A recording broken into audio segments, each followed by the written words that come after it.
Yesu ni yule yule. Natumuinue, natumuinue. Yesu ni yule yule. Yesu ni yule yule. Come on, let us celebrate Jesus. Celebrate the Lord your God. He alone is worthy. Come on, dance for Jesus.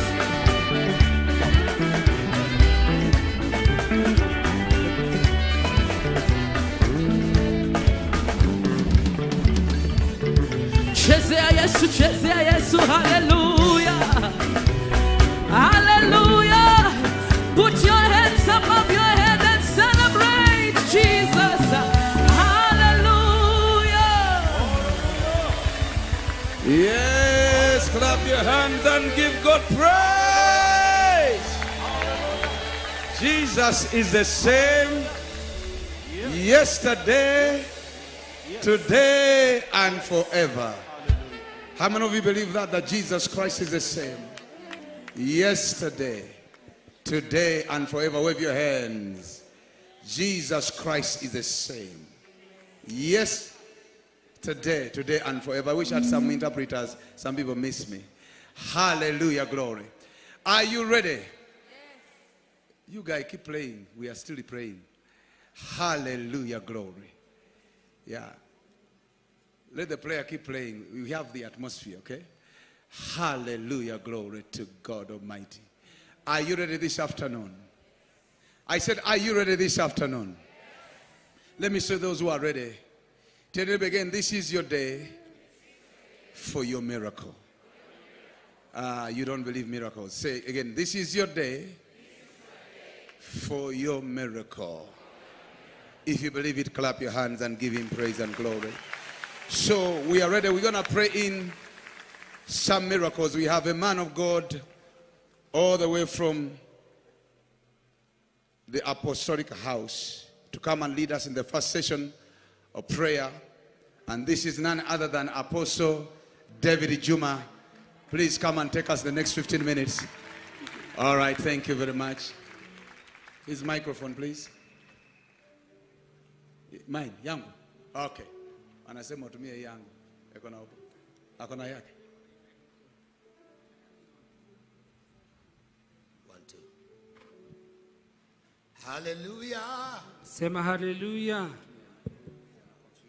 Yeah, praise the Lord, praise the Lord. Bwana asifiwe. I said one more time, hallelujah. Nasema mara tena hallelujah. We want to make a prayer for the economy. Uchumi wetu. Because our gathering together as a church, kwa sababu kusanyiko letu kama kanisa, we are the prayers. Sisi ndio ambao tunainua maombi. Those who pray, wale ambao wanaomba, but at the same time as believers in the land, na wale tuwaamini katika nchi. And whatever God wants to do in the country, chochote Mungu akitaka kufanya katika nchi, we must be partakers. Lazima tuwe washiriki. Luke 19:13 is going to lead us in our prayer. Luka 19:13 itatuongoza kwa maombi yetu. So he called his 10 servants, delivered to them 10 minas, and said to them, do business till I come. Say that. To do business fanyeni biashara hadi nije. Till I come, or occupy till I come. Ama mmiliki hadi nije.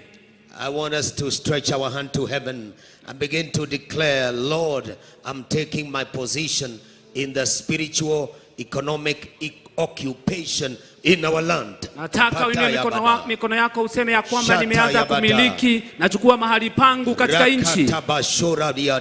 Let me ask you to stand up if you can. Wacha niulize tusimame kama unaweza. We are declaring, we are taking our positions. Tunasimama katika nafasi yetu. We are occupying till he comes. Tunamiliki hadi aje. Make the declaration. Fanya tangazo lile. We as a church of Jesus. Sisi kama kanisa la Kristo. In this nation. Katika hii taifa. In this year of the Lord. Katika huu mwaka wa Bwana. 2024. Mwaka wa 2024. We are occupying. Tunamiliki. We are doing business. Tunafanya biashara. Till he comes. Hadi arudi. We are participating participating. lazima tuhusike. We are taking position. Tunasimama nafasi yetu. In the name of Jesus. Kwa jina la Yesu. In the name of Jesus. Kwa jina la Yesu. Make these declarations. Fanya hilo tangazo. Speak until it happens. Nena hadi ifanyike. We push in the spirit. Tuasukuma katika rohoni. We agree with the word of God. Tuakubaliana na neno la Mungu. Yeah, Jesus taught us. Yesu alitufunza. Telling his disciples. Kiambia wanafunzi wake. To occupy. Waweze kumiliki. He was telling his church people. Alikuwa anaambia watu wake kanisa. Telling believers. Alikuwa anaambia waumini. He was telling his followers. Alikuwa anaambia wafuasi wake. To occupy. Wamiliki. Lord, we pray. Bwana tuwaomba. That the church of Kenya. Kanisa la Kenya. Shall not just disappear. Haitatoweka. It shall not just focus on rapture. Haitalengea malengo we are ya not umilele. Just flying away. Hatuendi tu mbinguni. We are flying in. Hivyo basi tunaingia kwa coming. Tunaingia. The church is not going out. Kanisa haitolewi nje. Until we come in. Hadi tuingie ndani. We occupy. Declare. Declare. We occupy. Tangaza tuamiliki. We occupy. Tunamiliki. In the name of Jesus. Kwa jina la Yesu. Spiritually we occupy. Katika rohoni tunamiliki. Economically we occupy. Hata katika uchumi tunamiliki. Somebody use your mouth as a trumpet. Mtu tumia kinywa chako kama tarumbeta. Lift your voice. Inua sauti yako. Let your voice be heard. Wacha sauti yako isikike. In the heavens. Katika mbingu. For this nation. Kwa hii taifa. In this season. Katika majira haya. In this economy. Katika uchumi huu. The believers. Waumini. We are moving from behind. Tunatoka nyuma. To the front. Tukisongea mbele. We declare. Tuatangaza. This spiritual generation. Ya kwamba hii kizazi cha kiroho. We are moving from behind. Tunatoka kutoka nyuma. We are coming to the front. Tunasongea mbele. In this economy. Katika hii uchumi. Can somebody declare it? Mtu aitangaze. We are not the tail. Sisi sio mkia. We are the head. Sisi ni vichwa. We declare tonight. Tuatangaza jioni ya leo. In this prayer. Katika maombi haya. May the Lord open your eyes. Bwana afungue macho yetu. To see the strategy. Kuona mikakati. To see where you are entering through. Kuona mahali unapitia. To see where God is placing you. Kuona mahali Mungu amekuweka.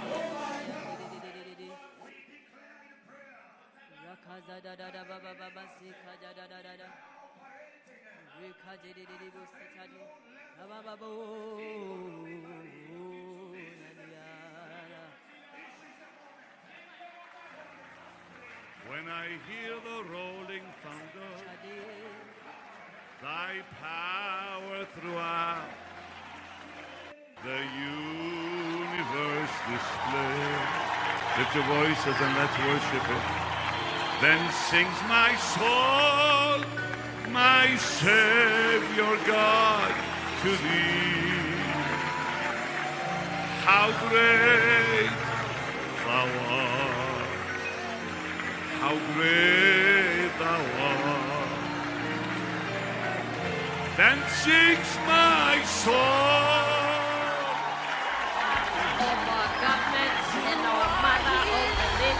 Kwa niaba ya serikali na mama wetu wa taifa, we want to welcome you. Tunataka tukukaribishe here in Kenya. Hapa Kenya. This is where God lives. And when I think that God, his son not sparing, sent him to die, I scarce. God bless our great nation of Kenya, and God bless Africa. On that cruel cross, my burdens gladly bearing, he bled. When I hear the rolling thunder, thy power throughout. Strange sacrifices to go to the top. Watu wanatumia dhabihu za kigeni kwenda katika But today makaburini. we lift our prayer. Lakini leo twainua maombi. Because we have a name. Kwa sababu tuko na jina. Which is higher. Bali liko juu. The name of Jesus. Jina la Yesu. Everybody lift your hand. Kila mtu inua mikono yako. In 2-3 minutes. Kwa dakika 2-3. Push in the Holy Ghost. Push in the spirit. Make a declaration. Make a declaration. Oh God, in your name, I will also succeed. In your name, the church will advance. In your name, believers will advance. In your name, oh Karosariabada, pray somebody. In your name, the church is marching on. In your name, we have the takeover anointing. We have an advancement grace. Breakthrough. In this economy. Oh my Jesus. Oh my God. We lift our prayer in the name of Jesus. As we pray, listen to me. As we pray in these few minutes of prayer, when Elijah defeated the prophets of Baal, that was like a revival. The whole nation, they went on, put their face on the ground. They say there is no other God like Jehovah. Everybody in Israel, they declared, after they saw what Elijah did, and after they saw the fire fall, they said, the Lord is God. Everywhere in the nation, they declared, the Lord is God. That was like a revival. That was a move of God. That was the first wave. But there was need for another wave. Elijah had to go and pray in the mountain. He put his face between his feet and he began to pray for rain. Prayed 7 times. When the rain came, it changed the economy of the land. After revival, we need a move of God in the economy of the land. Lift your hand and pray for Kenya.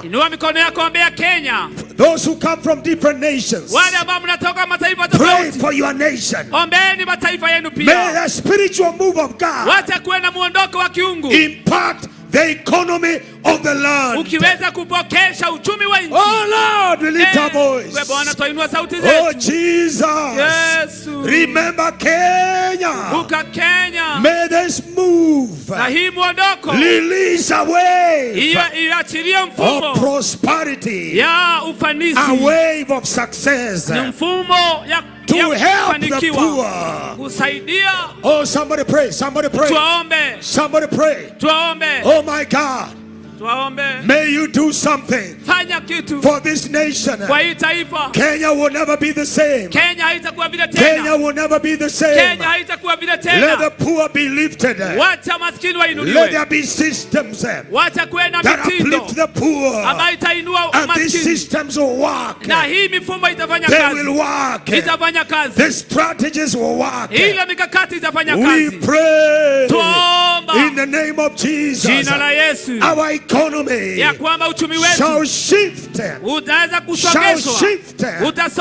Speak, call things that are not as though they are. Speak, somebody pray. Things are shifting.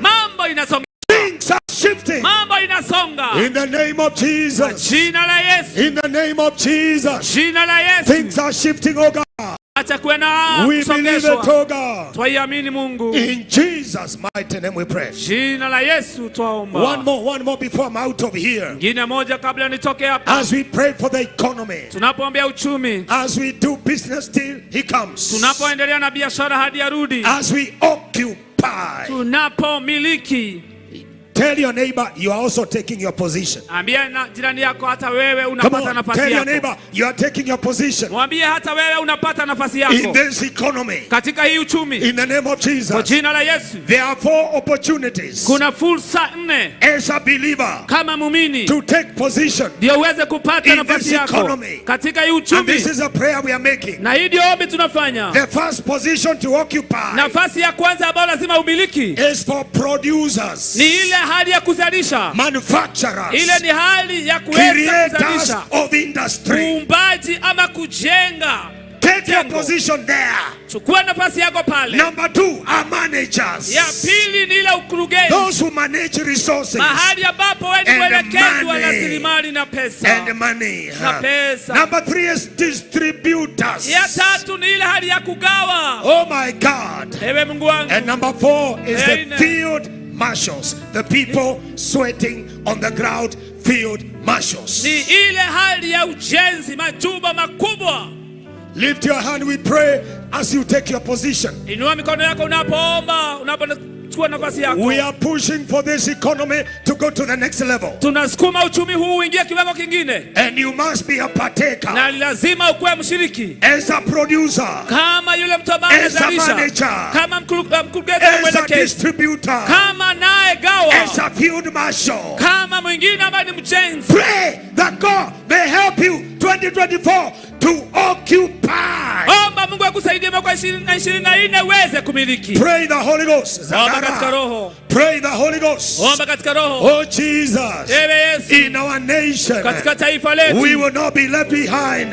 Hatutabaki nyuma. Spiritually. Kiroho. We are taking our position. Tunachukua nafasi. We pray for manufacturers. Tuomba wale ambao we pray for employers. Tuombea wale wanaajiri. We pray for producers. Tuombea wale ambao wanazalisha. Oh God. Wewe Bwana. We pray for managers. Tuombea waelekezi. Those who manage resources. Wale ambao wanaelekeza rasilimali. Oh God, in Africa. Wewe Bwana katika Afrika. Help us in Kenya. Tusaidie Kenya. To be good stewards. Kuwa watuashi wazuri. Oh my God. Wewe Bwana. To steward the resources. Uweze kusimamia rasilimali. We pray, oh God. Tuomba Bwana. Karosha taria zadaya. Shakeke taria zodaya. As we pray. Listen to me.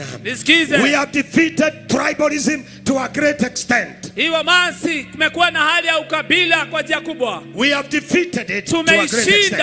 Katika kiwango fulani. We have one mega devil called corruption. I want us to pray in a minute before I'm out of here. Lakini tuko na ingine ambayo ni kubwa ambayo ni ufisadi na ni lazima tuishughulikie hapa. We bring corruption down in Africa beginning with Kenya. Lift your hand and pray. Zagado, Sharaze, spirit of corruption. Spirit of corruption. We saw tribalism go down. Corruption, you are coming down. You are coming down. You are coming down. Corruption is coming down. Oh, Makarosa Riabada. Coming down. We declare. Come on, spiritual people declare. Pray, pray, pray. It's coming down. Oh my God. We declare in prayer. Kenya will turn around. Kenya will turn around. Economically. Corruption, you're coming down. And the cartels coming down. Zaro Payabado coming down. Somebody pray. Don't be afraid. Don't be afraid. This is the time. This is the moment. The church is here. Pray. Shabado. Bado. Shade. Zaro. Shayeba, Saye. Kenya shall recover. Kenya itaweza kupata yote. Now declare recovery. Sasa tangaza urejesho. Declare recovery. Tangaza kurejeshewa. Kenya will recover. Kenya imerejeshewa. Kenya you recover. Kenya imerejeshewa. Kenya you recover. Kenya imerejeshewa. In Jesus mighty name, somebody shout. Na Yesu tuaseme. Amen. Come on, let's appreciate Apostle David. Wacha tumfurahie mtume David. Yes, our economy is going to prosper. Utafanikiwa. Thank you so much. Asante sana. We are continuing in prayer. Tunaendelea kwa maombi. And I want to right now invite Bishop Jesse Ireri to lead us in the next level of prayer. Let's celebrate him as he comes. In the name of Jesus. Come on, he's one of the guys in the prayer movement in our country. Let's celebrate Bishop Jesse Ireri from the Revival Wave International Church and Ministries. Amina. Praise the Lord. Bwana asifiwe. Praise the Lord. Bwana asifiwe. We want to pray for East Africa. Somebody say East Africa. You know, blessing comes from East. And the wise men came from the east, and so many things come from the east. Let me see people who come from East Africa here. East Africa. Let me see people who come from East Africa. Uganda, are you in the house? Uganda mko. Uganda, are you in the house? Uganda mko. Tanzania, are you in the house? Tanzania mko katika nyumba. Burundi, are you in the house? Burundi mko. You know, this is the house of God. People are asking me which house. This is the house of God. Burundi, are you in the house? Burundi mko katika hii nyumba. Rwanda, are you in the house? Rwanda mko hapa. Somalia, are you in the house? Hata wa Somalia mko hapa. South Sudan, are you in the house? Hata katika kule Sudan mko. These days we have gone all the way to Congo. Tumefika pia kule Congo siku hizi. Congo, are you in the house? Congo mpo. I am Bishop Jesse Ireri with the Gospel Revival of Church. And as Subi has said, I chair the National Prayer Committee. I want us to pray for these nations that I've mentioned. And the first thing I want us to pray for, oh, we are doing interpretation, eh? Okay. I want us to pray for these nations. And we are praying for awakening. I was told to pray for awakening. And I want us to pray for spiritual awakening. And we are going to divide it in few sections. The first section we are going to pray for the church. That the church may arise in prayer. In the area of prayer. So that there will be prayers everywhere. The revival and the awakening we are waiting for has ever been preceded by prayer. Whenever people are expecting revival, whenever people are seeking for revival, whenever people are seeking for an awakening, prayer comes first. I want you to rise on your feet wherever you are. The Bible says in the book of Zephaniah that beyond the rivers of Ethiopia shall my worshippers, shall my suppliants come. It means Kenya and the East Africa. God is expecting intercessors, worshippers, people who seek God. Why don't you lift up your hand and tell him, Lord, pour the spirit of grace and the spirit of supplication. The Bible says he shall pour the spirit of grace and the spirit of supplication. Ask the Lord to release that spirit in the church. Let every church be saturated with the prayer. Let every church in this place make a prayer. Tell the Lord to release the spirit of supplication, the spirit of grace, the spirit of intercession, the spirit of prayer. In the mighty name of Jesus. Let there be no slumber, no spiritual slumber in the church of Jesus Christ. Let there be an awakening. Let there be a prayer. Prayer Prayers every time. Maombi kila wakati. Prayers in the morning. Maombi asubuhi. Prayers in the night. Maombi jioni. Prayers in the day. Maombi kwa In the mchana. mighty name of Jesus. Jina la Yesu Maropo Kristo. ya kisira. Ela Riapol ya kandai rabaziata. Everlasting Father, I pray this day that the spirit of prayer, the spirit of intercession shall fill every church. In Jesus' name we pray. Kwa jina la Yesu tumeomba. Amen. Amina. You know the Bible Najua Biblia has so much to talk about slumber. iko na mengi wakati inanena kuhusu kusinzia. Spiritual slumber. Usingizi We wa have so kiroho. many people who slept in the Bible Kuna watu wengi ambao walilala katika Biblia and there were messes. na kulikuwa na mashida. Basi Abraham slept.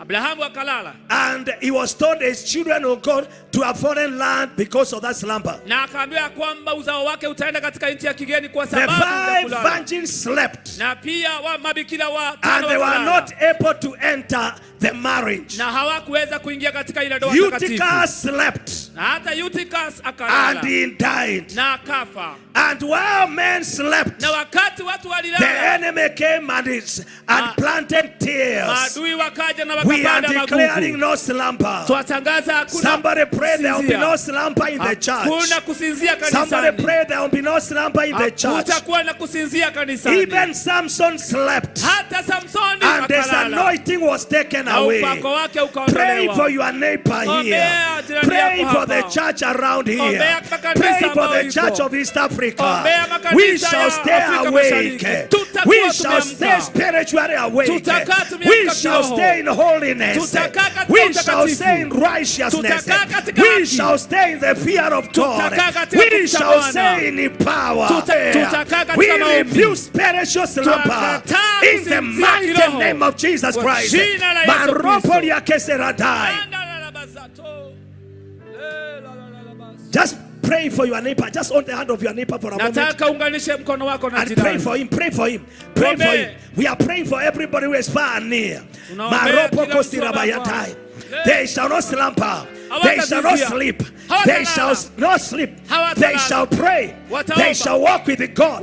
They shall walk in the fear of God. They shall read the word of God. Watafanya kazi ya They shall Mungu. practice the word of God. Watafanya They kazi shall walk neno la in Mungu. faith. They Watatembea shall kwa never imani. slumber. Hawatasinzia. Pray for somebody. Pray for somebody. Ombea mtu. You are not only praying for that one. Hauombei We are mtu praying huyo. for the body of Christ. Unaombea mwili wa All Kristo. over this nation. Katika taifa All hili over lote. East Africa. Katika Afrika yote. Maropo ya kesende. Ria maroko sayabakayadai. Rimazoka liandi riamazoro. Marapa ya kasayadai. In Jesus' name we pray. Kwa jina la Yesu twaomba. Let's pick the last one. Wacha tunene ya mwisho. Look at your neighbor and ask him, Uliza jirani yako muangalie. when did you get saved? Uliokoka lini? Let them give you an answer. Wacha wakupe jibu. Ask them, where did you get saved? Muulize wewe uliokoka lini? Maurice, where did you get saved? Uliokokea wapi? Ask another one, how did you get saved? Muulize uliokoka vipi?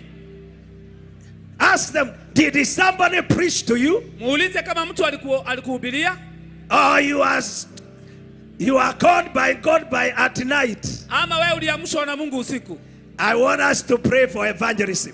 Nataka An tuombe awakening wainjilisti. in evangelism. Nataka tuombe uamsho katika An uinjilisti. awakening in soul winning. Uamsho katika kuvua mioyo. An awakening in crusades. Uamsho katika mikutano ya hadhara. So that everywhere there will be crusades. Kila mahali kutakuwa na mikutano ya So nje. that everywhere there will be the power of God. Kila mahali kutakuwa na nguvu za Where Mungu. are the people that Watu shall say, I am not ashamed watu wako wapi wale watasema of the hatutaibika? gospel of the Lord Jesus Christ? Sitaiabikia injili ya For Kristo Yesu. it is the Kwa power. sababu ni nguvu. Where are the people Wako wapi hao that watu shall preach the cross? ambao watahubiri The msalaba? power of the cross. Nguvu za The msalaba. power of the blood of Nguvu Jesus.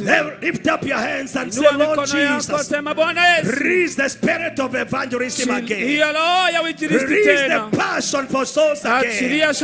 Let there be an awakening in East Africa. Let the power of evangelism come back. Accompanied with the miracles. Accompanied with signs and wonders. Accompanied with the salvation of souls.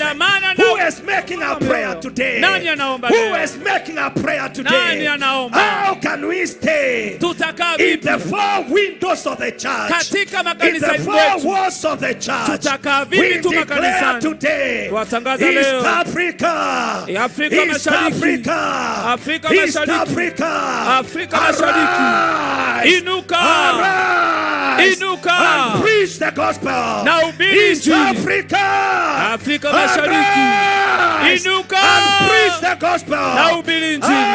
Arise, East Africa, arise, and preach the gospel. In Jesus' name we pray. Amen. I have only 1 minute. I'll say the following things. Let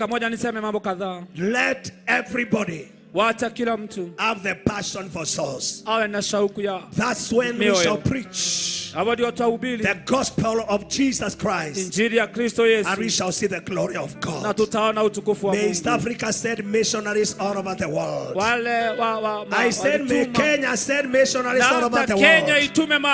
Kenya, may Tanzania, Uganda, and the entire of East Africa send evangelists to the entire world and preach the gospel. Arise, Africa. Arise, East Africa. God bless you so much.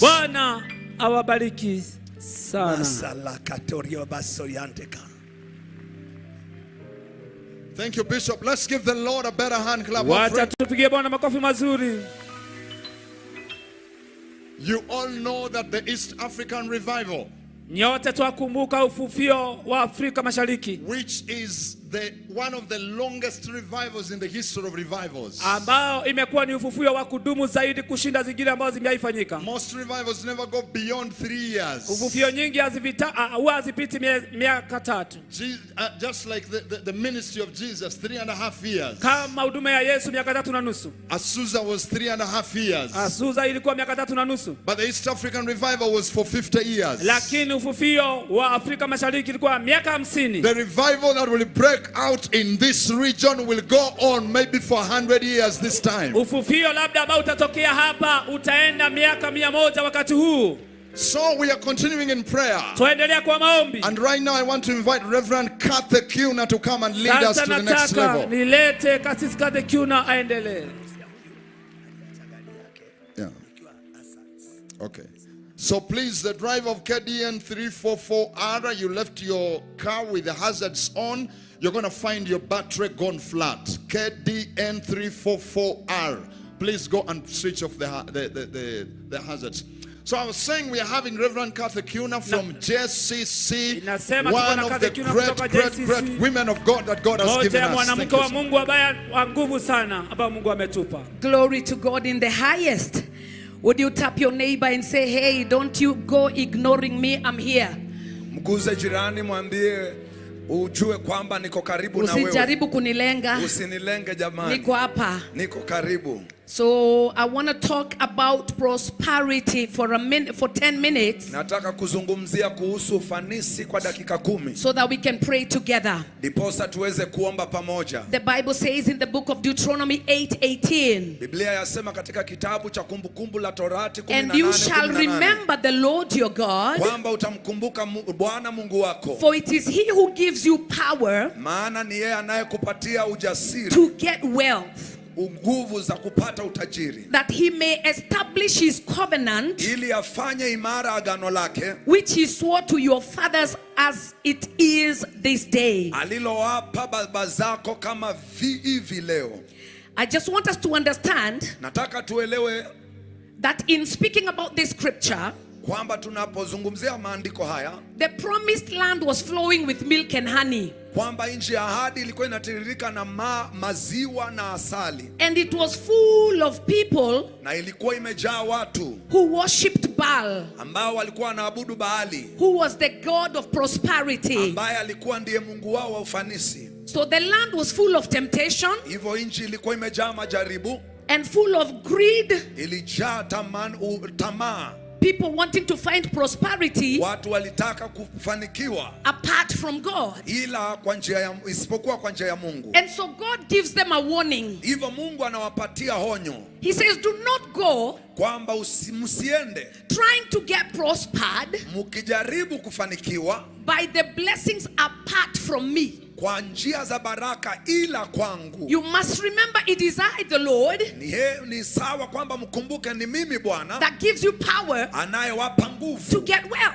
za kufanikiwa. And so wealth comes from Jehovah. Utajiri utoka kwa Mungu. So he was reminding the children of Israel, Alikuwa anawakumbusha wana wa Israeli, don't you join up with this gang kwamba msijiunge na hawa that thinks their wealth comes from Baal, an idol god. wanaofikiria kwamba utajiri wao unatoka kwa Baali, miungu ya mfano. It comes from God. Utajiri utoka kwa Mungu. Why does it come from God? Kwa nini unatoka kwa Mungu? Because he made a covenant. Kwa maana alifanya agano. We are children of covenant. Sisi ni wana wa agano. And he made a covenant with our forefathers Na alifanya agano na baba zetu that he will prosper us. kwamba atatufanikisha. So our prosperity Kufanikiwa kwetu is a covenant with God. ni maagano na Mungu. And it is for a purpose Na kuna kusudi lake and with a purpose. na ina lengo lake. So I'm just going to give you one little story Hivyo nataka kuwapa hadithi moja so that we can rise up and pray. ndiposa tuweze kusimama na tuombe.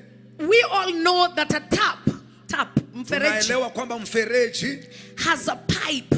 huwa na Pipe. huwa na Inaitwa nini hiyo?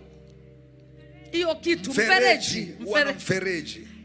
It has a pipe Huwa na njia yake so that you can open the tap ndiposa ufungue mfereji and use the water na uyatumie maji for whatever it is. kwa njia ya kwako ama sababu ya kwako. The purpose for the pipe Kusudi la ile njia ya maji is to bring you the water to drink. ni kukuletea maji uyanywe. But while it is bringing you the water, Lakini wakati inapokuletea maji, the pipe itself gets wet. ile njia ya maji ubaki ikiwa na unyevu. The purpose was not for it to get wet. Lengo lake si kwamba iwe na unyevu. It was for it to get the water to you. Ni njia ya maji, kusudi lake ni kuletee maji. So the purpose for our prosperity Hivyo kusudi la kufanikiwa kwetu is for kingdom. ni kwa ajili ya ufalme. So God purposes Hivyo Mungu panga for us to have kingdom wealth kwamba tukawe na utajiri wa kifalme for his kingdom purposes. kwa kusudi la ufalme. When you connect with that, Ukiunganika na hilo, your prosperity is sure. ufanikiwa kwako kumehakikishwa. You cannot be stopped. Hauwezi zimwa, hauwezi simamishwa. God will bless you abundantly Mungu atakubariki tele because you have decided kwa maana umeamua to work with the kingdom. kufanya kazi na ufalme. Having said that, Nikiwa nimeguzia hilo, I want you to understand that a child of kingdom nataka uelewe kwamba mwana wa ufalme who has a covenant with God for finances and wealth, aliye na maagano na Mungu kwa ajili ya hela na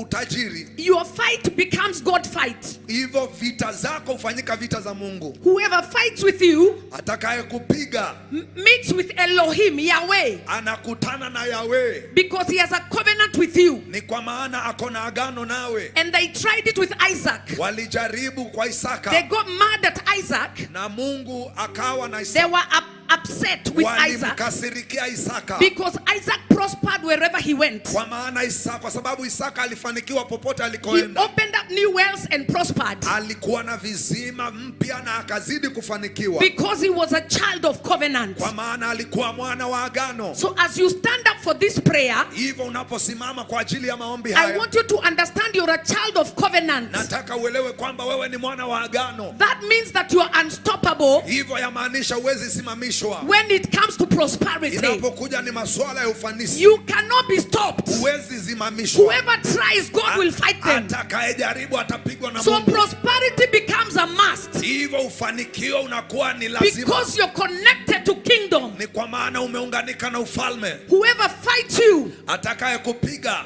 God will meet them Mungu atakutana na wao and fight them on your behalf. atapigana nao kwa niaba yako. If you believe it, make a shout to the King of Glory. Kama unaamini, mpe mfalme wa utukufu sifa. So tell your neighbor for me, Hivyo mwambie jirani yako kwa niaba yangu, instead of fighting wealth, kwamba badala ya kupiga utajiri, understand the revelation behind it. elewa ufunuo ulio nyuma ya utajiri. Because once you understand Ni it, kwa maana utakapoelewa, you become unstoppable in the kingdom of Yahweh. utakuwa ambaye hawezi simamishwa katika ufalme wa Stand up on Yahweh. your feet now. Hivyo simama kwa miguu yako. I want us to pray. Nataka tuombe. I want you to pray that God, Nataka uombe kwamba Mungu, may you give me revelation kwamba nipatie ufunuo of kingdom wealth, kwa ufalme, utajiri wa ufalme, so that I understand ndiposa nielewe that you're not just blessing me kwamba siku nibariki tu, so that I can buy a car. ndiposa ninunue magari. A car is a byproduct. Gari ni kuongezewa, ni nyongeza. A house is a byproduct. Nyumba ni nyongeza. Clothes are byproducts. Mavazi ni nyongeza. Shoes are byproducts. Viatu ni nyongeza. Everything else is a Kila byproduct. kinginecho ni nyongeza. We are blessed Tumebarikiwa because we are children of ni kwa covenant. sababu sisi ni wana wa I agano. want you to hold your neighbor's Nataka hand ushike mkono wa jirani and yako let us begin to pray. na tusonge kwa Oh maombi. God, give me revelation. Bwana nipe ufunuo. Ekatana mazeketayama. Ushatela magada. Open your mouth and begin to Fungua pray. kinywa chako, anza God, kuomba. give me revelation Bwana nipe ufunuo of your word wa neno lako concerning my prosperity. kuhusu kufanikiwa For kwangu, it is your pleasure kwa maana ni furaha to yako make me wealthy, kunifanya niwe tajiri, so that the kingdom ndiposa ufalme can move ahead. usonge mbele. Because by prosperity, Kufanikiwa kwangu, cities are won. miji inakabiliwa. So God, give me revelation Nipe ufunuo of this kingdom wealth. ya tajiri wa ufalme. Open your mouth now. Shekatana maza. Orakatele basia maha. Orikandara basakataya maha. My God, give me revelation of your word. What a mighty God you are.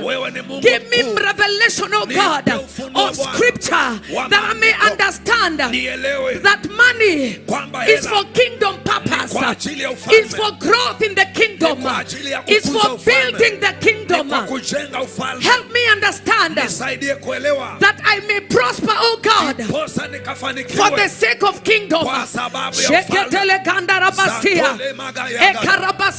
Hold the hand of your neighbor. Pray like a warrior.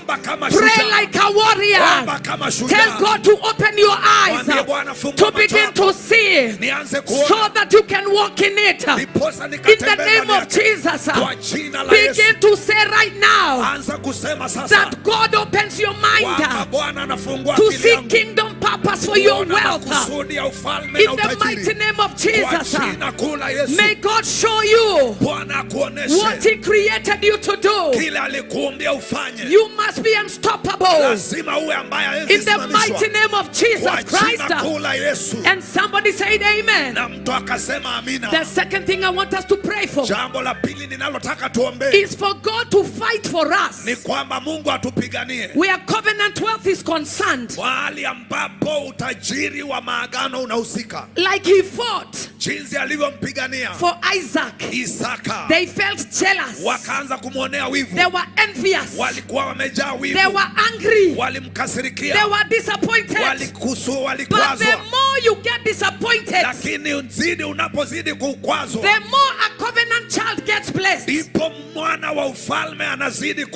I want us to open our hearts and begin to pray that, oh God, repeat after me, say, oh God, like you fought for Isaac until the enemies gave up their fight. hadi maadui wakaachana na yeye. Fight for me. Nipiganie. And I will stand with the kingdom of heaven. Kwamba nitasimama na ufalme wa mbinguni. In the mighty name of Jesus. Kwa jina kuu la Yesu. Open your heart right now. Kinywa, begin to sasa. pray. Anza kuomba.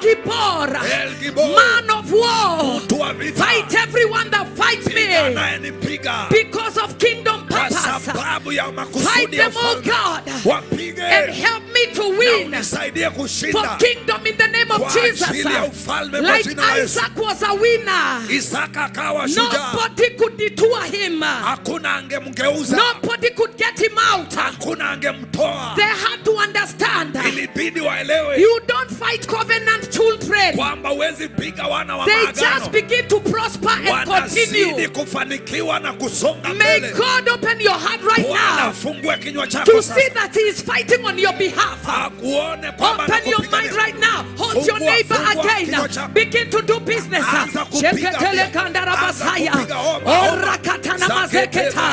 Fight every enemy, oh God.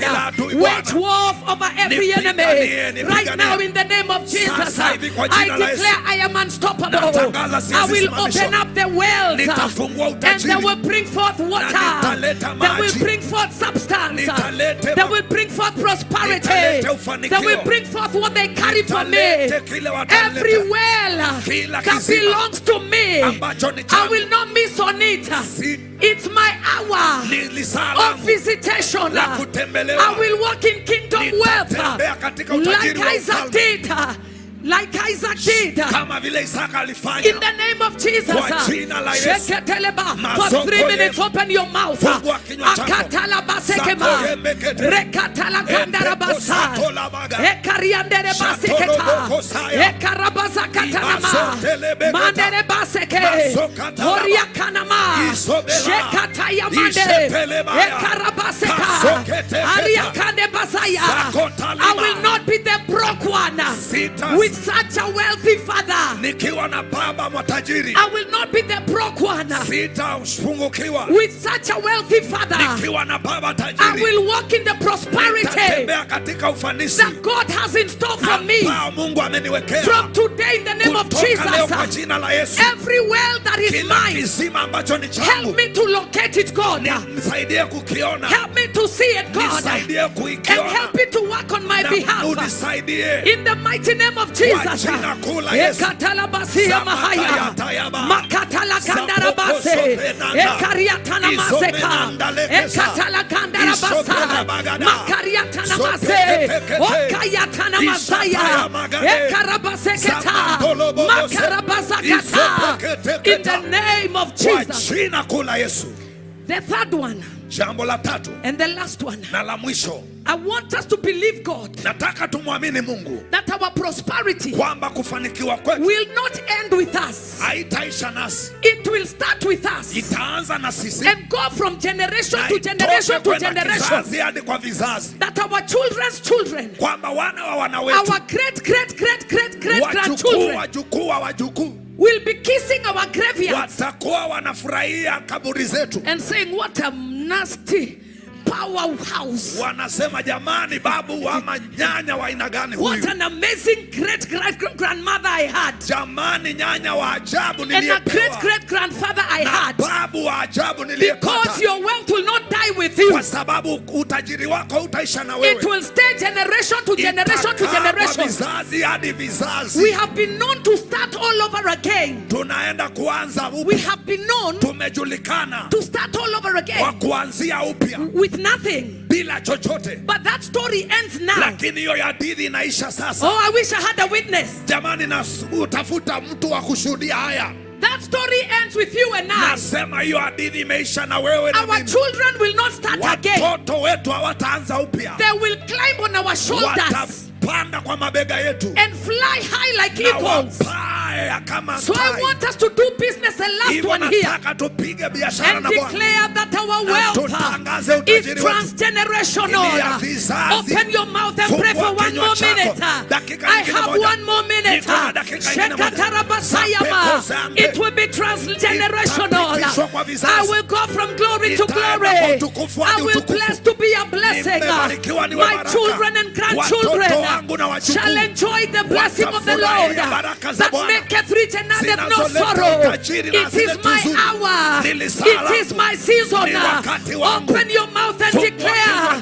You will not have them start afresh. They will climb on your shoulders and become everything that God created you to become. Amen and amen and amen and amen.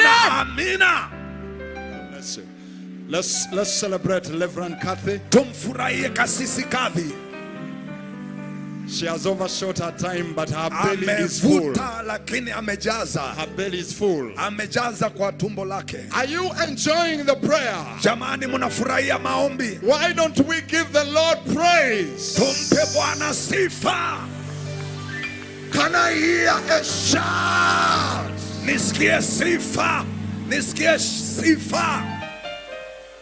As we continue in prayer right now, I want to invite Apostle Morris Olo to come and lead us in the next level of prayer.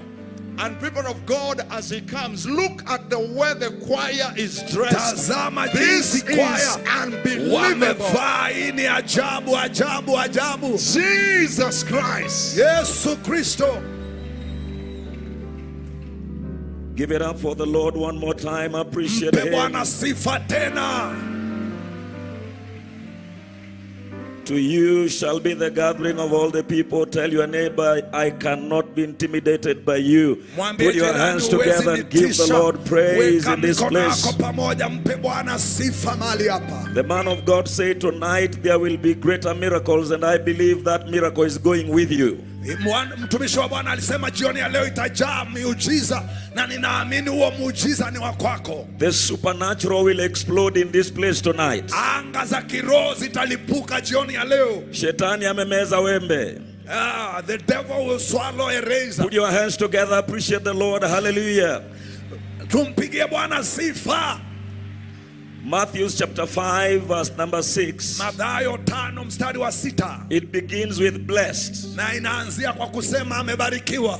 Blessed are those who hunger, wamebarikiwa wanao na walio na kiu ya thirst for righteousness, walio na njaa na kiu ya haki, for they shall be filled. Maana hao watashibishwa. As a student of revival, kama mwanafunzi wa ufufio, revival begins with a man. Ufufio huanzia na mwanadamu. And the man has to be hungry enough, na ni lazima mwanadamu awe na njaa, to be able to attract God. Diposa akamvute Mungu. The presence of God is not for the fool. Uwepo wa Mungu sio wa wapumbavu. The presence of God is for the hungry. Ni wa wale walio na njaa, sio wa wenye kujaa. After this crusade, baada ya crusade hii, there is going to be a hunger in this country. Utakuwa na njaa katika taifa hili. Hunger for righteousness. Njaa ya haki. You may kill the robber, but if you don't kill the desire to steal, unaweza muua mwizi lakini usipokomesha tamanio la kuiba, theft will continue. Wizi utazidi.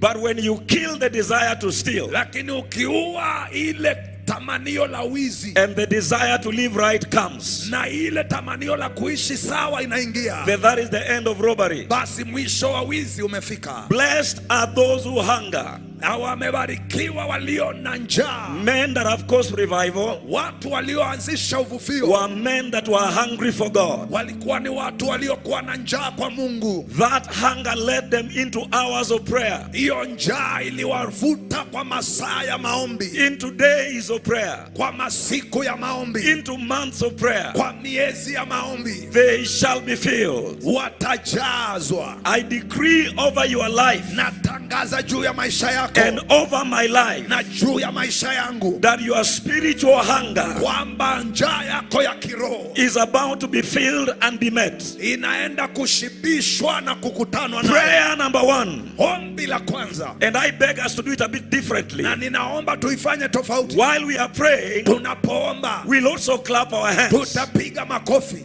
Prayer number 1. Ombi la kwanza. Oh God. Mungu. Say it after me, oh God. Sema Mungu. Say it after me, oh God. Rudia nyuma yangu, sema Mungu. Give me hunger. Nipe njaa. Give me hunger. Nipe njaa. For your presence. Ya uwepo wako. Oh Lord. Mungu. Give me hunger. Nipe njaa. Grant me hunger. Nipe njaa. For your presence. Ya uwepo wako. Clap your hands, let's pray. Piga makofi tunapoomba. Shalalabarazia. Maragatala. Zegerebata. Zegerebata. Tie me on the prayer altar. Shadadagades. Liberata. I'm too young to fake miracles. I'm too young to fake prophecies. Tie me on the prayer altar. Give me hunger. Give me hunger. Give me hunger. Kenya, clap your hands and pray. Shalalabarosa. Batora. Zegelaba. Sholopraza.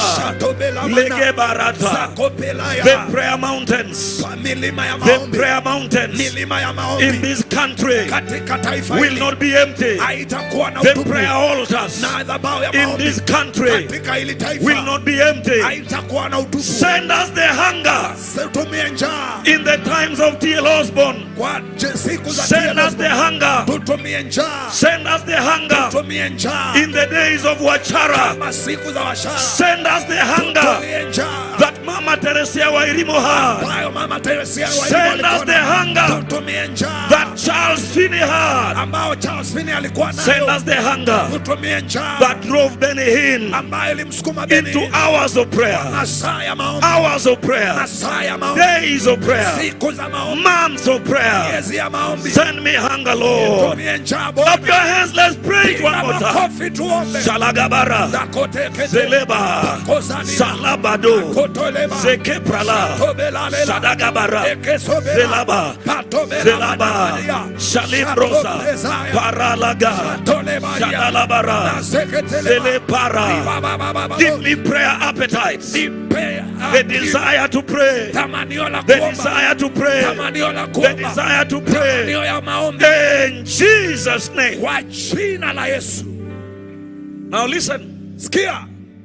So blessed are those that hunger, then they thirst for righteousness. The number one enemy of the presence of God,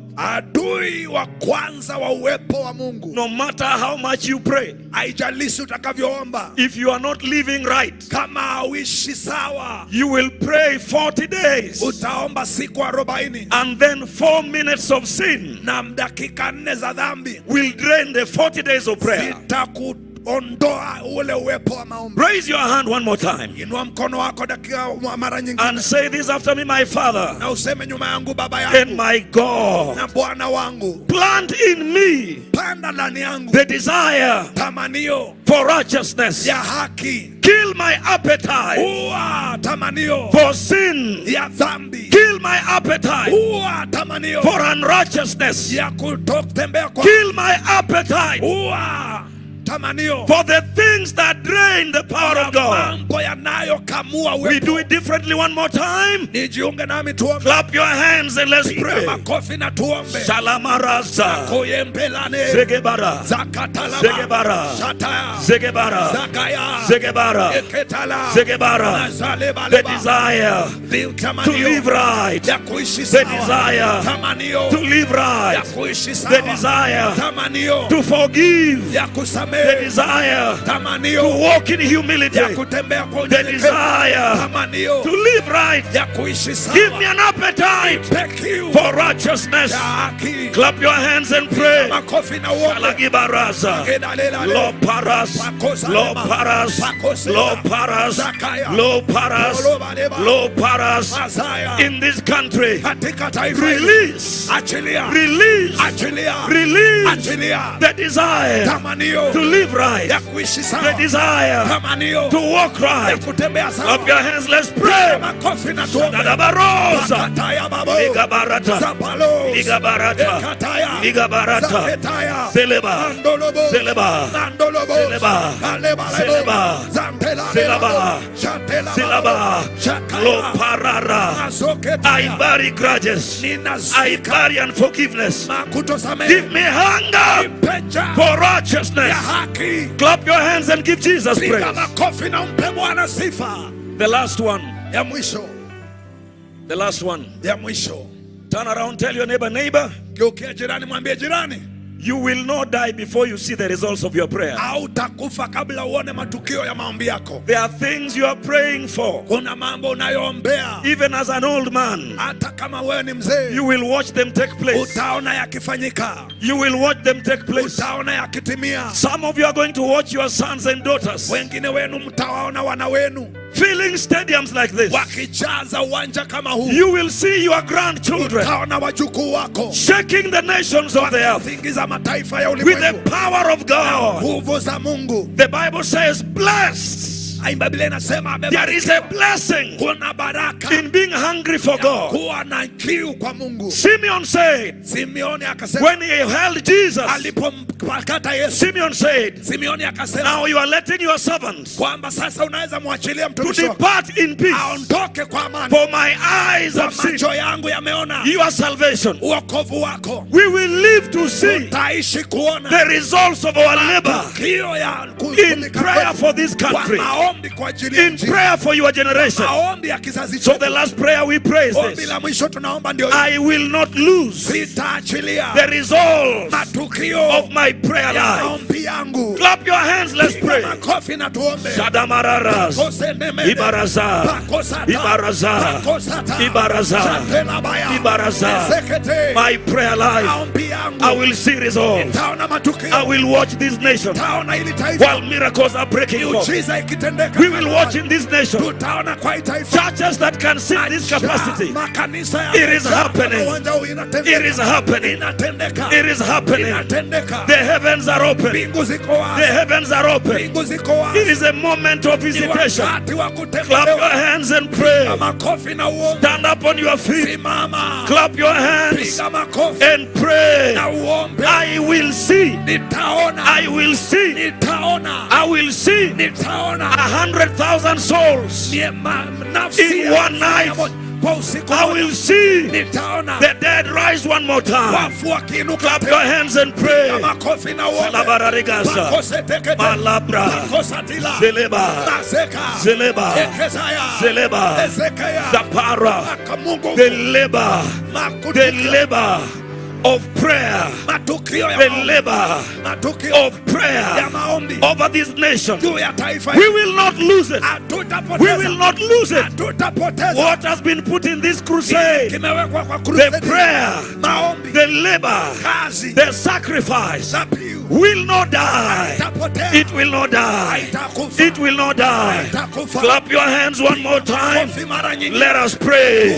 Shadabaraza, Lebagaza, Lebagaza, Lebagaza, Lebagaza, Lebagaza, Loparara, Seleparos. In Jesus' name. Clap your hands and give Jesus praise.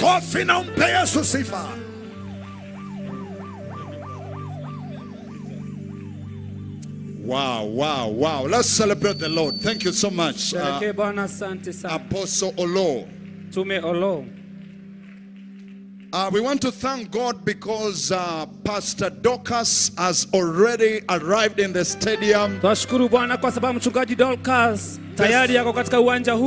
spouse of our deputy president, His Excellency Rigathi Gachagua. You are most welcome. This nation is blessed. Government officials attend crusades. Watu wa serikali wanahudhuria mikutano ya hadhara. And they don't attend technically. Na hawakuji tu na kutoka. They attend and stay up to the end. Wanaingia kwa mkutano na wanangoja hadi mkutano uishe. Even the government spokesman, I see Mwaura, has also arrived in the house. Ninaona msemaji wa serikali pia Mwaura ameingia. God bless you, Honorable Mwaura. Thank you so much for coming. Bwana akubariki mheshimiwa Mwaura.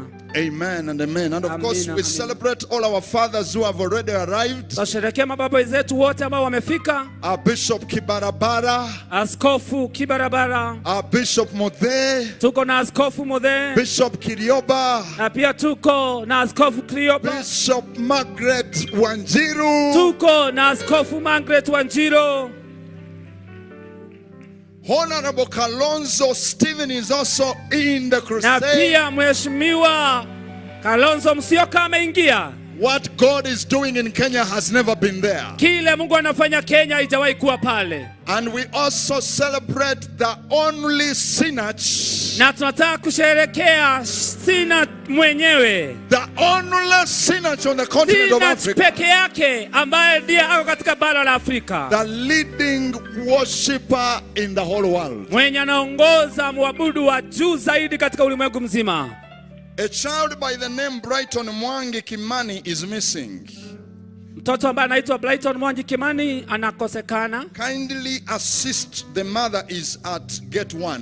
Tafadhali msaidie mama yake, ako katika rango la kwanza. If you say Brighton Mwangi Kimani, please help us to get that child. The mother is at gate 1. Tafadhali tusaidie kupata huyo mtoto, mama yake ako pale katika rango la kwanza. There are thousands of people that are outside the stadium lining up to enter inside here. Kuna maelfu ya watu ambao wamepanga mstari kule nje wakingoja kuingia hapa. And we pray that our security will clear them quickly, of course not breaching the security protocols. Na naomba ya kwamba wasaidizi wetu watawasaidia kwa haraka bila kuvunja sheria.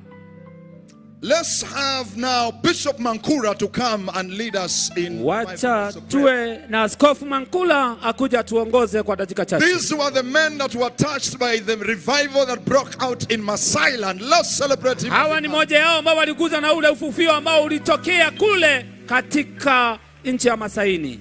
Amen, amen, amen. Amina, amina.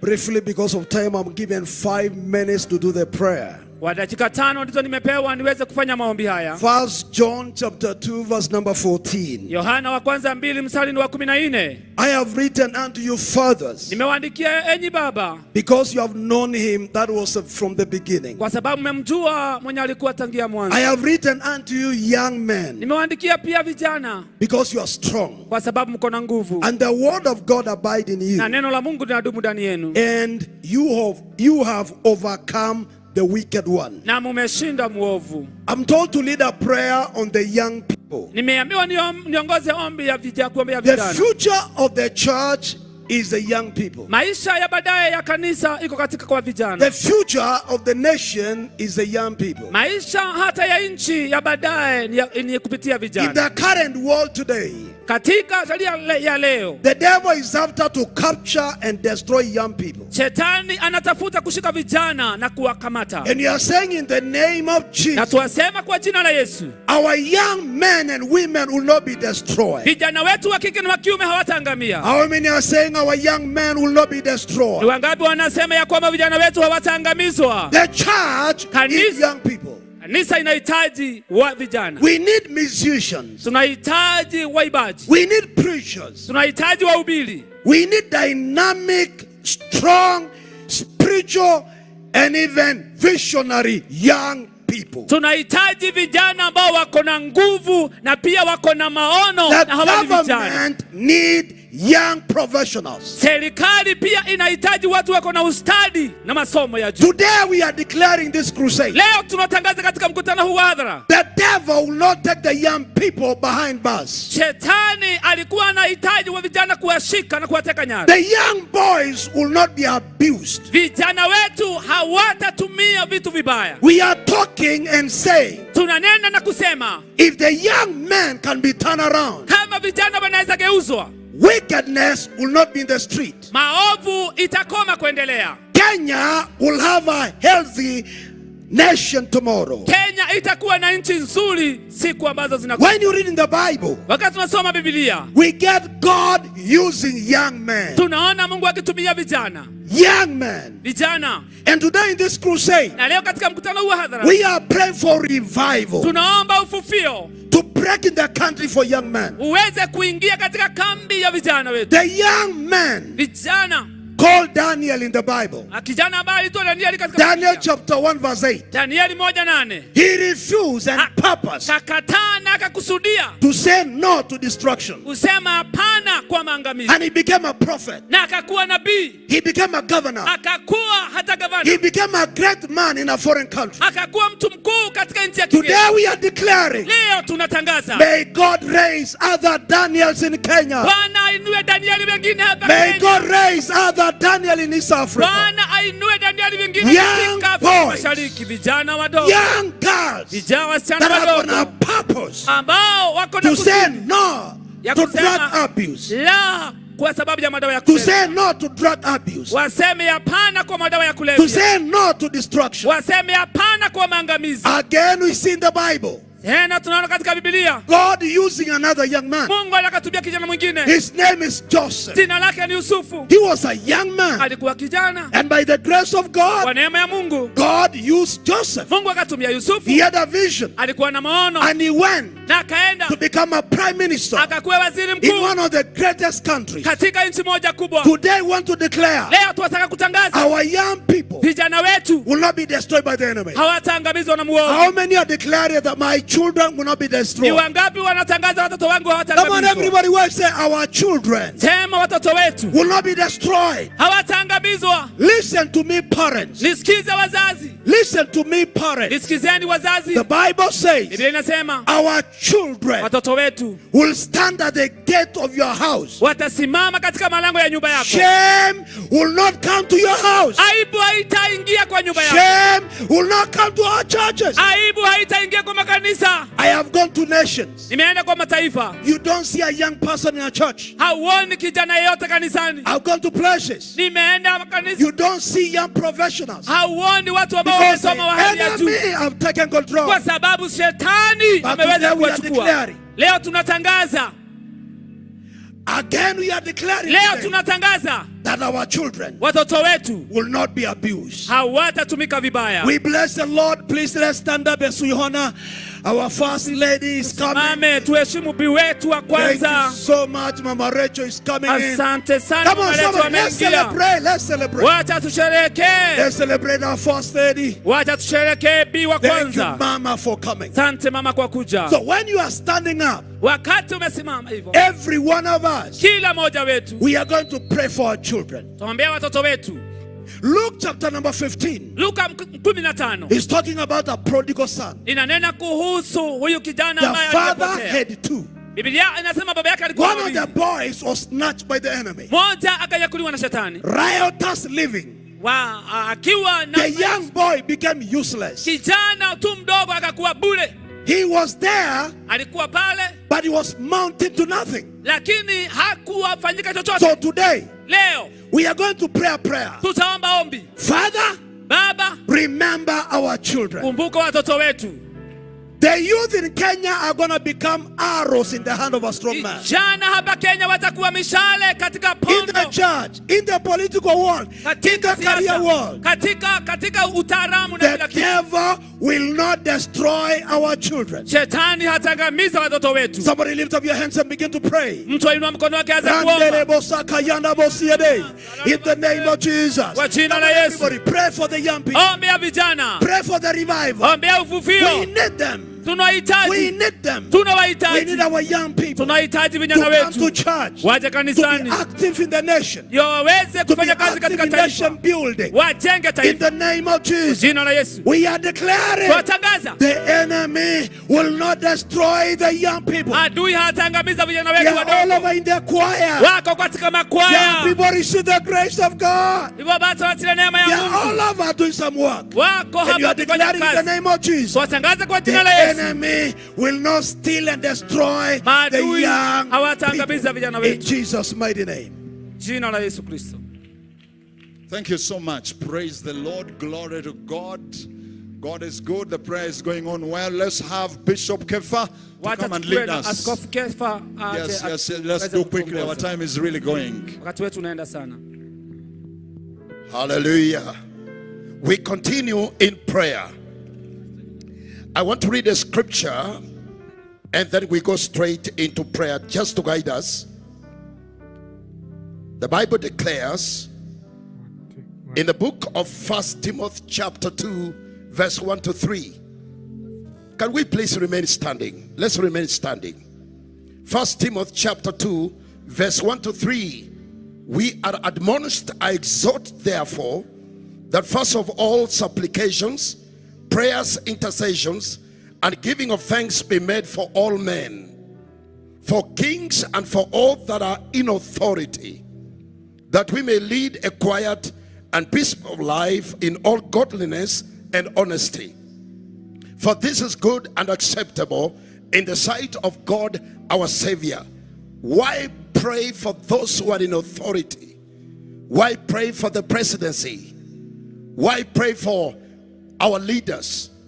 Number one, it's an admonition from God's word.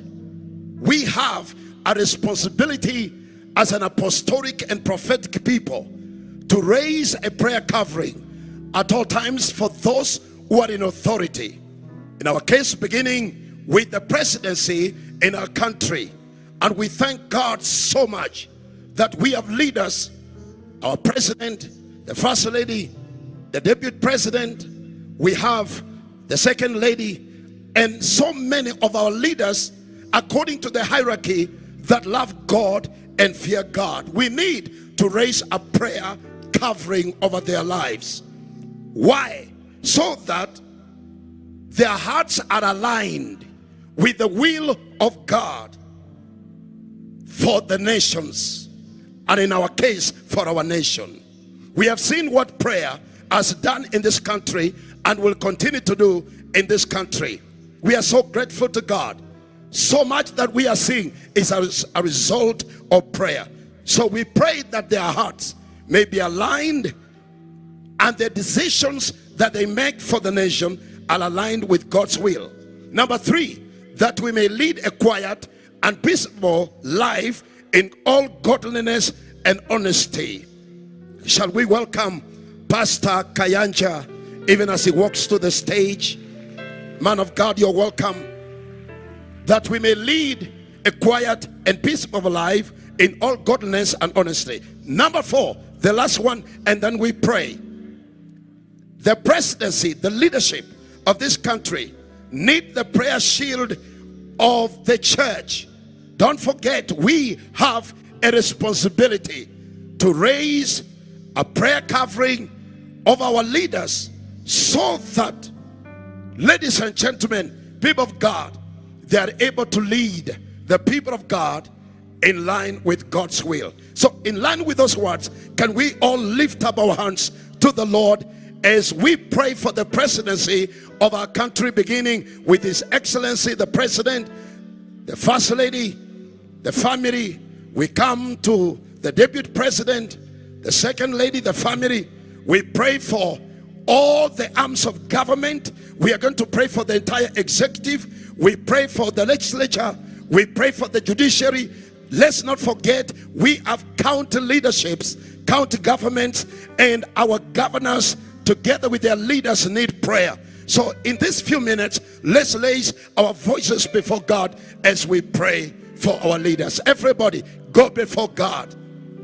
Loving Father, in the blessed name of Jesus Christ, we stand in this awesome place that you have brought us together, even to raise a prayer covering over this nation. Father, we thank you and we honor you for the leaders you have given us in this country. We thank you for the presidency of the nation of Kenya. We thank you for our president. We thank you even for the deputy president. We thank you for the entire executive leadership. We thank you for the judiciary, the legislature. Lord, we thank you for all the houses. We thank you for the Senate. We thank you for the national parliament. We thank you for the county government. We thank you, Father, even for the county assemblies. We thank you for all arms of government in this country. This afternoon, we pray, dear Father, that their hearts will align themselves with your will for this nation. Even as we pray for revival for this country, as we plead for mercy, as we thank you for the milestones that we have had in this country, as we thank you for the things that you have done for us, we continue to pray, dear Father, may your hand rest upon the entire leadership, especially, dear Father, we pray for our president, we pray for the deputy president, we pray, dear Father, for their families to be under your divine protection in the name of Jesus Christ. We pray for wisdom from above, Solomonic wisdom to be their portion, that even as they lead this nation, they will do so, my Father, in your ways, in the ways of the Lord. We pray this afternoon that even, Father, the strategic plans for this great nation that the presidency are put together shall be actualized in the name of Jesus. We have seen your hand in this nation. We have seen you lead our presidency, the presidency. We have seen you lead our president. We have seen you, dear Father, lead a team of leadership. We even thank you for the political leadership of this country. Master, we pray everyone that is in leadership will serve in the fear of God and under your guidance to the glory of your name. We have heard your word, my Father, concerning this nation. We are seeing you work. We are seeing you doing it. We are seeing you, my Father, bringing to pass the prophetic word for this country. And for these as your people, we give you praise, we thank you, and we honor you for what you have done, for what you are doing, and for what you are about to do. In Jesus' mighty name we pray. Amen.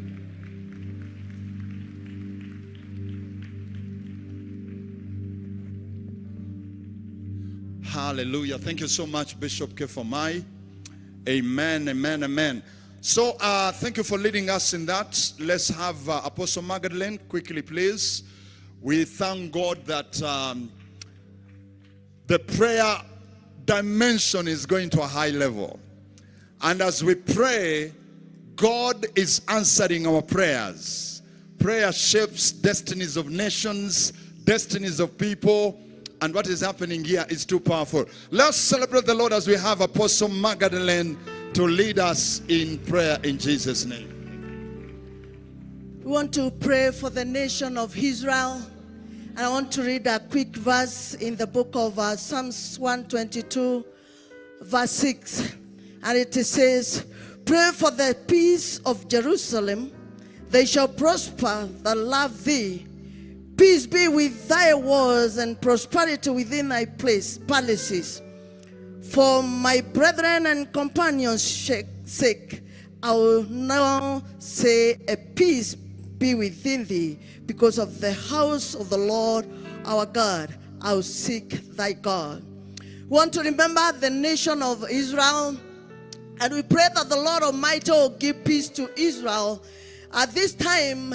And we pray for the boundaries of Israel at the same time and pray for the economy of Israel. Let's all go before the Lord and pray that the Lord Almighty will remember this nation in Jesus' mighty name. Father, Lord Jesus, we lift our prayers unto you and we pray for the nation of Israel. We pray, King of all glory, for your word has reminded us to pray for peace to the nations, my Father. This is the nation that you love, and this is the nation that we also love. We come before you, Jehovah Lord, and we silence every arrow of the enemy in the mighty name of Jesus Christ. We call this war to an end in Jesus' name. We pray, my Father, my Lord, you show yourself faithful in the nation of Israel. This is the nation that love you, Jehovah Lord. So we pray for the nation of Israel. Let there be peace in Israel in the mighty name of Jesus. We decree and declare that every weapon fashioned against this nation shall never prosper. In the mighty name of Jesus Christ, we stand as a nation of Kenya. We call upon peace. In the nation of Israel, Jehovah Lord, we pray for the walls of this nation. We pray for the borders of this nation. My God and my Father, we declare every leakage of every weapon of the enemy is already sealed in the mighty name of Jesus Christ. We declare, Jehovah Lord, this nation will continue to prosper again. This nation will continue to fear again, because you are showing yourself faithful and to it, my God and my Father.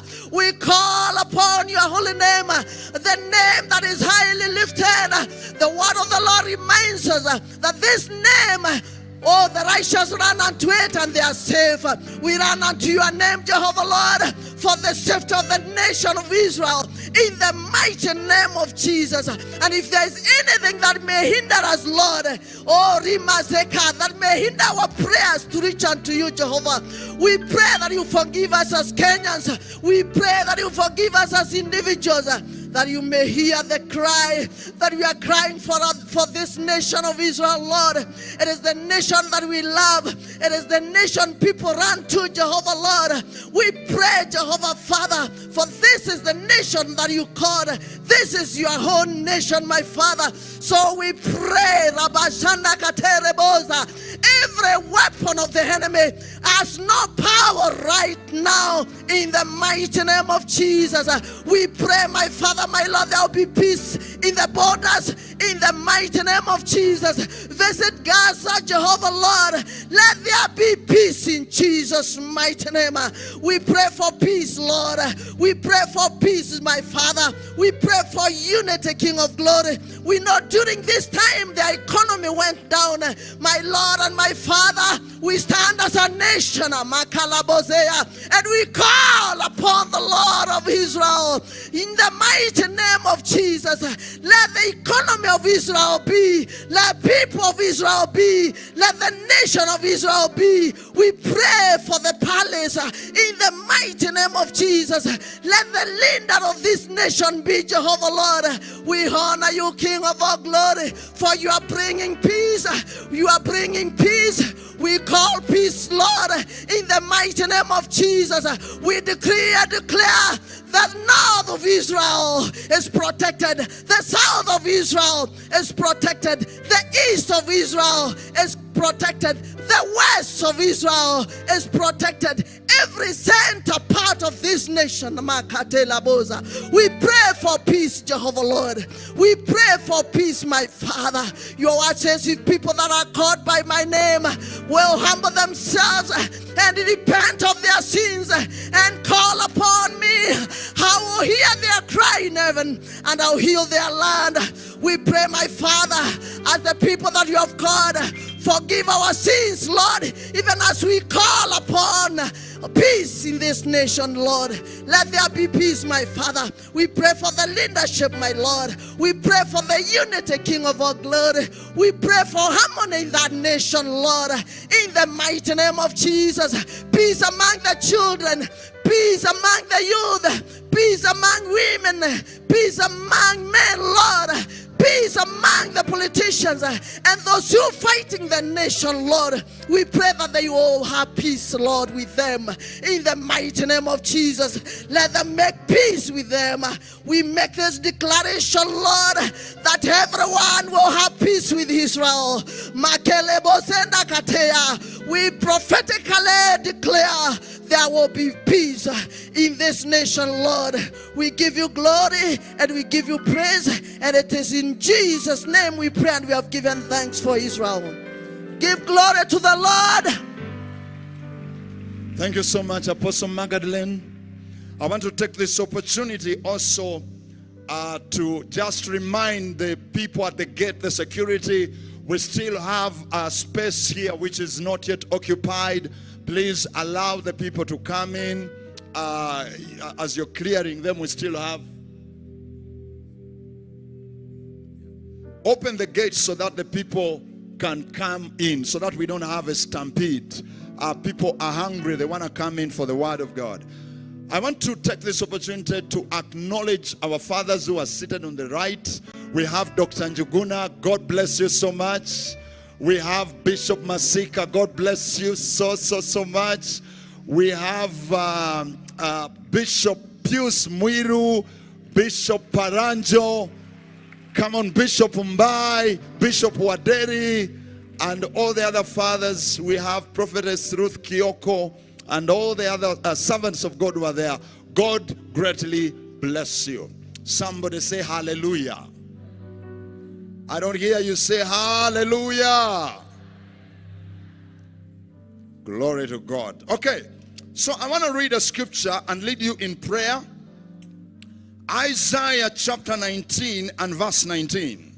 The Bible says, in that day there shall be an altar to the Lord in the midst of the land of Egypt, and a pillar at the border thereof to the Lord, and it shall be for a sign, for a witness unto the Lord of hosts in the land of Egypt. For they shall cry unto the Lord because of the oppressors, and he shall send them a savior and a great one, and he shall deliver them.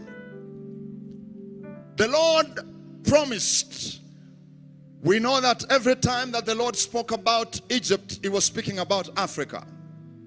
And he said that a time is gonna come when there shall be an altar in the midst of the land of Egypt. I want to believe that Kenya is the midst of the continent of Africa. And the Lord said that this altar,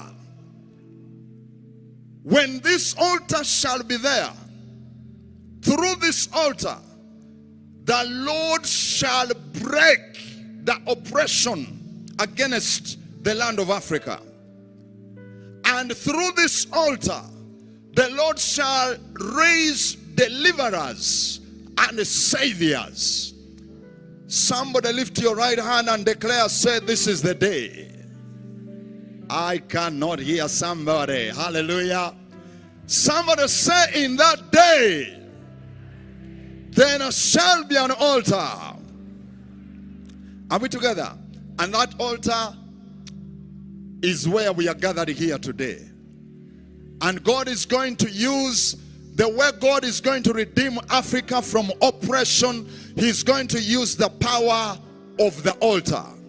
He's going to use the altar to redeem our nation. I want to request all of us to stand up and pray for the release of these 5-6 altars in the nation of Kenya that are very important for the transformation of the nation.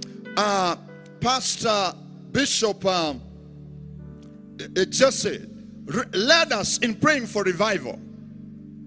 And the revival that we are expecting, the revival that is coming in Kenya, is not a revival for us to just say we are feeling the goosebumps, we feel the fire in the head, the fire in the chest, and we are broke. This revival is going to break poverty. This revival is going to restore what we lost. The days of people being so spiritual and they are broke, they are coming to an end. The curse of poverty over the continent of Africa is going to be broken by this altar. The revival that is coming will not only revive us spiritually, but is going to revive the economy. Can I hear a better amen?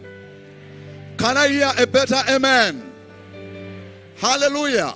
It's going to raise up scientists, like men like Isaac Newton, who are raised up in the midst of revivals. Our own Isaac Newtons are going to be raised up here in Africa because of the power of the altar. And these are the altars that we are going to pray and then break every oppression. First of all is the personal altar, which is your personal relationship with God. Lift your hand. Say, Holy Spirit, Holy Spirit, revive my altar. Revive my personal altar. Release the fire upon my altar. Let the fire burn day and night. In the name of Jesus. Now open your mouth and speak in the spirit in a minute. Mashande katia bandoza gadaya. Barosa makato zandai gadai. Barosa makata yamando zandai. Barosa makata yatai. Let there be a revival of personal altars. Mashama kabose ketea. Zayama yataya bagaria. Rosha makatai. Bayamando seketezai. Bamato zakopre katoza. Rasha bagaria bagaria. In the name of Jesus. Secondly, let's pray for the family altar. The revival, the restoration of the family altar. Everybody in your family shall get born again.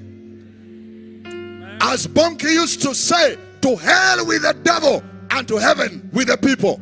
Lift your hand, declare in the name of Jesus. In the name of Jesus. I release a family altar. Family altar. I activate a family altar. I activate the family altar. In my family. In my family. In the name of Jesus. In the name of Jesus. Now open your mouth and pray.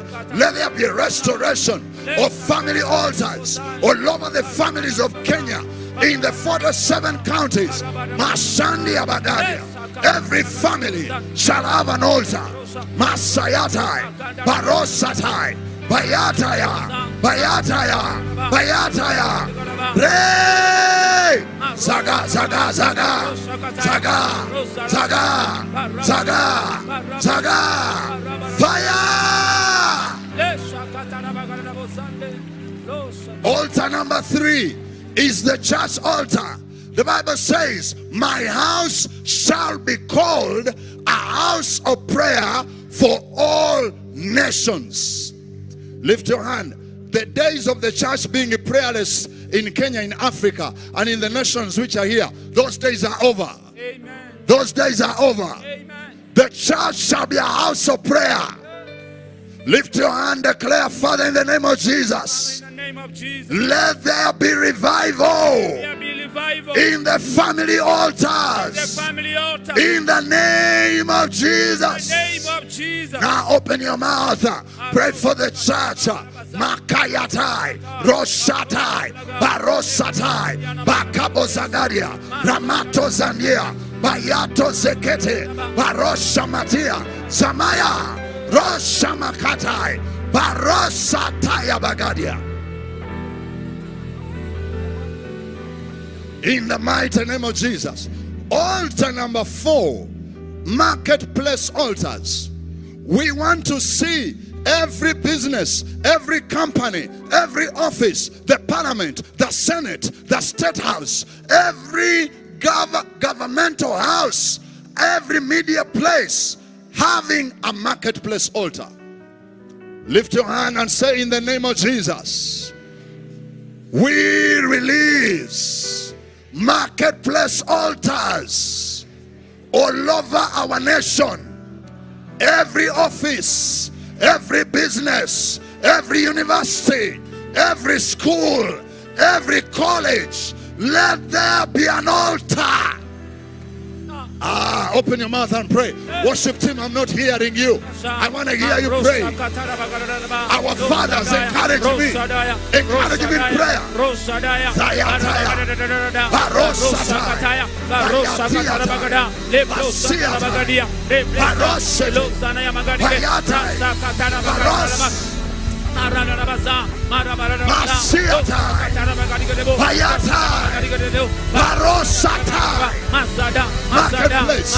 Marketplace, altars in the media, altars in government, everywhere, altars of prayer in universities, in the name of Jesus.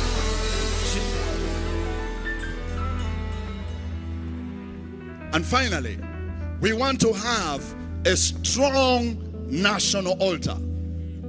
And we thank God that the First Lady of our nation, Mama Rachel Ruto, began the national altar. Let's celebrate her for being the patron of the national altar. Glory to God. The national altar speaks to the nation with the national voice. Like we are gathered here with our brothers and sisters from the 47 counties of our nation. This is a national altar. We have jurisdictional authority to decree things and overthrow principalities and powers. Let's lift up our hands. I want us to release a fire upon the national altar. We are going to call fire 7 times. Are you ready? Yes. Worshippers, are you ready? Yes. Can I hear the worshippers say fire, yeah, yeah, yeah? Fire, yeah, yeah, yeah. Fire, yeah, yeah, yeah. Fire, yeah, yeah, yeah. Lift your hand, everybody, say fire. Fire. Fire. Fire. 3 fire. Fire. 4 fire. Fire. 5 fire. Fire. 6 fire. Fire. Are you ready for the last time? 7. Fire.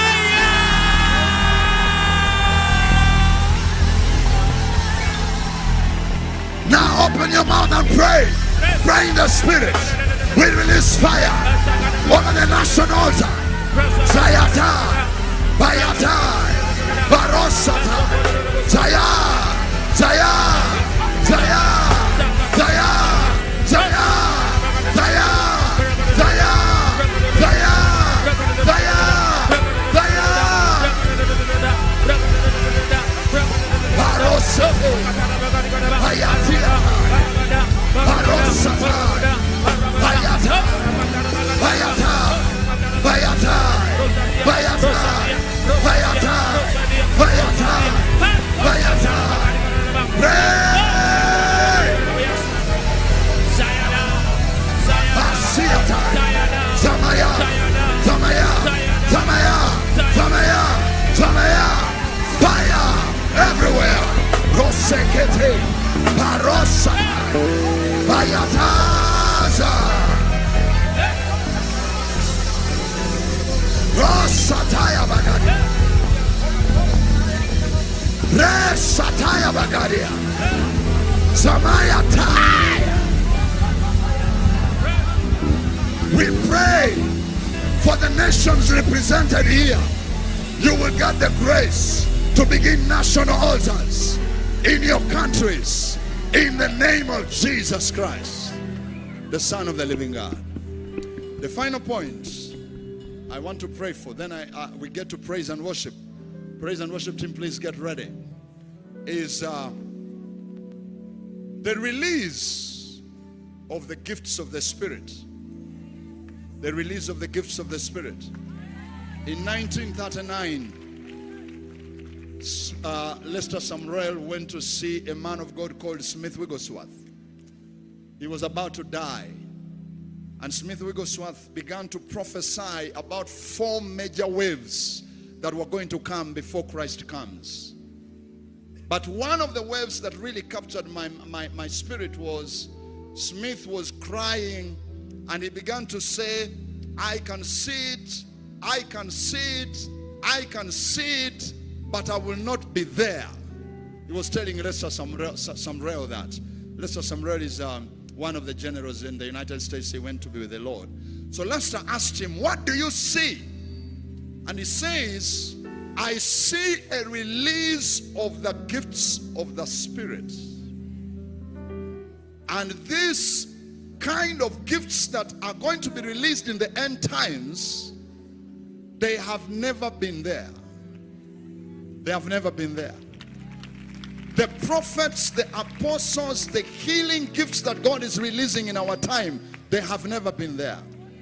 So Smith was crying and he was saying, I see it, I see it, I see it. Come on, tell your neighbor, I now see it. It is here. It is here. I don't hear you. Tell somebody, I see it. It is here. It is hanging over here. Hallelujah. And then he said that the purpose of those gifts was for the end time harvest of souls. There are prophets that God is raising up here. There are healing evangelists that God is raising up here. There are apostles that God is raising up here. There are people that are going to walk in power that we have never seen. They are going to walk in gifts that we have never seen. Because we are in that prophetic calendar of the release of the gifts of the Spirit for the end time harvest. Lift your hands and say, Father, in the name of Jesus, you are not a son of a man to tell a lie. Release the gifts of the Spirit. Release the gifts you promise. In the name of Jesus, the gifts of miracles, discernment, prophecy, release them now. Now open your mouth. Open your mouth and pray right now, child of God. Tonight is going to be so powerful. Pastor Benny said the move of the Holy Ghost is going to be so high. Pray. Pray for the release. Messiah Bagaria, Rosa Bagaria, Parosa Yatai, Payata Yatai, Parosa Mandia, Payata Yatai, Zaya, Zaya, Zaya, Shabayatai, Parosa Matai. In the name of Jesus, let's give the Lord praise.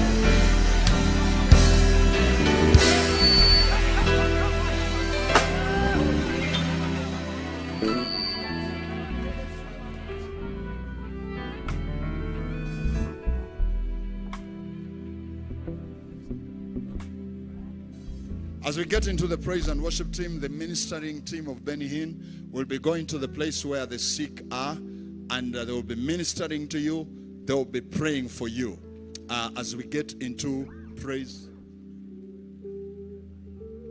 And whosoever is not feeling well, you are around this ground, you're not feeling well, you can lift your hand.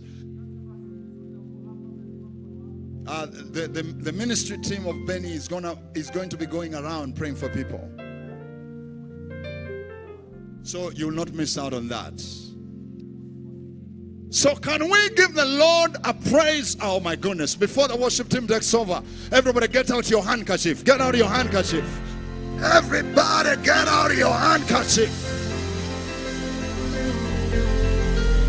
Get out your flag. We are going to make a shout. After such a powerful time of prayer. Are you ready? Let's go. Give the Lord a shout.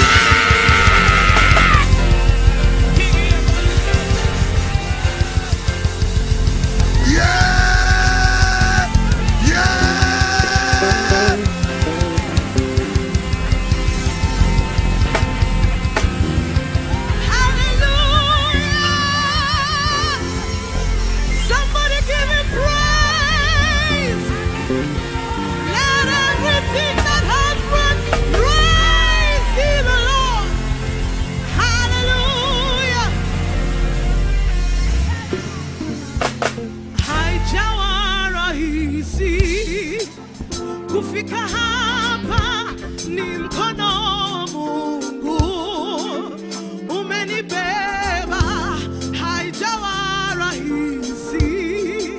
Kufika hapa ni mkono wa Mungu umenibeba, haijawa rahisi. Come on. Kufika hapa ni mkono wa Mungu umenibeba. Haijawa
Amen, amen, amen, amen.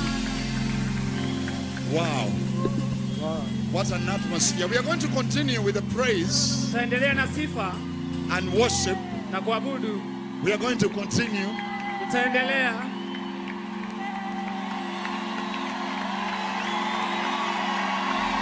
Something seems to be happening there. Kuna kitu kinafanyika pale. God is... Wow. Amen. You can take your seats in a minute. Zaketi kwa dakika chache. Yes, I want to take this opportunity to acknowledge the arrival of Archbishop Arthur Gitonga. Nataka nichukue nafasi hii kutambua kufika kwake Archbishop Arthur Gitonga. And Mama Josephine Gitonga. Na pia mke wake Our father is one of our celebrated fathers in this country. Yeye ni baba mmoja ambaye amesherekewa sana katika hii nchi. You're most welcome, Archbishop. Umekaribishwa sana askofu. And I want to celebrate the arrival of our mother, the only Mama Teresia Wairimu. Nataka nitambue uwepo wa mama yetu wa Kenya ambaye ni Mama Teresia Wairimu. Oh my goodness me. Wangu. We call her the demonstrator of the Spirit. Tunamuita yeye anadhihirisha mambo ya rohoni. Hallelujah. Hallelujah. It's wonderful to have you here so much. Ya ajabu kuwa nawe na ni heshima kuwa nawe hapa leo. So yesterday, jana Pastor Robert Kayanja mchungaji Robert Kayanja called for people aliita watu to give an offering wapeane sadaka in this conference, katika huu mkutano, in this healing crusade. katika mkutano wa uponyaji. And as you heard, na kama ulivyosikia, this healing crusade huu mkutano wa uponyaji is the first crusade in the history of our nation. Ni mkutano wa kwanza katika historia ya taifa letu. For us as the Kenyan church, kwetu kama kanisa la Kikenya, to sponsor it 100%. Kuwa ambao ndio tumegalamika 100%. Without getting any dollar from any country. Bila kupata dola zozote kutoka nje. And it has been the power of the church. Na imekuwa ni nguvu ya kanisa. The church in Kenya is rich. Kanisa la Kenya ni tajiri. Let's celebrate the Lord. Wacha tumsherehekee Bwana. Because it is not a cheap crusade. Kwa sababu hii sio crusade ambayo ni ya bei ya chini. And from now, na sasa hivi, we are going to sponsor crusades. Hivyo basi tutakuwa tunasaidia, tutakuwa tunapeana katika mikutano kama hii. So those people who took the envelopes, wale watu ambao walichukua bahasha, Pastor Robert wants to pray for you. Mchungaji Robert angetaka kuwaombea. You can just come to the front. Naweza kuja tu hapa mbele. If you brought your seed, kama ulileta mbegu yako, matunda yako. I'm inviting Pastor Robert Kayanja. Ninapomleta mchungaji Robert Kayanja all the way from the Miracle Center Cathedral. Pia ametoka kule katika Miracle Center Cathedral. Is my spiritual father to come and lead us in to pray to bless those people that have brought their seeds. Baba yangu ya kiroho nikimkaribisha akuja aombe wale ambao wameleta mbegu zao. Let's welcome Pastor Robert Kayanja. Wacha tuweze kumkaribisha mchungaji Robert Kayanja.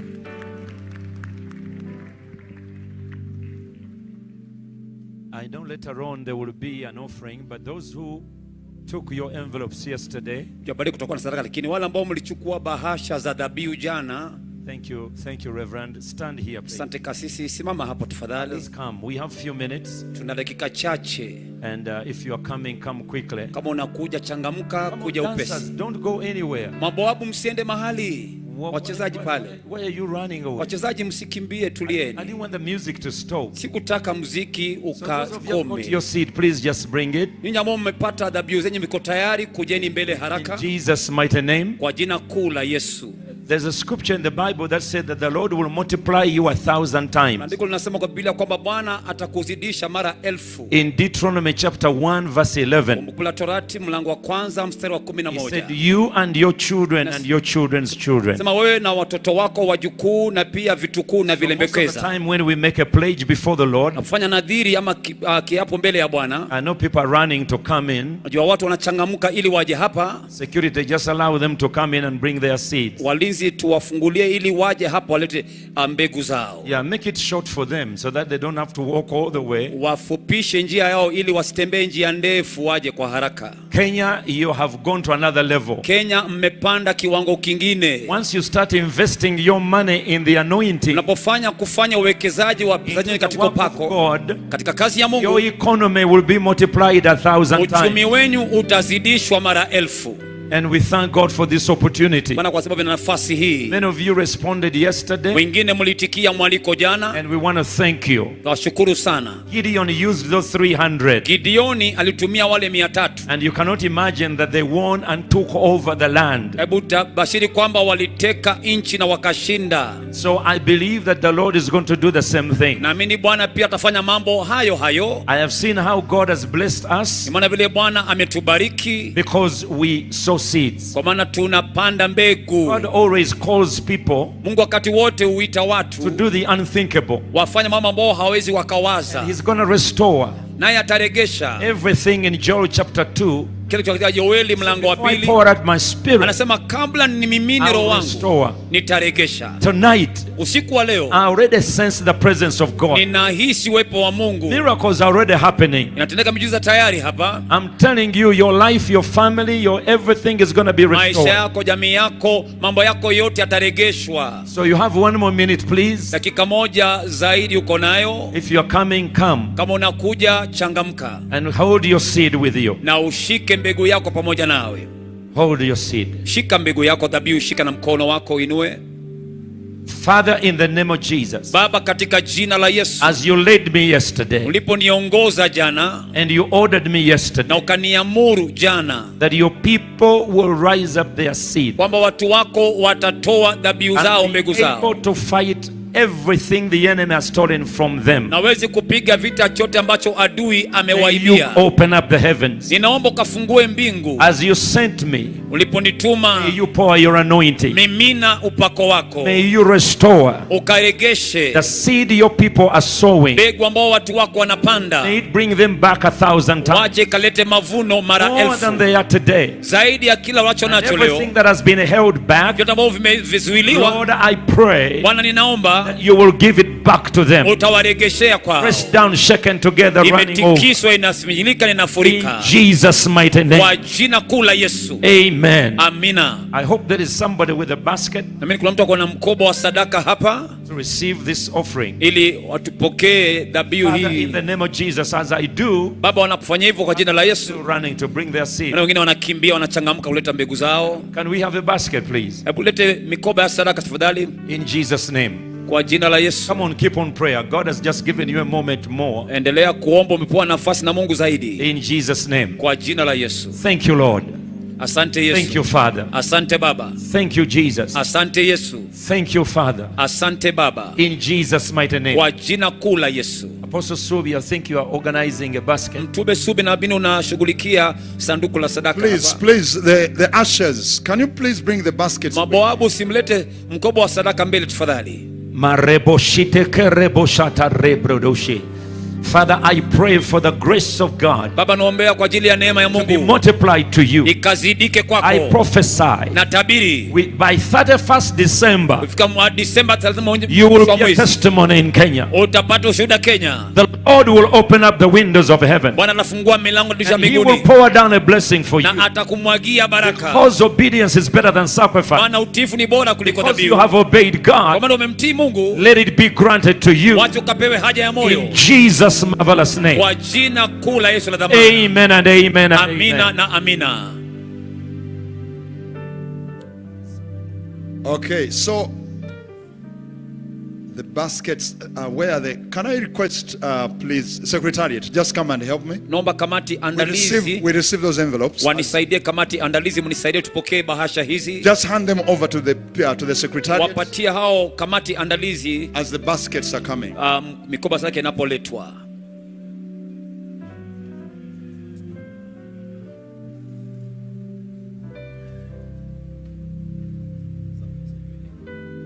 Yes, you can do it from there.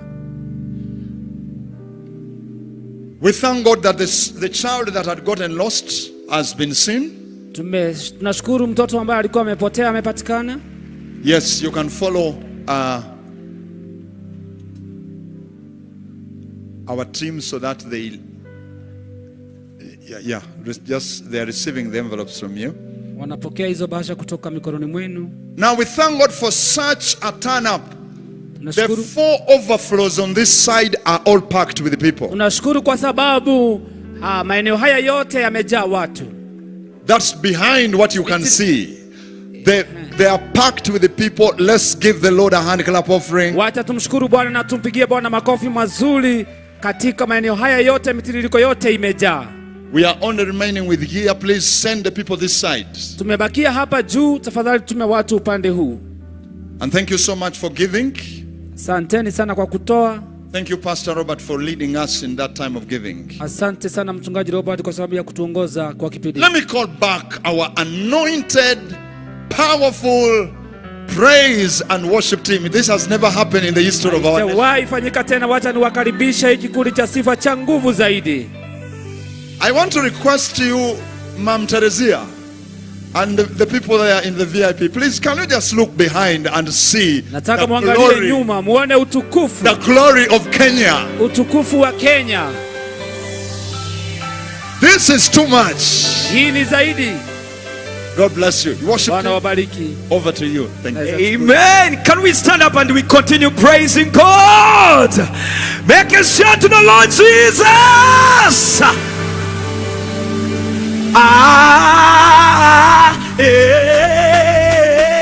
Yesu asahili heshima na utukufu. Everybody wasahili heshima.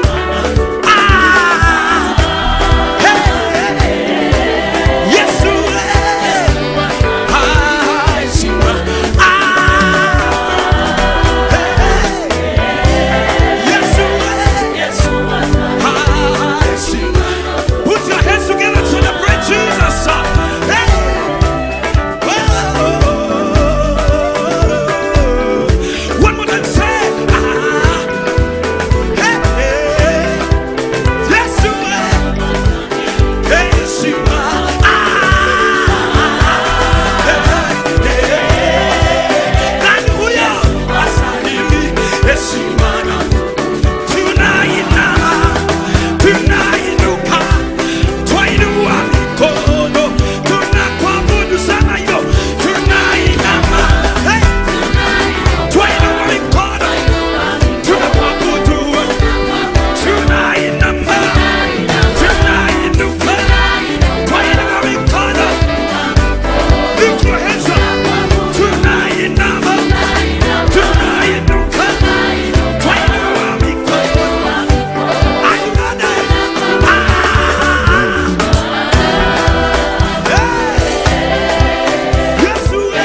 also in the house.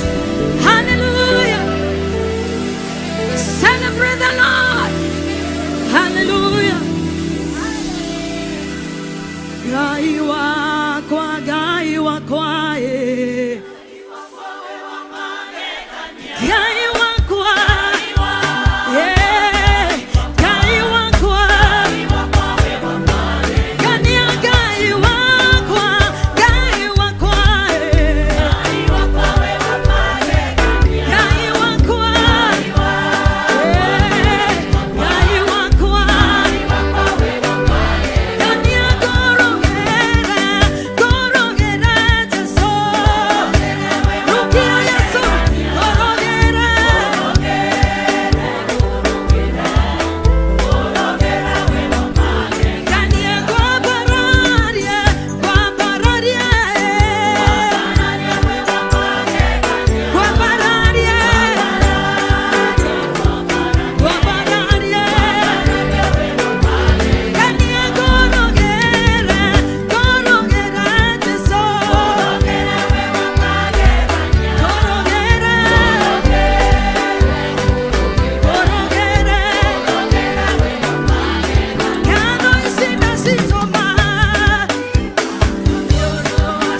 Hallelujah.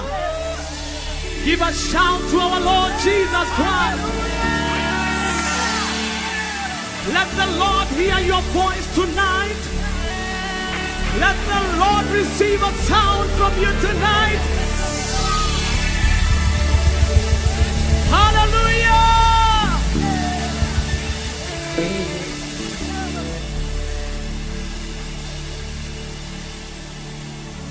Hallelujah. You are Alpha and Omega. We worship you alone. You are worthy to be praised. You are Alpha and Omega. We worship you, our God. You are worthy to be praised. Sing with me, you are Alpha and Omega. Yes, Lord. We worship you. Our God. Let everyone lift your voice and say, you are Alpha and Omega. Father, we worship you. You are worthy. Let every heart be lifted as we say you are Alpha and Omega. We worship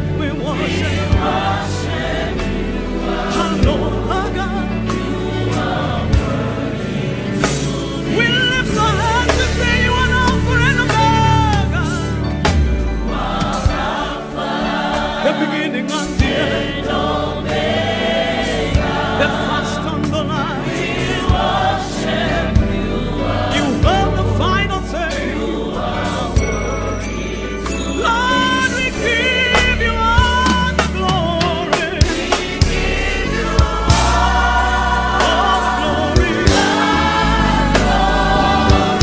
Yes, God, we worship you. Our Lord.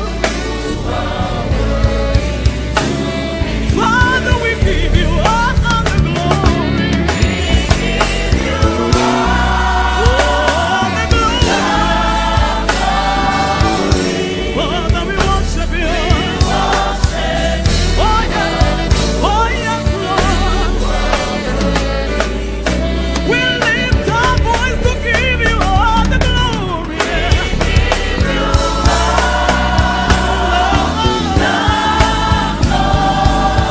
We worship you, Lord. Our God, our God, our God. At this time, in this stadium, we give you all the glory, God.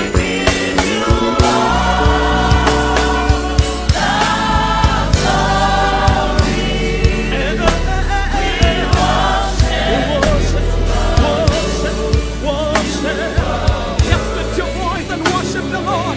Lord, we give you all the glory from this place. We lift our voices to worship you.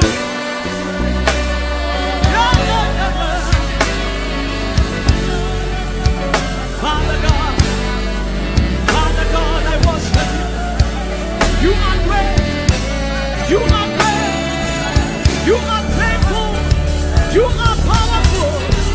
You are mighty. At your voice, Lord.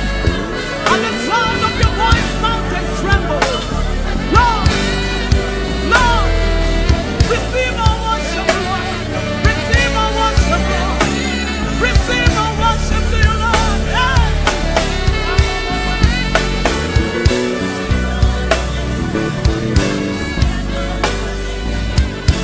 Father God, Father God, Father God, Father God.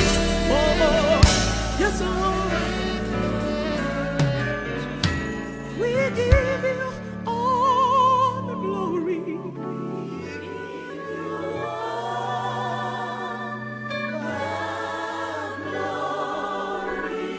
Oh God, we worship you. You alone alone deserves our worship tonight. There is no other God, Father, we give you all the glory.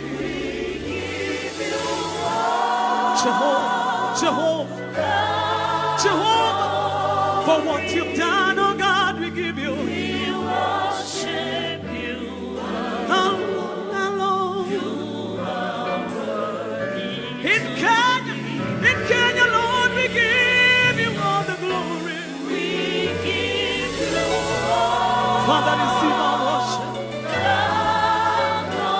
Glory. God, receive our worship. We worship you alone. You are worthy to be praised. Uninyunyiziaye maji. Oh yes, Lord. Wakati wa ukame huachi ninyauke. Ona upenda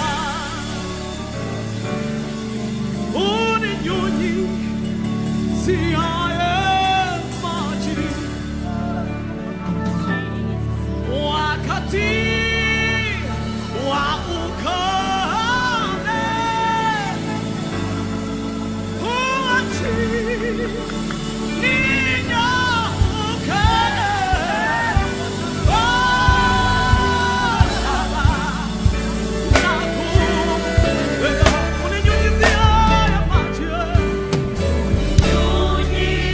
Uninyunyiziaye maji.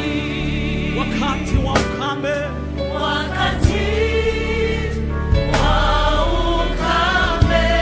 wakati kama huu huachi ninyauke.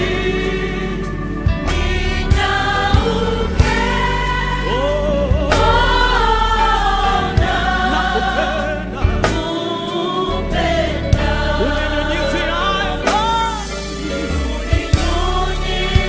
Uninyunyiziaye maji. Ninapokaukiwa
nafsi yangu ya kungoja Bwana kuliko walinzi wangojavyo asubuhi. Nafsi yangu ya kungoja Bwana kuliko walinzi wangojavyo asubuhi. Kanisa, mwambie nafsi yangu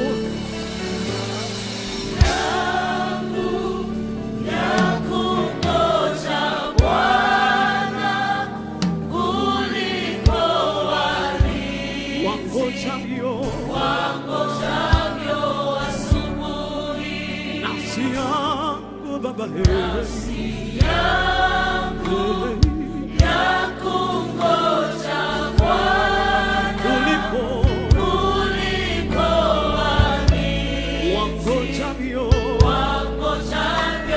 asubuhi. Nafsi yangu Baba, ya kungoja Bwana kuliko walinzi wangojavyo asubuhi. Kenya yetu ya kungoja Bwana kuliko walinzi wangojavyo asubuhi. Kenya yetu Baba, ya kungoja Bwana kuliko walinzi wangojavyo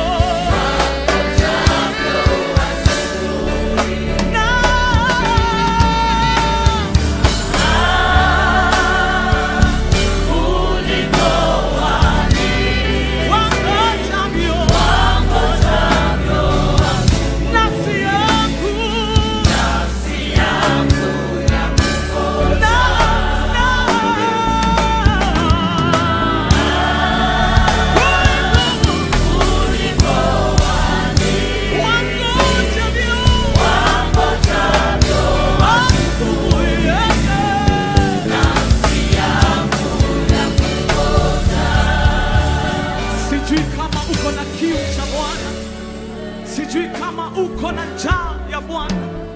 Inua tu mikono yako kwa Mungu aliye hai. Mwambie Bwana, nina kiu chako. Bwana, nina kiu chako. Nina njaa kwa ajili yako Bwana. Nihuishe mkate wa mbinguni.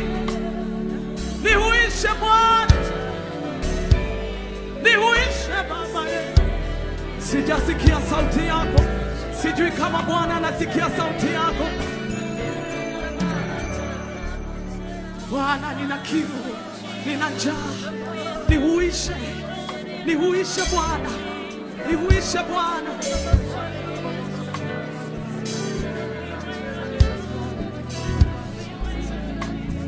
Tuna haja nawe Yesu. Tuna haja nawe Mwana Kondoo wa Mungu. Tuna haja nawe. Nina haja nawe Bwana. Nina kiu chako Yesu. Nina njaa ya neno lako Bwana.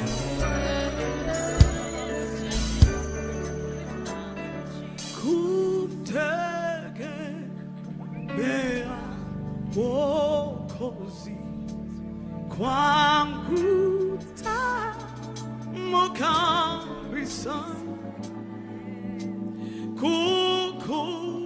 Kukubali neno lake nina raha kamili. Kumtegemea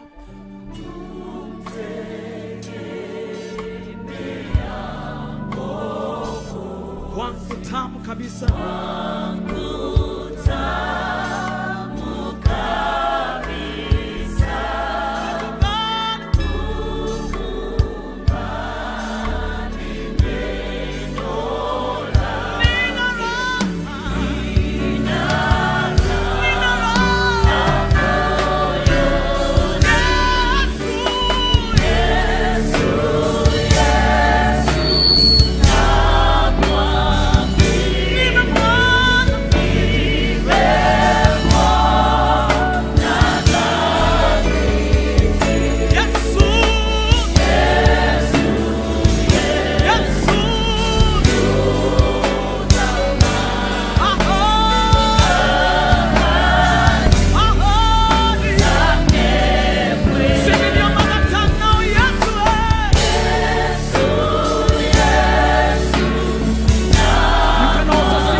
juu kwa Bwana.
This kind of worship is like honey in your throat.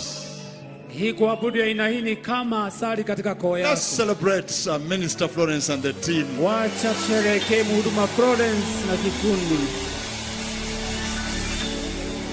God bless you so much. Bwana wabariki sana. We can take our seats for a moment. Tunaweza keti kwa muda mfupi. I want to thank the Lord. Nataka kumshukuru Bwana because our deputy president, kwa sababu naibu wa rais, His Excellency Mheshimiwa Rigathi Gachagua is in the house tonight. Rigathi Gachagua ako pamoja nasi jioni ya leo. Let's celebrate our deputy president. Tusherehekee naibu wetu wa rais. Deputy President, you are most welcome. Naibu wa rais umekaribishwa. We are so blessed as a nation. Tumebarikiwa kama taifa to have a deputy president who is on fire for God. Kuwa na naibu wa rais ambao ameshika moto kwa sababu ya Mungu. And his wife is a pastor. Na pia mke wake ni mchungaji. Mama Dorcas. Mama Dorcas. And to have a president who is on fire for God and the first lady is an intercessor. So sasa kuwa there is any demon that can survive. Hakuna pepo yoyote ambayo inaweza epuka. Praise the Lord. Bwana asifiwe. Okay, I also want to acknowledge the arrival of some of our fathers in the faith. Nataka pia kutambua kufika kwao kwa baba wetu wa imani.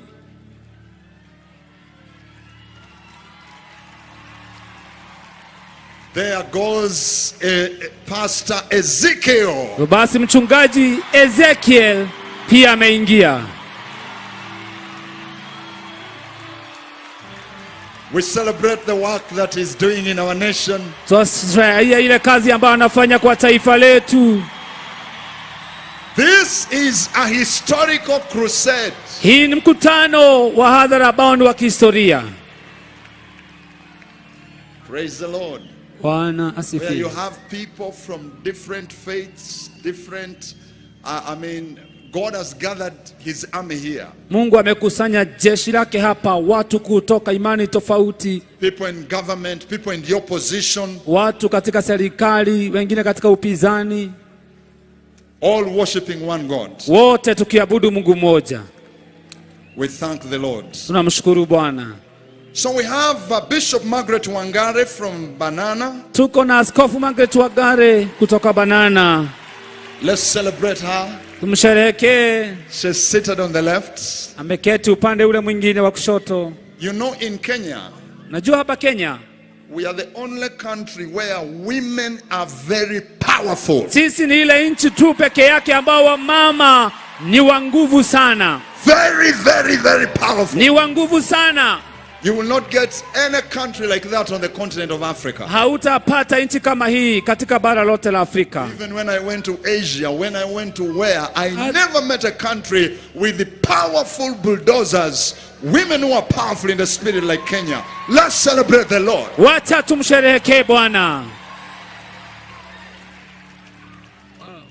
As Archbishop Kibarabara says, when God created Kenya, he must have smiled. Kama vile Askofu Kibarabara anasema ya kwamba vile Mungu alikuwa anaumba Kenya lazima alitabasamu. Then we have Bishop Jefferson Nyatuka. Tuko na Askofu Jefferson Nyatuka. God bless you. Bwana kubariki. Bishop Peter Njiriri. Tuko na Askofu Peter Njiriri. Bishop Julian Kula. Tuko na Askofu Julian Kula. God bless you so much. Bwana wabariki sana. And I also want at this point nataka kwa wakati huu to bring to the stage a great mother in our nation. Kuleta katika mahara hapa mama ambayo ni mkuu sana katika taifa letu. She is the pastor of our first lady. Yeye ni mchungaji wa mama wetu wa taifa.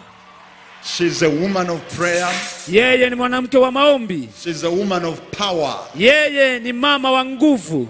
She's globally respected on a global dimension. Ameheshimika kiulimwengu na maeneo yote. She's a woman who has affected this whole country. Ni yule mama ambaye ameguza taifa hili lote. And she has never lost her fire. Na hajawahi poteza moto. Let's celebrate. Wacha tusherehekee. The only. Pekee. The only. Pekee. Mama. Teresio. Wairimu. Jesus Christ. Yesu Kristo. She's so anointed and so beautiful. Amepakwa na ni mlembo zaidi. Zaga. Mama, you're most welcome. Umekaribishwa sana. We celebrate you. Come on. Tunakusherehekea. Kuja utusalimie.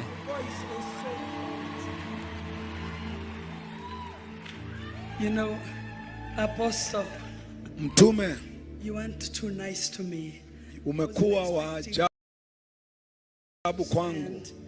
I've been screaming off my voice. Nimekuwa nimepasa sana sauti yangu. As we have been pushing the month of February in prayer and fasting. Kama vile tulivyoelekezwa kwamba mwezi wa kwanza na wa pili kuwa katika maombi ya kufunga. As a nation, I know God has given us a word. Kwa maana kama taifa najua kwamba Mungu ametupatia neno. 2024 neno la mwaka wa 20 is the year to build and rebuild. Ni mwaka wa kujenga na kuzidisha. That is found in the book of Nehemiah, the 2nd chapter. Kama vile ilivyo katika kitabu cha Nehemia mlango wa pili. And I believe, na ninaamini, even having a servant of God like Pastor Benny come to our city and our nation. Kuwa na mtumishi wa Mungu Pastor Benny HINN kuja katika taifa letu na mji wetu. Prophetically many things will be shaken. Kwamba katika ulimwengu wa kinabii mambo mengi yatatingizwa. So that we may walk into the purpose and the destiny that God has called us for. Diposa tukaweze kutembea katika kusudi na hatima ambayo tumeitiwa na Mungu. I'm greatly honored. Nasikia kuheshimika. To have known our first lady. Kumjua mama wa kwanza Mrs. Rachel Chebet Ruto. Mrs. Rachel Chebet Ruto. We love you, our mother. Tunakupenda mama yetu. She's a woman of prayer. Ni mama wa maombi. And we met because of prayer. Na tulikutana kwa sababu ya maombi. We came to know each other because of the passion of God. Tulikuja kujuana kwa sababu ya ile kujitolea kwa ajili ya kumtependa Mungu. But apparently when she was a small girl, lakini yashangaza kwamba wakati alipokuwa binti mchanga, she used to come to Uhuru Park crusades. Alikuwa anakuja katika crusade za Uhuru Park. And I never got to meet her that time. Na sikuweza kukutana naye wakati ule. We're so proud of you and our president and we thank God for you. Tunajivunia kwa ajili yako na tunashukuru Mungu kwa ajili yako pamoja na rais wetu. We thank you, our deputy president, His Excellency. Tunakushukuru naibu wa rais and Excellency Pastor Dorcas. Hawakuheshimika mchungaji Dorcas. And I'm so honored to stand on behalf of the fathers of faith in this nation. Na nasikia kuheshimika kusimama kwa niaba ya kina baba wa imani katika taifa hili. When God called me to the ministry, wakati Mungu aliponiita kwa huduma, there were very many challenges. Kulikuwa na changamoto nyingi. Maybe there were only 2 preachers preaching women before me. Kulikuwa tu na kama hivi wanawake wawili wahubiri kabla nifike. Of course, Bishop Margaret Wangari, everybody knows her. Askofu Margaret Wangari kila mmoja anamjua. She preached and shook this nation with miracle, signs and wonders. Alihubiri na akaitingiza taifa hili kwa ishara na miujiza. And apparently we went to school together when we were young. Na yashangaza kwamba tulienda shule moja tulipokuwa wachanga. There were mothers like Pastor Judy Bogwa and Pastor Josephine Kitonga. Kulikuwa kina mama kama vile mchungaji Judy Bugwa na askofu Josephine Kitonga. Those were the first women of faith that held my hand. Hao ndio kina wamama wa imani wa kwanza walionishika mkono. There were fathers like Bishop Arthur Kitonga. I'm ever grateful to you. Kulikuwa kina baba kama askofu Arthur Kitonga na ninashukuru Mungu kwa sababu yako. Because you helped me fight the battles so I could preach the gospel at Uhuru Park. Kwa sababu ulinisaidia ukanishika mkono ukaniwezesha kuihubiri injili katika uwanja wa I know there are very many bishops right there. Najua kuna askofu wengi pale. We honor you. Tunawaenzi for your faith and faithfulness, kwa imani na uaminifu wenu, in your service to God in this nation, katika kujitolea kwa Mungu katika taifa hili. And it's my prayer that God will reward you, na ni ombi langu kwamba Mungu atawatunuku for giving us people like us, kwa kuwapatia watu kama mimi an opportunity to preach Christ, nafasi ya kumhubiri Kristo. We know we have younger ministers who have come. That time I came into the ministry and they are here today. Najua kuna wahubiri wengine wachanga walioingia katika huduma wakati kama ule nilioingia. I even heard Bishop Harrison saying he preached my first message. Nimesikia askofu akisema kwamba alihubiri ujumbe wangu wa kwanza. Thank you very much. Asante sana. This is a great nation. I love my nation. Napenda taifa. Kenya is the greatest nation. Kenya ni taifa kuu. Whatever nation I go to preach the gospel. Mataifa yote ambao nimeenda kuhubiri injili. Allow me Bishop Kayanja to say, I always say everybody wish they were born in Kenya. Askofu Kayanja niruhusu niseme hili kwamba kote nimeenda na hisi kwamba watu wanatamani kwamba wangezaliwa Kenya. Thank you Apostle Sumbi for surprising me. I don't even see you. Thank you very much. Asante Mtume Subi kwa kunipa nafasi hii. I love you all. How many know? Na wapenda wangapi mnajua? Never give an evangelist a microphone. Usiwahi mpa mwinjilisti. How many know? Wangapi mnajua? The devil is in trouble. Kwamba shetani yuko kwa shida. You didn't hear what I say. Hamukusikia nilichosema. How many saints? Ni wangapi? The devil is in trouble. Munaojua kwamba shetani yuko kwa shida. Because the preaching of the gospel, kwa sababu kuhubiriwa kwa injili, kingdom of God, na ufalme wa Mungu, shall be preached in Kenya. Itahubiriwa Kenya. The name of Jesus, kwa jina la Yesu, will be exalted. Yesu atainuliwa. Let me finish by this. Wacha nimalizie kwa hili. Apostle, when I was coming, mtume wakati nilikuwa nakuja, God dropped a word in my heart. Bwana ameweka neno kwa moyo wangu. This word was my prayer. Na hili neno likawa ombi langu. That God will raise a Philip during this crusade. Kwamba Mungu atainua Philip katika crusade. May the Lord raise another Philip in the city of Nairobi. Naomba Mungu ainue Philip mwingine katika. May the Lord katika raise another Philip in the nation of Kenya. Mungu ainue Filipu mwingine katika taifa la Kenya. May we see Philips coming up from everywhere. Tuona wengine wakinuka kila mahali. We will go and tell the Nathaniels. Ambao watamuenda kumweleza Nathaniel. We have found him. Kwamba tumempata. The Messiah. Aliye Mesiya. The Son of the living God. Mwana wa Mungu aliye hai. God bless you, love you. Bwana wabariki na wapenda. Let's celebrate Mama Teresia Wairimu. Msherehekee mama yetu Teresia Wairimu. Mama Teresia, I always thank God for her. Mama Teresia huwa nashukuru Mungu sana kwa juu yake. Because my wife got healed of problems of the eyes in her meeting at KICC when she was in Form 2. Mke wangu alipona, alikuwa na shida ya macho. The disease has never come back. Na tangu siku hiyo magonjwa hayo haijawahi rudi tena. So I thank God for her. Kwa hivyo nashukuru Mungu kwa sababu yake. Amen. Amina. So are you ready for the next move? Uko tayari Kwa nafasi Are nyingine, you ready for tonight?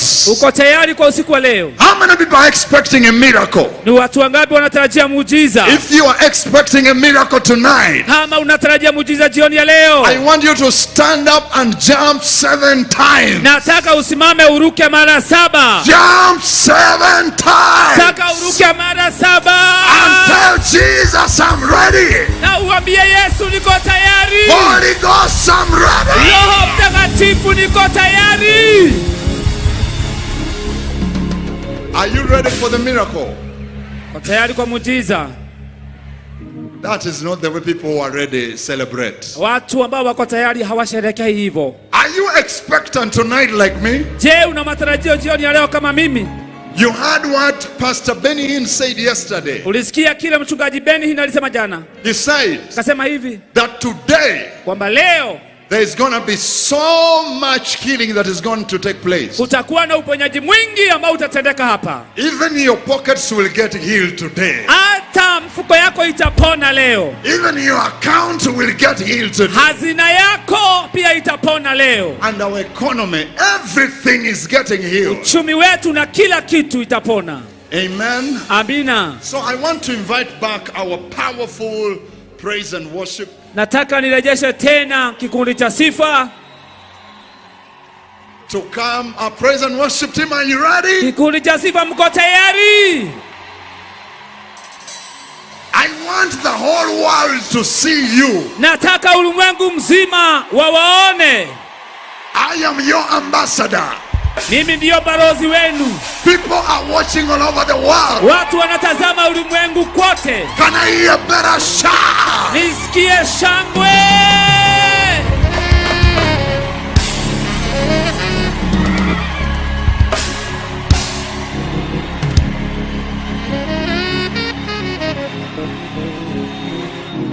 Listen, over 25 million people in Kenya alone are watching this live because we are on Citizen. Zaidi ya watu milioni 25 hapa Kenya wanatazama runinga kwa sababu tuko katika runinga ya Citizen. I want you to get out your handkerchief again. Nataka utoe kitambaa chako tena. I am not going to come back here. Sitarudi hapa tena. I am going to be handing over. Nitakuwa nikipeana mkutano. But I want us to show the world. Lakini nataka tuonyeshe ulimwengu, Marekani, Europa, Asia, that the church in Kenya ya kwamba kanisa la Kenya liko hai. Wait. Goja. Wait. Gojeni. Wait. Gojeni. Hallelujah. Hallelujah. We are going to shout. Tutapiga sauti. Come on. And our president has just arrived. Na rais wetu amefika. His Excellency William Mheshimiwa William Samoei Ruto has arrived. Amefika. Let's celebrate our Wacha tusherehekee rais wetu. Wow! Somebody give the Lord a shout. Tuwapigie Bwana shangwe. Jesus. Yes. Let's continue shouting. Wacha tuendelee kupiga sauti. As our president, rais wetu marches in. Inapoingia.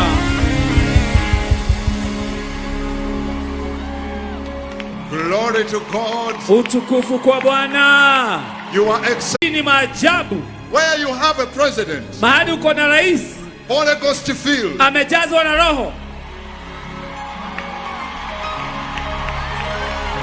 full of fire, amejaa moto. Wow.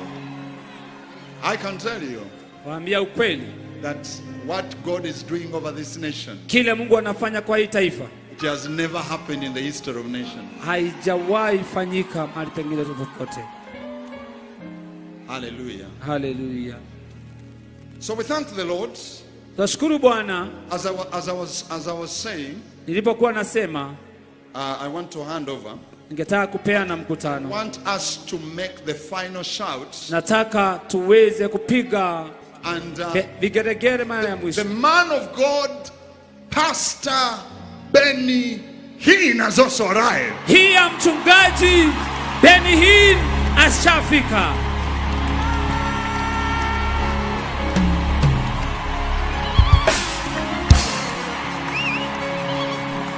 Jesus Christ. Yesu Kristo.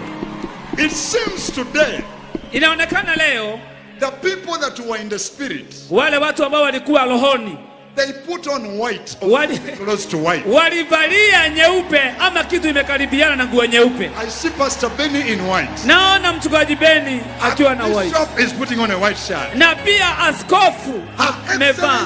Is in white. Na pia rais wote wamevalia nyeupe. Our president is in white. Na pia rais wetu amevalia nyeupe. Lucas is in white. And everybody who has a white handkerchief, at least I never missed the handkerchief. Usikose, hata mimi sikukosa.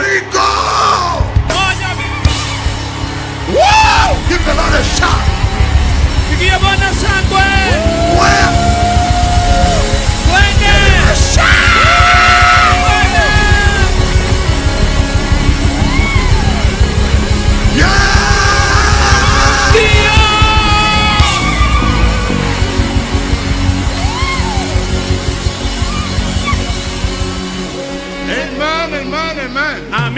Amina.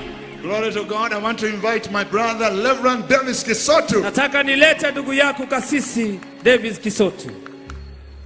Hey! Ndio.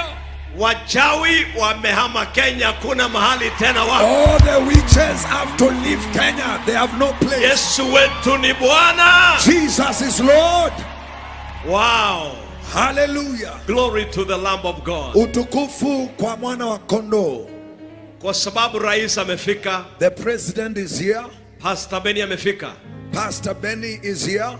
Kila mtu keti mahali uko kama una kiketi. We request everybody to sit where you are able to get a place. Karibuni sana wote kwenye viti. Welcome on your chairs. Wonderful. Asante. Well, we'll continue with our program. Tutaendelea na ratiba yetu. Your Excellency, our beloved and dear President. Rais wetu tunayempenda na kumheshimu. Together with our beloved and dear Deputy President. Pamoja na naibu wa rais tunayempenda na kumwenzi. Mama wetu wa taifa. Our first lady. Na vile vile mke wake wa naibu wa rais Pastor Dorcas Rigathi. And the spouse to the Deputy President Pastor Dorcas Rigathi. Na viongozi wote waliofika wa serikali. And all the leaders of the government who are here. Na watumishi wa Mungu. And the servants of God. Kutoka hapa mjini Tanzania na kila mahali. From Kenya, Tanzania and all over the world. Karibuni hapa kwenye hii mkutano wa hadhara ya Injili hapa Nairobi. Welcome to this crusade, gospel crusade in Nairobi. Wote wanaotusikiza nyumbani, those of you watching from home, tunao zaidi ya watu milioni 25. We have over 25,000 million people watching. Kwenye televisheni na maredio kule nyumbani. Watching on television and listening on the radios from home. Jana nilikuwa naambiwa na mama yangu kule kijijini. Yesterday I was being told by my father in the village. Tulikuwa tunakufuatilia na kusikiza Injili. That they were following by listening on the gospel. Hebu tuwakaribishe wote wale ambao wamefika. Let's welcome all of them that have arrived. Asanteni sana sana. Thank you so much. Your Excellency. Rais wetu tunayemwenzi. As the body of Christ and the church of Jesus Christ. Kama mwili wa Kristo na kanisa la Kristo. In this nation and in this continent. Katika taifa hili na katika bara hili. We are so proud of you. Tunakujivunia sana. Very, very proud of you, Mr. President. Tunajivunia wewe sana rais wetu. And we are so happy. Na tuna furaha. Together with your deputy. Pamoja na naibu wako. Mmoja wenu ni muinjilisti. One of you is an evangelist. Mwingine ni mzee wa kanisa. And the other one is a church elder. What a blessing. Ni baraka ya aina gani? Na mzee wa kanisa ameoa mchungaji. And the church elder has married a pastor. Nilikuwa nafikiri nitapata nduru ya wale watu wameokoka hapa. I thought I was going to get a celebration from all the saints. Na rais ameoa muombezi. And the president has married an intercessor. Sasa uniambie shetani atakaa Kenya. Hakuna mahali atajificha hapa. You want to tell me that the devil will stay in Kenya? He has no place to stay in Kenya. Tunashukuru Mungu sana. We thank God. I just want to recognize the presence of the leaders who are here. Nataka kutambua uwepo wa viongozi walio mahali hapa. Before I welcome the leaders who will say something, and then we are going to receive our man of God, Pastor Benny. Then before I welcome the leaders, viongozi watakao sema jambo, kisha tutampokea mchungaji Benny. Your Excellency, these are the men and women of God ambao nimepata majina yao hapa. Raisi, tunaye mwenzi wetu, hawa ndio wake na watumishi wa Mungu walio mahali hapa niliopaswa. We have our former Vice President Honorable Stephen Kalonzo Musyoka is together with us. Tuko naye aliyekuwa naibu wa rais Daktari Stephen Kalonzo Musyoka yuko katikati yetu. Asante sana mheshimiwa. Asante. Thank you. We have the Governor of Nairobi, Honorable Johnson Sakaja. Tuko naye Governor wa Nairobi, Johnson Sakaja. Thank you so much, Governor. Asante sana, Governor. We have the government spokesperson, Honorable Isaac Mwaura.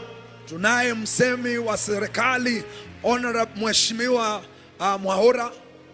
We have PS Ambassador Julius Bitok. Tuko naye Balozi Julius Gitao. My brother Sunday, we have Honorable Esther Pasaris, mama wa kaunti ya Nairobi. Konaye Mheshimiwa Esther Pasaris. Tunayo vile vile Honorable Sabina Chege. We have Honorable Sabina Chege. We have also Honorable Joshua Mwalio. Asante mheshimiwa. We have Honorable Dr. Tekla Tum. Asante mheshimiwa. We have Mrs. Margaret Kosgei, the spouse of Felix Kosgei, head of public service. Asante sana mama. And we have Bishop Margaret Wanjiru, mheshimiwa. Asante sana Bishop.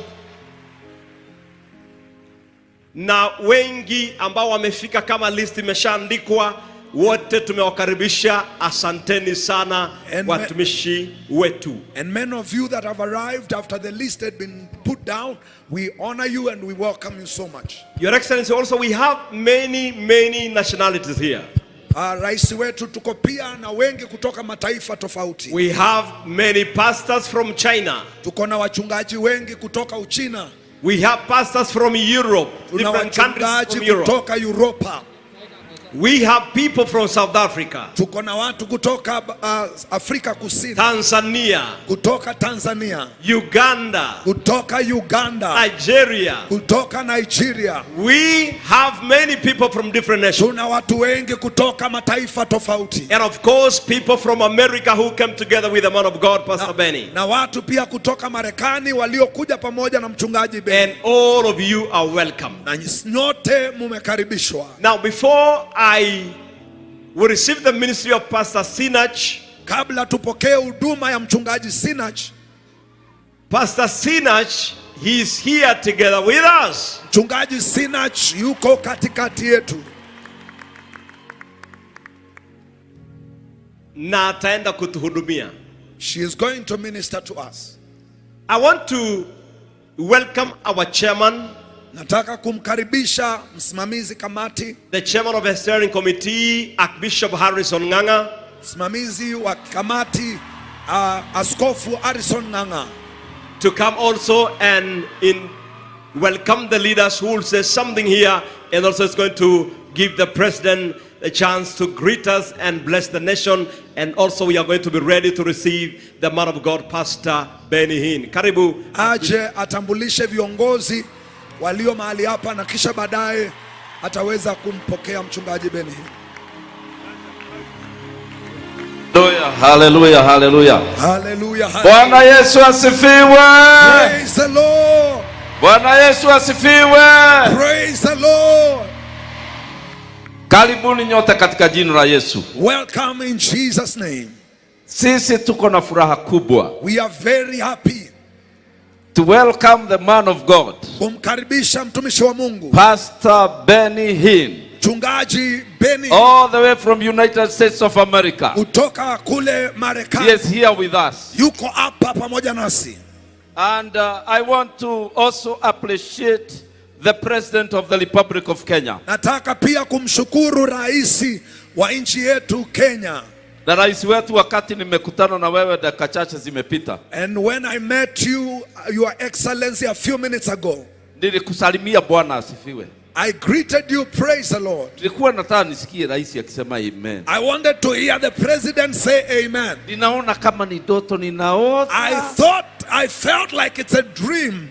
Paka nikajikuta nikimwambia tena Bwana asifiwe. Until I found myself repeating again, praise the Lord. We are very glad to have a president of this republic that fears God, honors God, and is born again. Tuna furaha na tunashukuru Mungu kuwa na raisi wa nchi yetu anayemcha Mungu, anayempenda Mungu. Amen. Amina. And this big gathering, na kungamano hili kubwa namna hii, I want to inform you that even the Deputy President of the Republic of Kenya is here. Nataka pia kuwajulisha kwamba naibu wa rais wa nchi ya Kenya yuko hapa. The author of what we are doing today, the one who had the original vision, aliyekuwa na maono na chanzo kile tunachofanya hapa, the First Lady of the Republic of Kenya, aliyekuwa na maono haya, mama wa kwanza wa nchi yetu ya Kenya, Rachel Ruto, Mama Rachel is here with us. Yuko hapa pamoja nasi. A born again Christian, aliyeokoka, a woman of prayer, mwanamke wa maombi. What else do we want in Kenya? Ni nini mnachohitaji hapa Kenya jamani? The wife of the Deputy President of the Republic of Kenya, naibu wa rais wa nchi ya Kenya, Pastor Dorcas, mchungaji Dorcas, is a pastor in this republic. Yeye ni mchungaji kwa taifa hili. I'm so happy that we are being led by God-fearing people at the helm of this country. Tunashukuru kwamba katika uongozi wa taifa hili tunaongozwa na watu wanaomcha Mungu. And now it is my pleasure, na sasa ni furaha kwangu, to invite Rachel Ruto, Her Excellency the First Lady of the Republic of Kenya, nikamkaribishe mama wa kwanza tunayemuenzi, Mama Rachel Ruto, to come here and give her remarks. Aje hapa akatoe hotuba ya kwake. As Benny HINN sits here and listens to you. Wakati mchungaji Benny HINN amekaa hapa akikusikiza, ni ndoto mama wa taifa. Karibu mama wa taifa. Welcome to this altar. Karibu kwa haya madhabahu. In Jesus' name. Kwa jina la Yesu.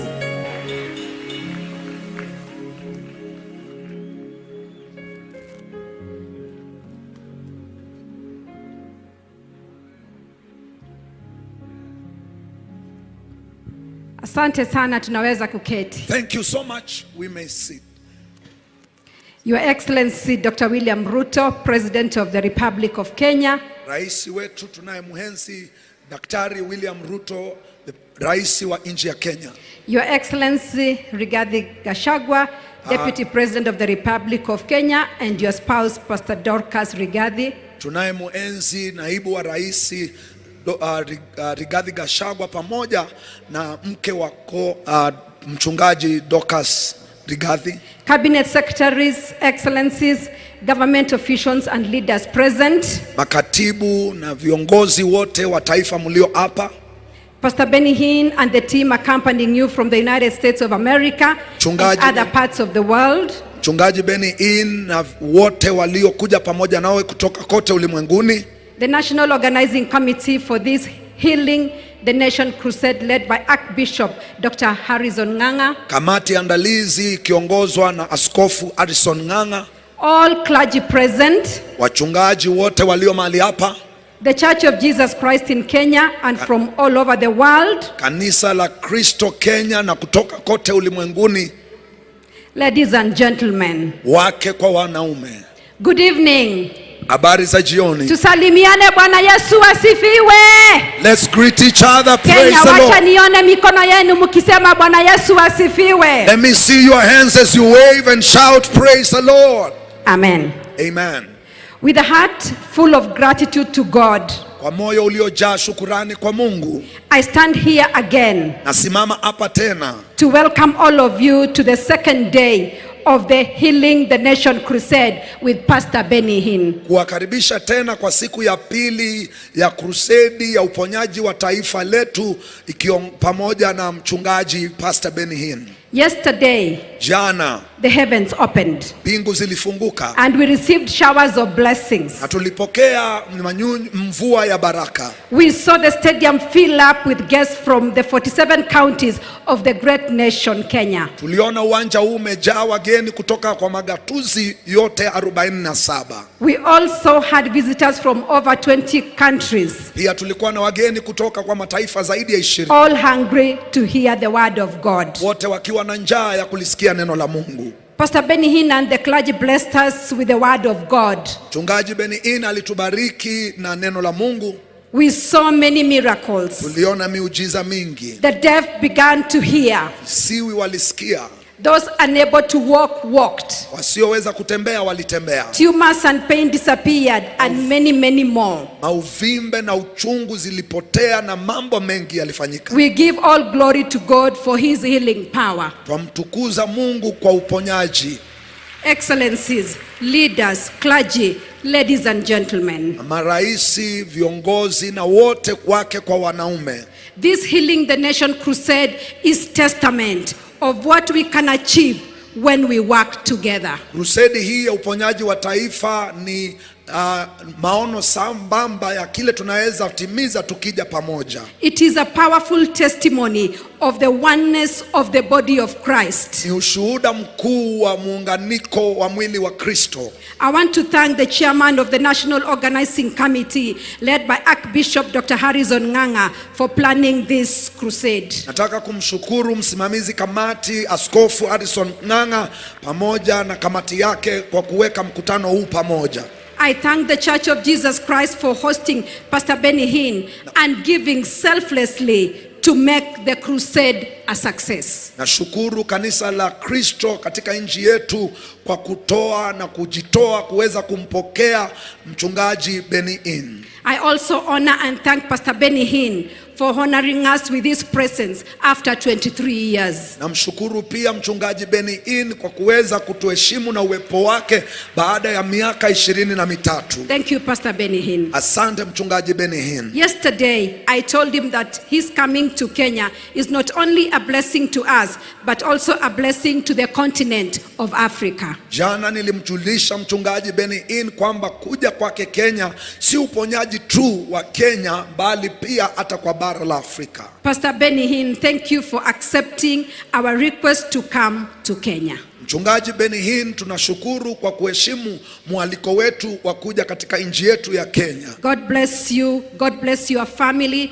God bless your ministry. Bwana kubariki, Bwana alibariki huduma yako na pia familia yako. As I said yesterday, you are always welcome here. Kama nilivyotangulia kusema jana, umekaribishwa wakati wote. As a nation and especially the church, kama taifa na hasa kanisa, we have agreed that we are ready for revival. Tumekubaliana kwamba tuko tayari kwa ufufio.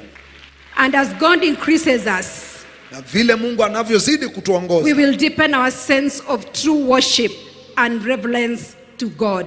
Tutajiweka katika kumcha Mungu na kumwabudu Mungu. We thank God for giving us a president and an administration that fears God. Tunamshukuru Mungu kwa kutupa raisi na uongozi wa serikali unaomcha Mungu. As the church, I want to assure you, Your Excellency, that we are praying for you and your administration. Kama kanisa, kama mwili wa Kristo, nataka kukuhakikishia rais wetu kwamba tunakuombea.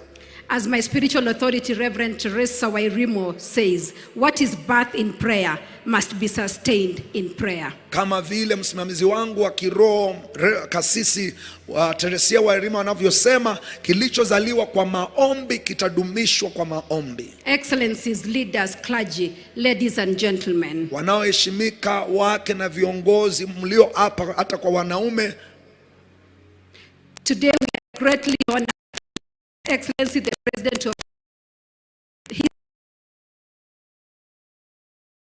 county government leaders join us. Siku ya leo tumeheshimika kuwa na rais wetu, naibu wa rais na viongozi wa njia tofauti katika taifa letu tunawapokea. Tunasema karibuni sana. We say thank you, welcome so much. I want to close my brief remarks today with the words of our national anthem, which inspires us to stay united as believers and as a nation.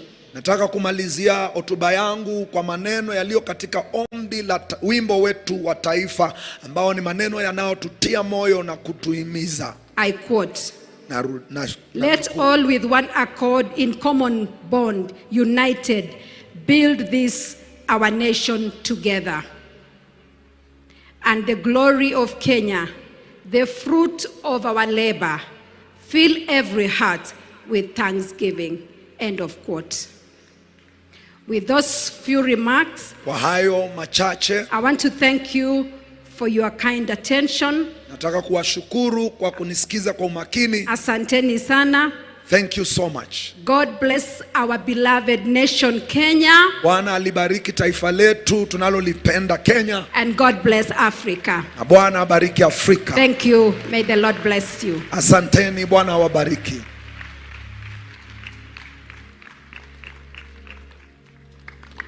God bless you, the First Lady of the Republic of Kenya. Bwana kubariki mama wa kwanza wa taifa letu Kenya. And the first woman to be there and saying Bwana asifiwe every morning, every evening. Na mama wa kwanza kuwa katika hiyo nafasi anayesema Bwana asifiwe asubuhi na hata jioni. Tunashukuru sana. Thank you, we can. Asanteni, mnaweza kaa. Nimesikia kuna mzee wa kanisa. I've heard that there is a church elder ambaye ameoa mchungaji Dorcas, who has married Pastor Dorcas. And we want to appreciate Pastor Dorcas. Na tunataka kutambua na kushukuru mchungaji Dorcas. Wakati tunaita bwana yako the Deputy President of the Republic of Kenya, Honorable Rigathi Gachagua, when we call your husband, come and give his remarks. Honorable Rigathi Gachagua aje aweze kutoa hotuba. And invite for us the President of the Republic of Kenya. Akisha akatukaribishie rais wetu wa Kenya.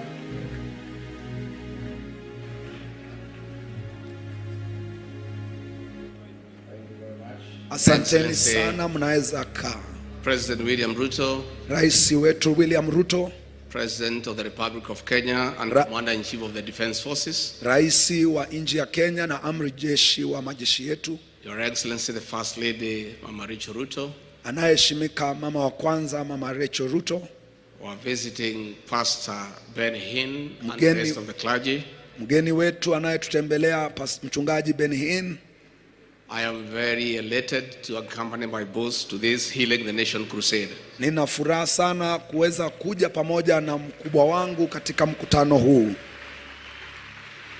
Your Excellency, Genesis chapter 11 verse 6 tells us, Rais wetu Mwanzo sura ya 11 mstari wa 6 inatuambia, when God wants to bless his people, wakati Mungu anataka kubariki watu wake, he gathers them all on an altar. Anawakusanya wote kwa madhabahu. They speak one language and as one people. Wananena lugha moja kama watu wa familia moja. And God makes all things possible. Na Mungu anafanya mambo yote yawezekana. What they plan and do succeeds. Mambo yote inaweza kufaulu. Your Excellency, this crusade could not have come at a better time for our nation. Mheshimiwa, hii crusade haijakuja kwa wakati mzuri kwa nchi yetu ya Kenya. Last year we came out of the worst drought in 40 years. Mwaka uliopita tulitoka katika jangwa mbaya sana kwa miaka 40. Late last year and early this year we have just undergone the El Nino phenomena. Na mwaka huu tumeweza kupatana na mvua kubwa zaidi. For the last 1 year, our country has undergone a difficult time due to economic challenges. Kwa mwaka mzima nchi yetu imepitia hali ya kiuchumi mzito sana kwa sababu ya jangwa. This crusade could not have come at a better time. Muhimu mkutano wa hadhara haungekuja wakati mwingine. And since my boss will speak on our behalf, kwa sababu mkubwa wangu atanena kwa niaba yetu, please assist me to welcome the President of the Republic of Kenya. Tafadhali nisaidie tulete rais wa Jamhuri ya Kenya, Dr. William Samoei Ruto. ambaye ni Daktari William Samoei Ruto. Asante.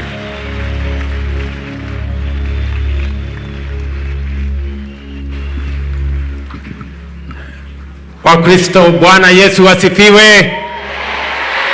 God is good and all the time. Tuimbe wimbo gani? Ati mmesema Bwana hu sehemu yangu. Aya. Bwana hu sehemu yangu,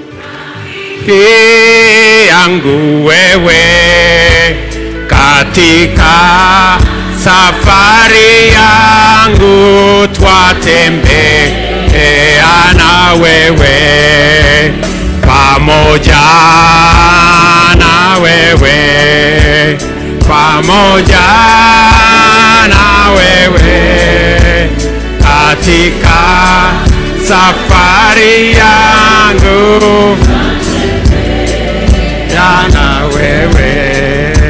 Mali hapa sikutaka niheshimiwe, yanani kutema shaka sawa sawa na wewe, pamoja na wewe, pamoja na wewe, katika safari yangu twatembea na wewe. Asanteni sana, mnaweza keti chini.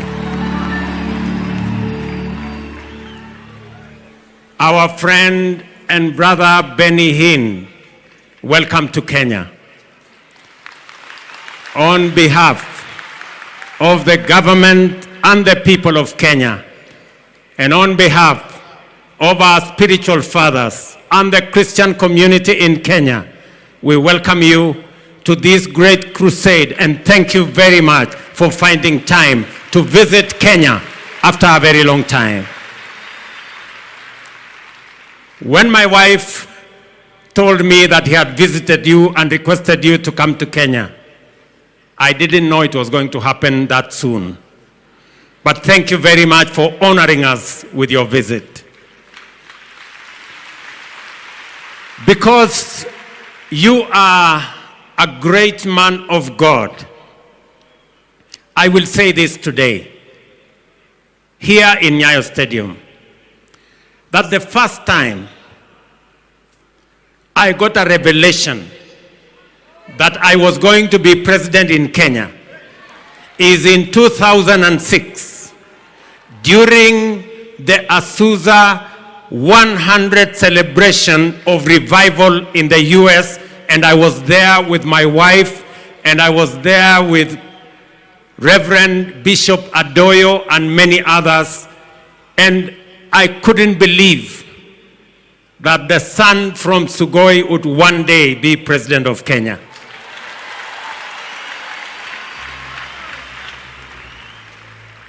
And because that revelation came during that great celebration of revival, I am certain that God is going to favor this country with another revelation and with another revival in our country that will make Kenya a great nation, not just in Africa, but globally. I can already see a great country in Kenya going into the future. Let me tell you, friends, I have just come from a meeting with the ambassador of the US. You know, and she came to tell me what you already know, that the president of the US has invited the president of Kenya for a state visit, one of a kind, in 20 years, no African president has had a state visit in the US. Let me say again that this country will go places. Kenya is going to be greater than what you see. And it is because we believe in the living God. You remember, last year, we came to this stadium. Last year, there was drought in Kenya, as my deputy has said, the worst in 40 years. We've never had proper rains for the last 5 years. We came and prayed in this field. Many people mocked us and said, look at these ones. But Mungu ni nani?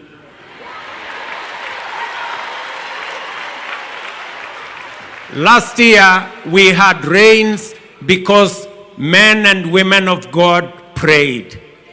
And we had the best rains in the last 10 years.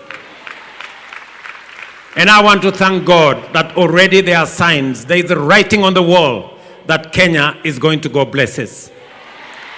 Let me remind you, fellow citizens, the words of Deuteronomy 15:6 that say, for your God, the Lord God will bless you as he promised. God promised to bless Kenya. And it goes on to say, you will not borrow, but you will lend to others. I know we have challenges with our economy, but I want to tell the people of Kenya, we believe in the living words of Deuteronomy 15:6. This country is going to be a country that will lend to others. Bwana Yesu asifiwe. And I want to tell my brother Benny Hinn, you have in us friends, partners, the people of Kenya. We believe in God and we are unashamed about our faith in God. Asanteni sana, nawapenda sana, nawatakia baraka ya Mungu. My friend and brother Benny Hinn, welcome to Kenya. Thank you very much for all those who put this together. Have faith in God, because those who believe in God will not be put to shame. And we believe in God, and God is going to lift us up. Asanteni sana, Mungu wabariki.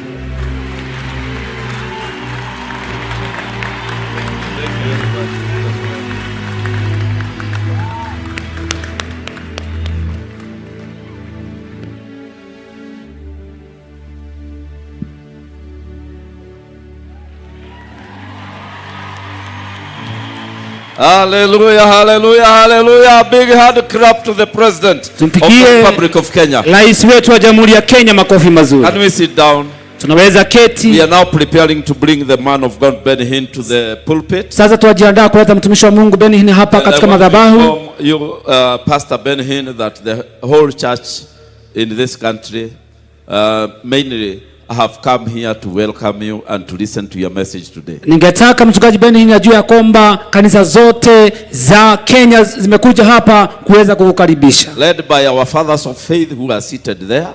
Kiongozwa na baba zetu wa imani ambao wameketi pale. The Archbishop Kitonga is there with us. The Archbishop Kibarabara. Archbishop ako pale. The Bishop Kiliopa. The Bishop Mark Kariuki is there. Askofu Kariuki ako pale. Margaret Wajiro is there. Pia Askofu Margaret Wajiro ako pale. Mama Bishop Kitonga is there. Na pia mkewe Askofu Kitonga ako pale. The fathers of the faith that are here with us. Na pia baba zetu wengi wa imani wako pamoja nasi. Bishop Lai was here with us yesterday. I don't know whether he is with us today. Askofu Lai alikuwa hapa jana, sijui kama ako ama ameondoka. God bless you, fathers of faith. Bwana awabariki baba zetu wa imani. Without your blessings we could not do what we did. Bila baraka zenu hatungefanya vile tulifanya. Ulituombea. Met with you, you gave us advice. Tulikutana na nyinyi mkatupea mashauri, mkatunenea. May God bless you forever in Jesus name. Bwana awabariki kwa umilele kwa jina la Yesu. And I did not lead these issues alone. Si kuongoza mambo haya peke yangu. I see Bishop Moiro on this side. Ninaona Askofu Moiro upande huu. Kuna nuru gizani. Kuna nuru gizani. Apostle Pastor Ezekiel is here with us. Naona mchungaji Ezekiel yako nasi. In white. God bless you very much. Bwana akubariki sana. Bishop Michael Wanderi is here with us. Tuko na Askofu Michael Wanderi yako nasi. Bishop Jogona is here with us. Askofu Jogona. And many other bishops and pastors here with us. Na maaskofu wengi na wachungaji wako nasi. All those giants in this country. Hawa ni wale majitu katika nchi yetu ya Kenya. They have met for the first time. I have never seen these people meeting together. Wamekutana kwa mara ya kwanza. Sijawahi ona mkutano wamekutana hivi. I'm shocked. Nimeshangaa. Pastor Kayanja. Mchungaji Kayanja.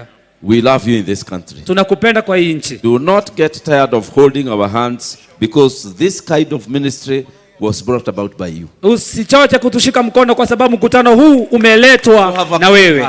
Uko na moyo mkubwa. If you had not brought to us Ben Hinn could not be sitting here. Kama ungetuletea mchungaji Ben Hinn angekuwa ameketi. You are the one who gave us the contacts and you talked with him and made him to meet with the team that was led by the first lady. Ni wewe uliyetuongoza na ukatupata nambari yake ya simu na ukatuongoza pamoja na mama wa taifa. Bwana akubariki sana. We are looking forward to having you here Nyayo Stadium with such a meeting because you are capable. Tunatarajia kuwa na wewe na mkutano kama huu kwa sababu unaweza. I know you have two sons here. Najua uko na wana wawili hapa. Subi and Suna. Mtume Subi na pia Mtume Suna. You have another son. Uko na mwingine watatu. Addison. We are three now. Sasa tuko watatu. Hallelujah. Hallelujah. I want to recognize the committee that brought together all this you see here so that as you speak you may know the men that and the women that are behind the organization of this crusade, the 2 days crusade, and tomorrow's pastor meeting here in town. Wacha nitambue wanakamati wote ambao walisaidiana na mimi. Recognize you, please. Nitawauliza waje niwatambue. Men and women. Yo watu waone. This great crusade. Ambao waliandaa mkutano huu mkubwa. I was the chairman of the steering committee. Mimi ndiye nilikuwa mwenyekiti wa kamati ile. The coordinator of this committee, Lefred Kisotu, is here with me. Mwelekezi wetu wa mkutano Lefred Kisotu ako nasi. Amen. Amina. And he was also representing the national altar led by our first lady. Please don't stand before the guest. Pia alikuwa anawakilisha madhabahu ya kitaifa ambayo inaongozwa na mama yetu.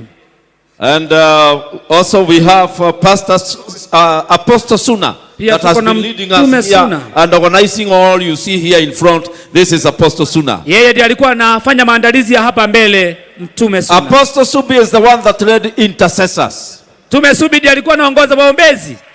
And as you can look at that grass house over there, ukiangalia ile nyumba ya vioo pale juu, we still have some intercessors inside still continuing in prayer. Tuko na waombezi ambao wanaomba hata sasa. God bless you, Apostle. Bwana akubariki Mtume Subi for the good work you did. Kwa sababu ya kazi nzuri iliyotenda. He is also in the national altar. Yeye pia ako katika madhabahu ya kitaifa. And we have Akama, Apostle Akama, Prophet Akama with us here. Tuko na nabii Akama pamoja nasi hapa. We have the presiding bishop of the Redeemed Gospel Church, Kefa Omai. Tuko na askofu wa Redeemed Gospel ambaye ni Kefa Omai. Bishop Obonyo. Askofu Obonyo. Here with us. Ako nasi. Bishop Mankula. Askofu Mankula. And all this choir that we see here behind us. Na kwaya hii yote unaona hapa nyuma. The choir, the 5,000 voice choir. Ile sauti ya watu 5,000 was led by Evangelist Ruse Wagojiri. Ilikuwa inaongozwa na mwinjilisti for the good work. Wanakubariki kwa kazi nzuri. And the beautiful ladies there. Na pia mabinti walembo pale. They look like February 14. I don't know. Wanakaa. I think something is happening. The interpreter of Ben Hinn was also a member of this committee. Kalimani wa Ben Hinn pia alikuwa mmoja wao. Bishop from all the way from Narok Baptist Church. Askofu Level Monga. A spirit-filled man of God. Amejazwa na Roho mtumishi wa Mungu. Interprets for the Ben Hinn. Na anakalimania Bishop Ileli. Askofu Ileli. The man who did the mobilization of all this work. Mungu alikuwa anafanya. And caused us to go to every pastor's fellowship in this republic. Na tukatusaidia God bless you very much. The man of God, Apostle Olo, is here with us. He has been very, very effective. You have been seeing him walking around here. And led all our teams here that was involved in ministry. Then we have Apostle Juma. We had Bishop Ruth. Bishop Ruth and Apostle Maggie were leading the ushers. Askofu Ruth na pia Apostle Maggie walikuwa naongoza mashemanzi. Kave Kuna is also in this committee. Pia Kave Kuna kwa hii kamati. May God bless you, great team. May God bless you forever. As he blesses these people of God, he will remember you. Bwana awabariki, anapobariki wengine atawakumbuka. God bless you. Bwana awabariki. Thank you very much. Let's appreciate this group. Wacha tusherekee kikundi hiki. And as they sit down, inapoketi, I will not forget to introduce my dear wife, Lucy. Sitasahau kumtambulisha mke wangu Lucy. She stood with me every day. I left her in the night to go and do these meetings every day. And she never complained and she supported me well. God bless you. God bless you. Kila wakati nilikuwa natoka kwenda amesimama nami. Bwana akubariki sana. We are going to have a short moment. Tutakuwa na wakati mfupi of maybe worship on the place. Ya kuabudu na sifa. But before that, kabla hiyo, Ben Hinn wants to tell you why he is not wearing white. Mchungaji Ben Hinn alikuwa atuambia kwa nini havae nguo nyeupe. Because everybody is saying, where is he not wearing white? Tunaulizana ako wapi, kwa nini hajavaa nguo nyeupe? Pastor Ben Hinn. Mchungaji Ben Hinn. This is your meeting. Huu ni mkutano wako. These are people that are expectantly looking at you. Hawa ni watu ambao wana matarajio mengi kutazama. Close to the stadium gates. Hata tumefunga malango kwa sababu hapa kumejaa. And we have placed screens outside so that people can see what you are saying. Na tumeweka runinga huko nje ndio watu wasikie. You are the man of the hour. Wewe ndiye mtu wa saa hii. We were just preparing the way. Tulikuwa tunaandaa tu njia. Welcome here for a minute. Kwa hivyo nitakukaribisha kwa dakika moja wanene. Go and then come back. Alafu utarudi alafu ukuje.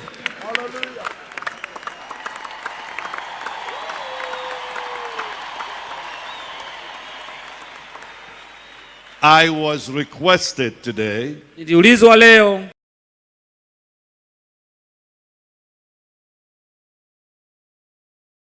by these men, please come David, Pastor David and Archbishop, please come. Niliulizwa na hawa mabwana wawili, Archbishop na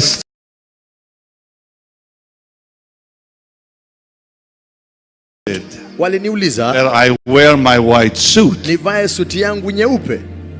Because you had made a request. Kwa sababu mumeomba. Is that correct? Yeah, so they asked me please. Wameniomba tafadhali. I've never really done this before in my life. Sijawahi fanya hivi maisha yangu yote. I came wearing my black suit. Maana nimekuja nikivaa suti yangu nyeusi. You all want me to wear my white suit. Lakini yote mnataka nivae suti yangu ya white. How many people agree with you? Ni watu wangapi wanakubaliana na wewe? All right. Then I will go if you will allow me. I will go, and I will come back in about 10 minutes with my white suit. Hallelujah! Let everybody now stand up as Sinach comes on the stage and leads us in praise and worship as Ben Hinn prepares himself with a white suit.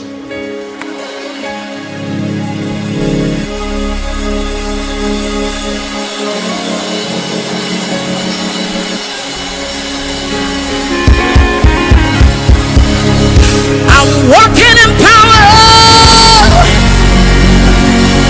Come on, come on. I'm walking miracles. Come on, wave those handkerchiefs. Wave them, wave them, wave them. Say I live a life of favor.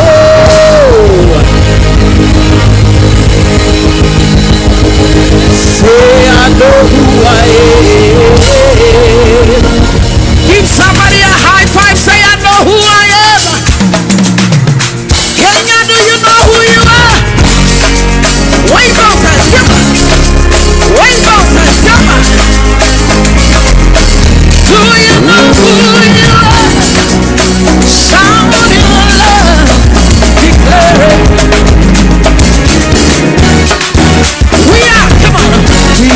chosen generation. We pray for the show is excellent. All I require for life, but still I know who I am. We are a chosen generation. We are a chosen generation. We pray for the show is excellent. All I require for life, but still I know who I am. I know who God says I am. What He says I am. Where He says I'm at. I know who I am. I know who God says I am. What He says I am. Where He says I'm at. I know who I am. Working in power. Working miracle. I need the light of faith. I know who I am. Working in power. Working miracle. I need the light of faith. I know who I am. Wave those hands. Come on, everybody. Can we know who we are? Hallelujah, hallelujah.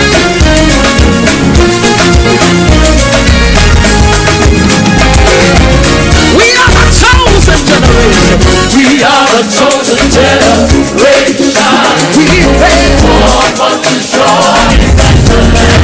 All I require for life, but still I know who I am. Declaring over this nation. We are a chosen generation.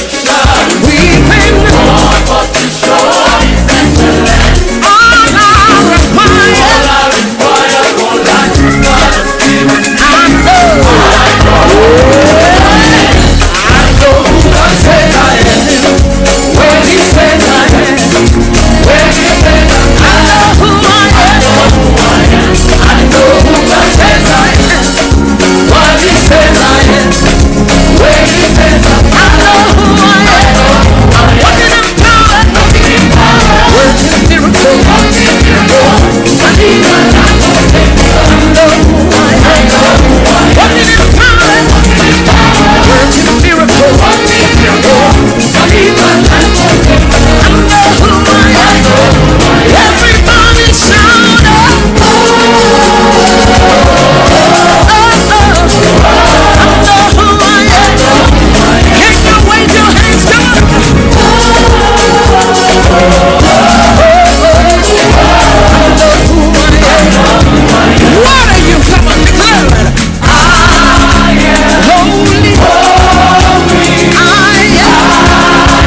Everybody shout out.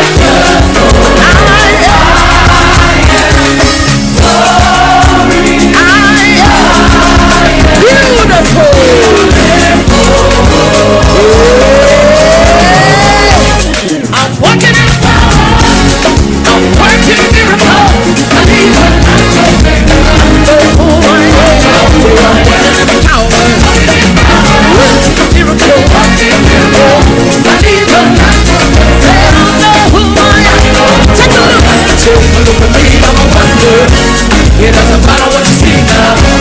I can see His glory. Can you see it?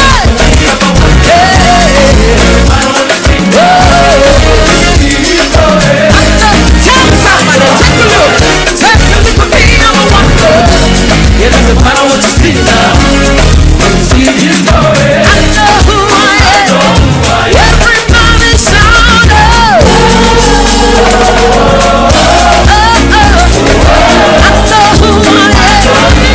Wave your hands, Kenya. Come on, let's go.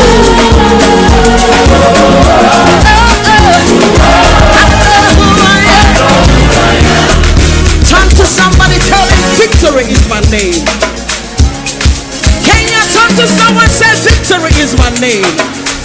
Say favor is my name. Say miracle is my name. Wave your hands like that. Let's go. Are you ready, choir? My name, victory. victory. Victory is my name. Monday, Monday. Victory is my name. Monday, Monday. Victory is my name.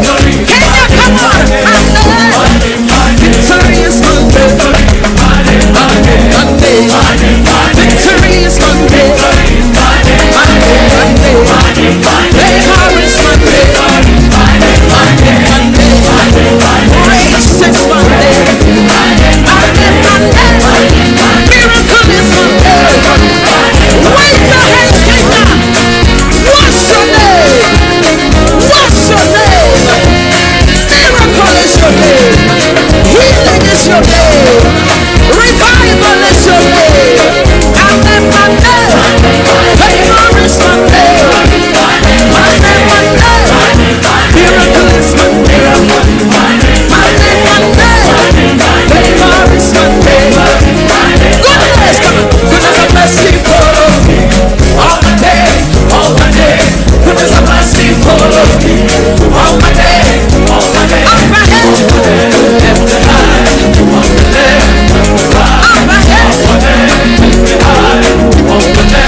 Wave your hands to Jesus. Father, we thank you for the name of Jesus. Open your mouth and begin to bless him. His presence is all over this place. He has called us victorious. He has called us his children.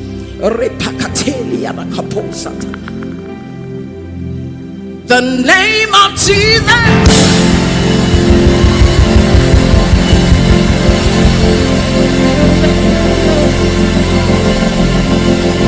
is higher than other names. Wave your hands and shout.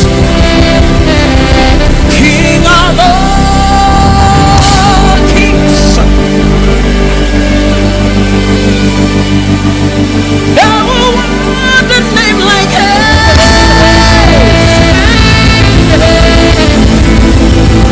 The name of Jesus is higher than other names. Alpha and Omega. Alpha and Omega. Wave your hands to me. No other name like his. Oh, wave your hands to Jesus. Say Jesus, Jesus, Jesus, Jesus. Hallelujah, hallelujah.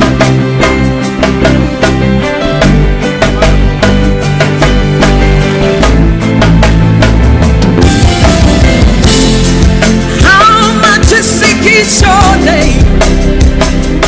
Oh Lord, in all the earth. Your name is strong and mighty. Your name is glorious and great.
cancer, higher than depression, higher than anxiety, higher than any fear. Oh, we worship you, Jesus. We worship you, Jesus. We adore your name, Jesus.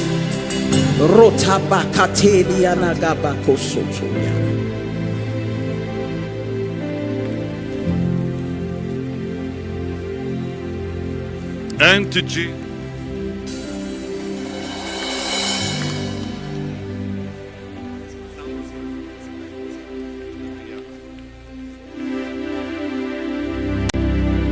And to Jesus be the glory.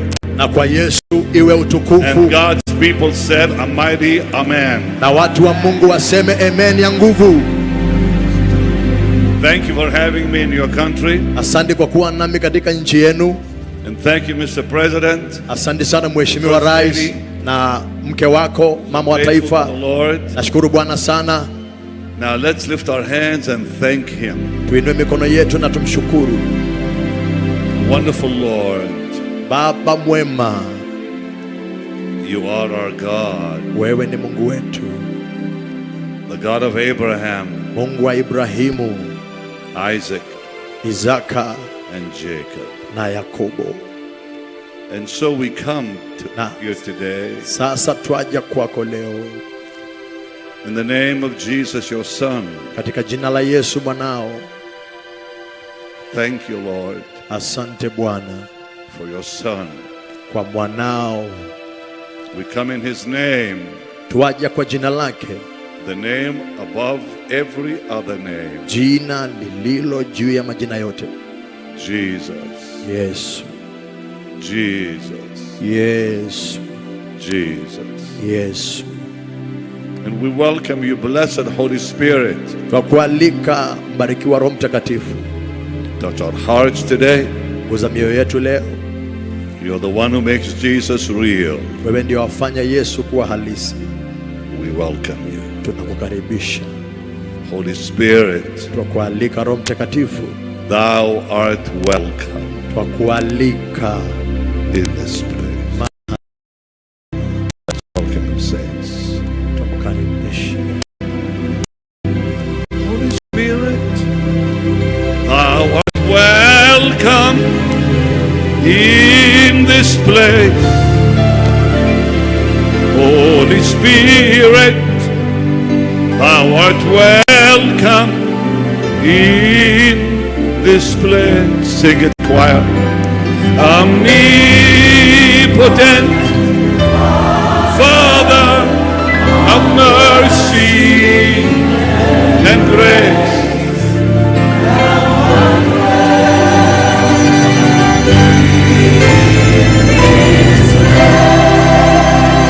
for in thy presence there's healing divine. No other power can heal, Lord, only thine. Holy Spirit, thou art welcome in this place. Holy Spirit, thou art welcome in this place. Omnipotent Father of mercy and grace, thou art welcome in this place. Fill all the hungry and thirsty within. Restore us, sweet Father. Revive us once again. Every voice lifted. Holy Spirit, thou art welcome in this place. Holy Spirit, thou art welcome in this place. Omnipotent Father of mercy and grace, thou art welcome.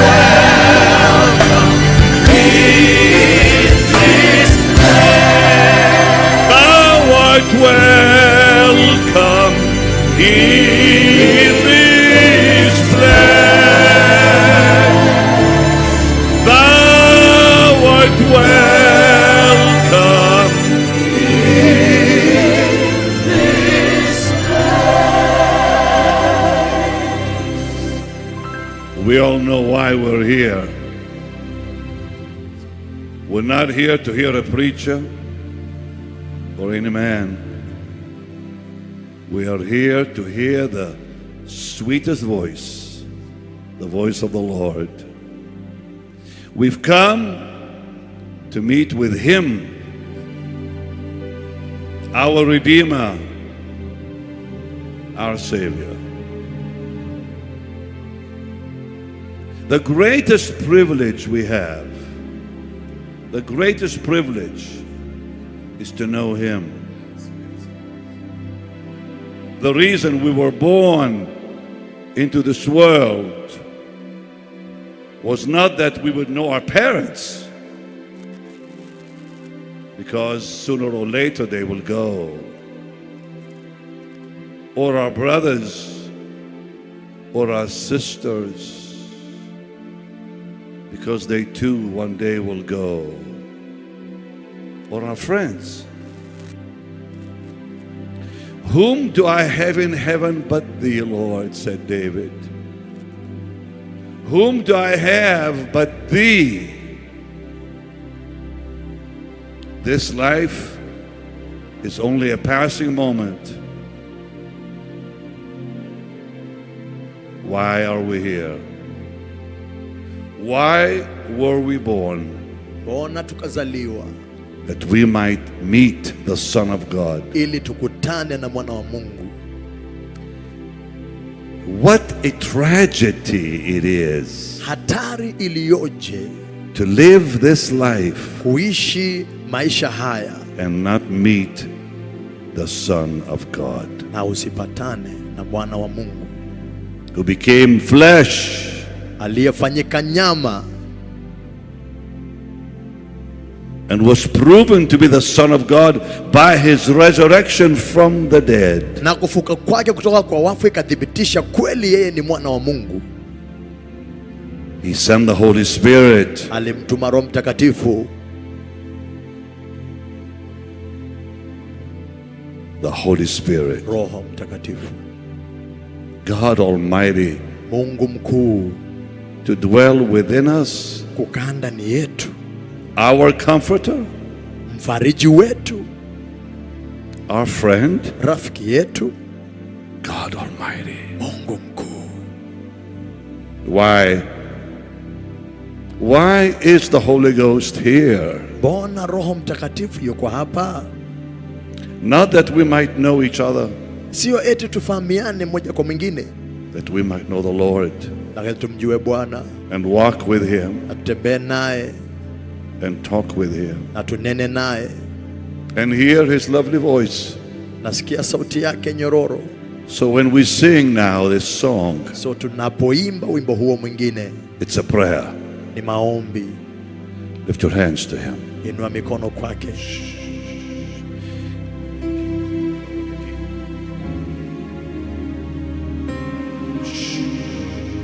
Choir, let's welcome Him.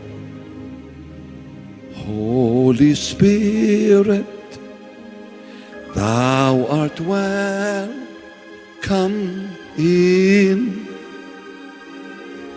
Let me hear your choir. Thou art welcome. Forget yourself now and lift your hands and welcome Him. Omnipotent Father,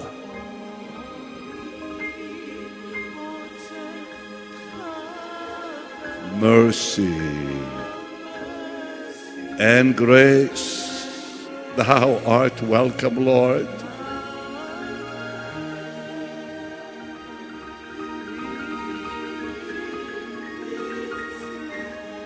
One more time, Holy Spirit. Holy Spirit, Thou art welcome me. We welcome You, Lord, our God and our King. Maru kantal al metro pialba kireme. Omnipotent Father,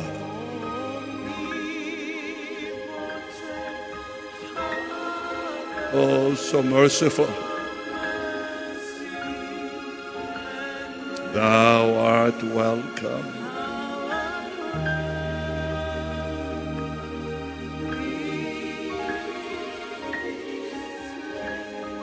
And he comes as we worship Jesus. Glory to the Lamb. Choir, lift your hands to heaven. Shh, heavenly. Glory, glory, sing it. Glory to the Lamb. Glory to the Lamb of God.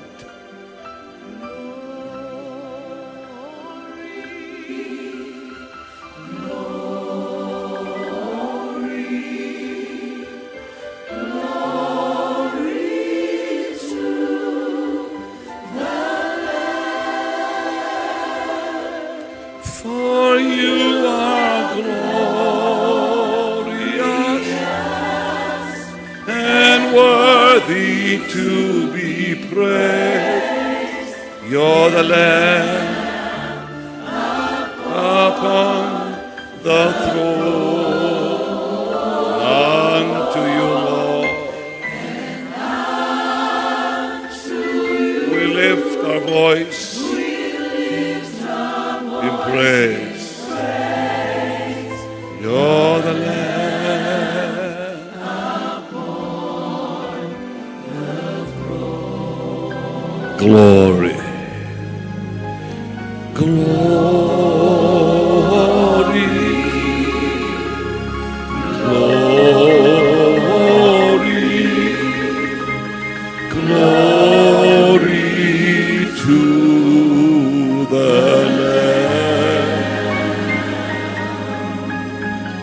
glory, glory, glory to the Lamb. For you are glorious and worthy to be praised. You're the Lamb upon the throne, and unto you we lift our voice in praise. You're the Lamb upon the throne, for you are glorious and worthy to be praised. You're the Lamb upon the throne, and unto you we lift our voice in praise. You're the Lamb upon the throne, for you are glorious and worthy to be praised. You're the Lamb upon the throne,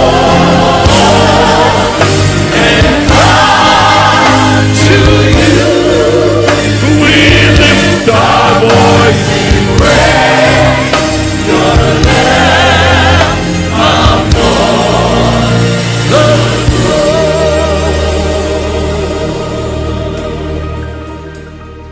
We've come today to adore you, to worship you. Jesus,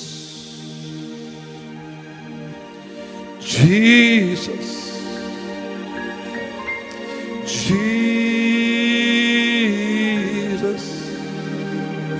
There is something about your name. Master, Master, Savior, Jesus.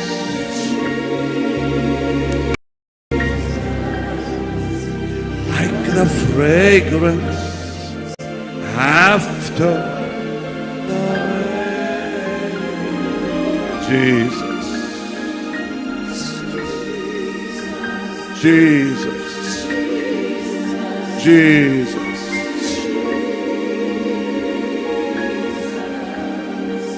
Let all heaven and earth proclaim.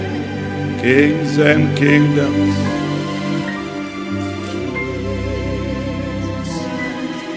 all pass away.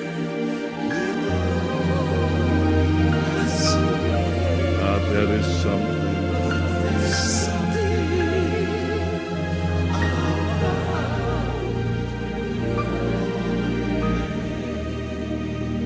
But there's something about your name. He that dwelleth in the secret place of the Most High shall abide under the shadow of the Almighty. I will say of the Lord, He is my refuge, my fortress, my God. In Him He shall deliver thee from the snare of the fowler and the noisome pestilence. He shall cover thee with His feathers, and under His wings shalt thou trust. I will trust in you. You know it, choir. Let the weak say I am strong in the strength of the Lord. Lift your hands, choir. You are my hiding place. Sing it for me.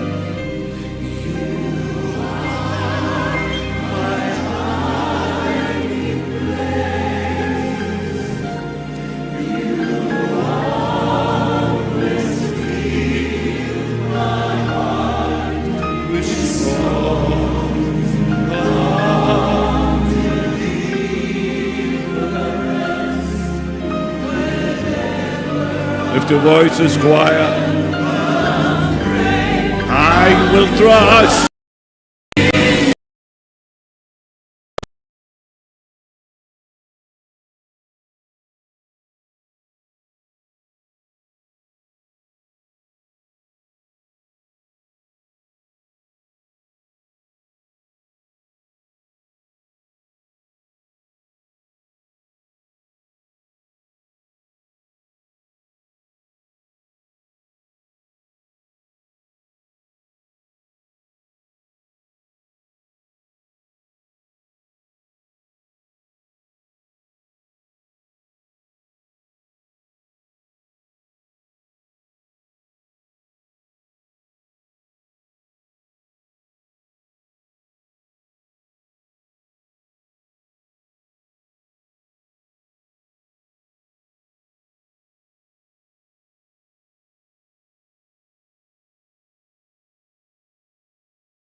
no sleep. Sing it, choir. Slumbers nor sleep, neither slumbers nor sleep. He that keepeth Israel, he that keepeth Israel, neither slumbers nor sleep. Slumber.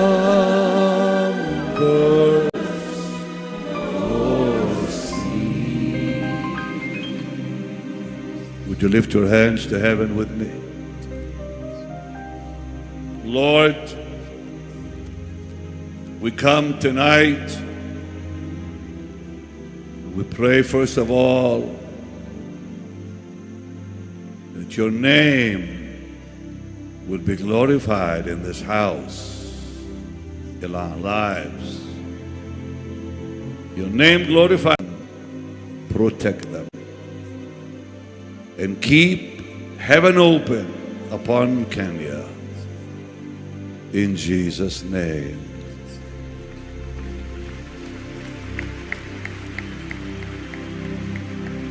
We pray for Africa.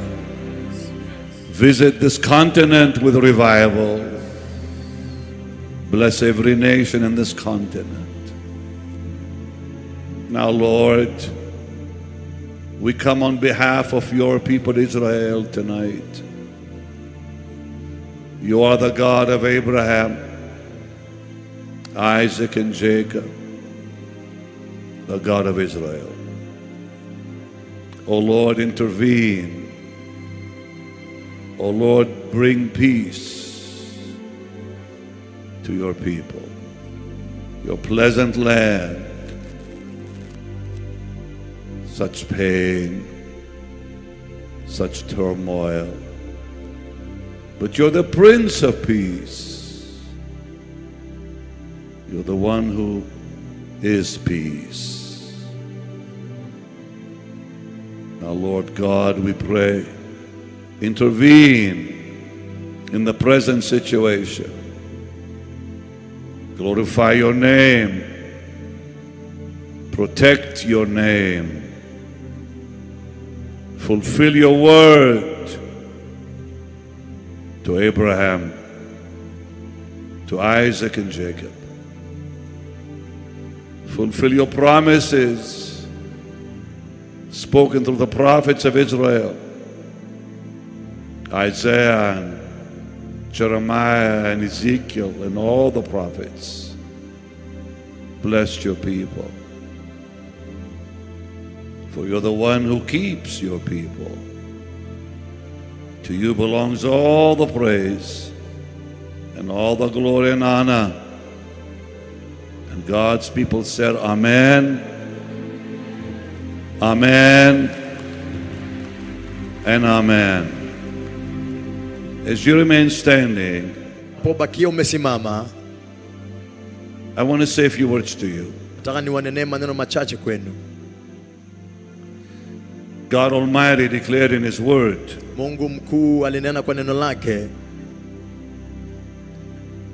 if the heavens can be destroyed,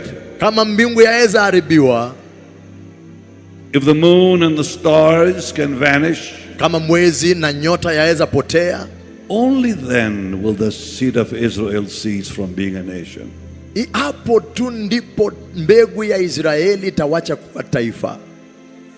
The nation and people of Israel cannot be destroyed.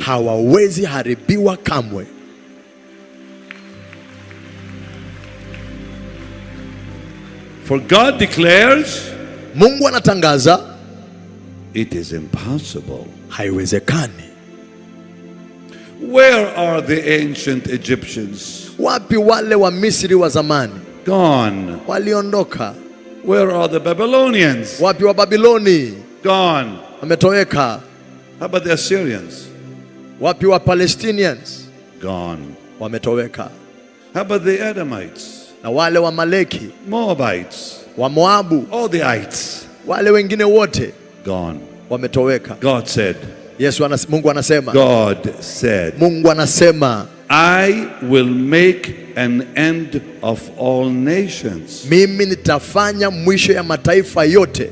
And then he added, na akaongeza, I will not make an end of thee, saith the Lord. Lakini sitafanya mwisho wako, asema Bwana. Why are the Jewish people still here? Mbona Wayahudi bado wako? Queen Victoria of England years ago, Malkia Victoria wa England miaka mingi iliyopita, asked her prime minister, the Israeli, akauliza prime minister wa Israel, the Jewish prime minister, huyo Myahudi prime minister, she said, Israeli, akasema Israeli, give me one verse in the Bible that proves there's a God. Nipe andiko moja inayothibitisha kwa Biblia kwamba kuna Mungu. He said, Your Majesty, I'll give you one word. Akasema kwa hakika ndakupa neno moja. The Jew. Myahudi. He said to the Queen of England, he said, as long as there's a Jew, there's a God. Akamwambia maadamu kuna Myahudi, kuna Mungu. Because if there's no God, there will be no Jewish people. Maana kama hakuna Mungu, basi hakuna Wayahudi. And so today, kwa hiyo leo, I want to invite to the platform the ambassador. Nataka kumkaribisha kwa madhabahu haya balozi wa Israeli. Please come. Tafadhali njoo. Mr. Lotham, I'm glad to meet you. Nimefurahi kukujua. God bless you. Mungu akubariki. So can I give you a hug? Shalom, shalom. Come please. Come greet the people of Kenya and Africa, and they're watching throughout the nation. Can we give the ambassador a big God bless you, please?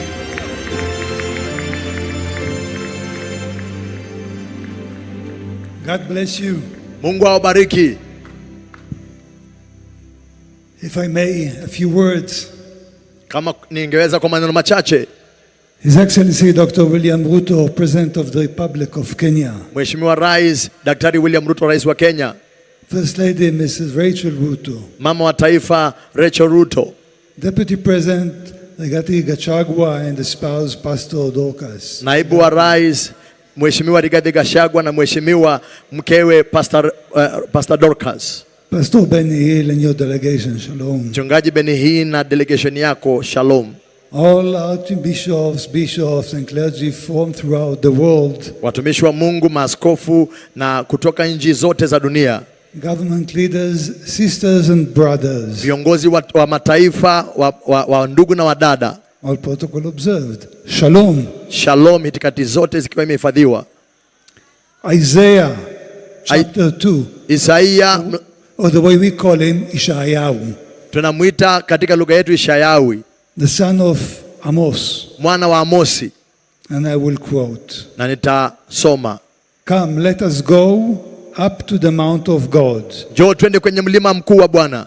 To the house of the God of Jacob. Kwa nyumba ya Mungu wa Yakobo. That we may be instructed in God's ways. Tupate kufundishwa kwa njia za Mungu. And that we may walk in God's path. Tupate kutembea kwa njia za Mungu. For instruction shall come from Zion. Maana the word of God from Jerusalem. Maagizo ya Mungu yatatoka Zayuni, neno la Mungu kutoka Yerusalemu. Let's see you translating this one.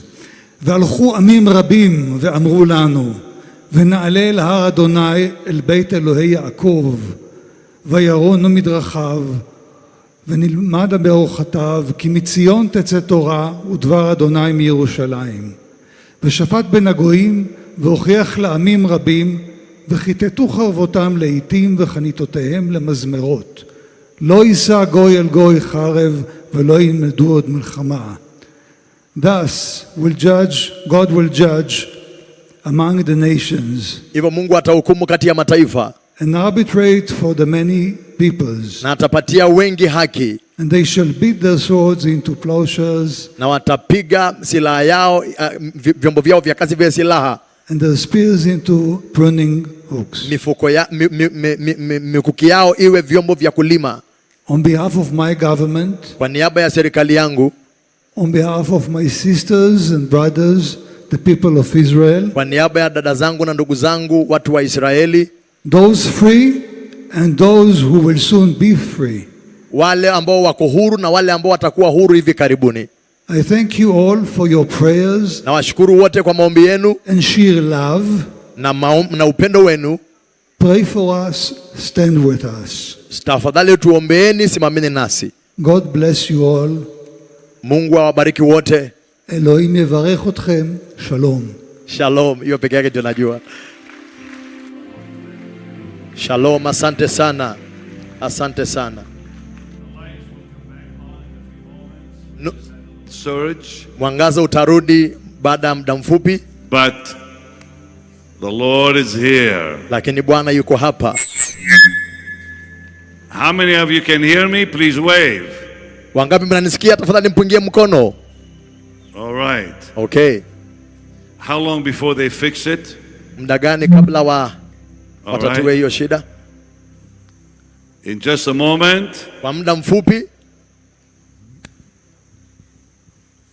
Forgive us for this, but these things happen. Can the crowd hear me?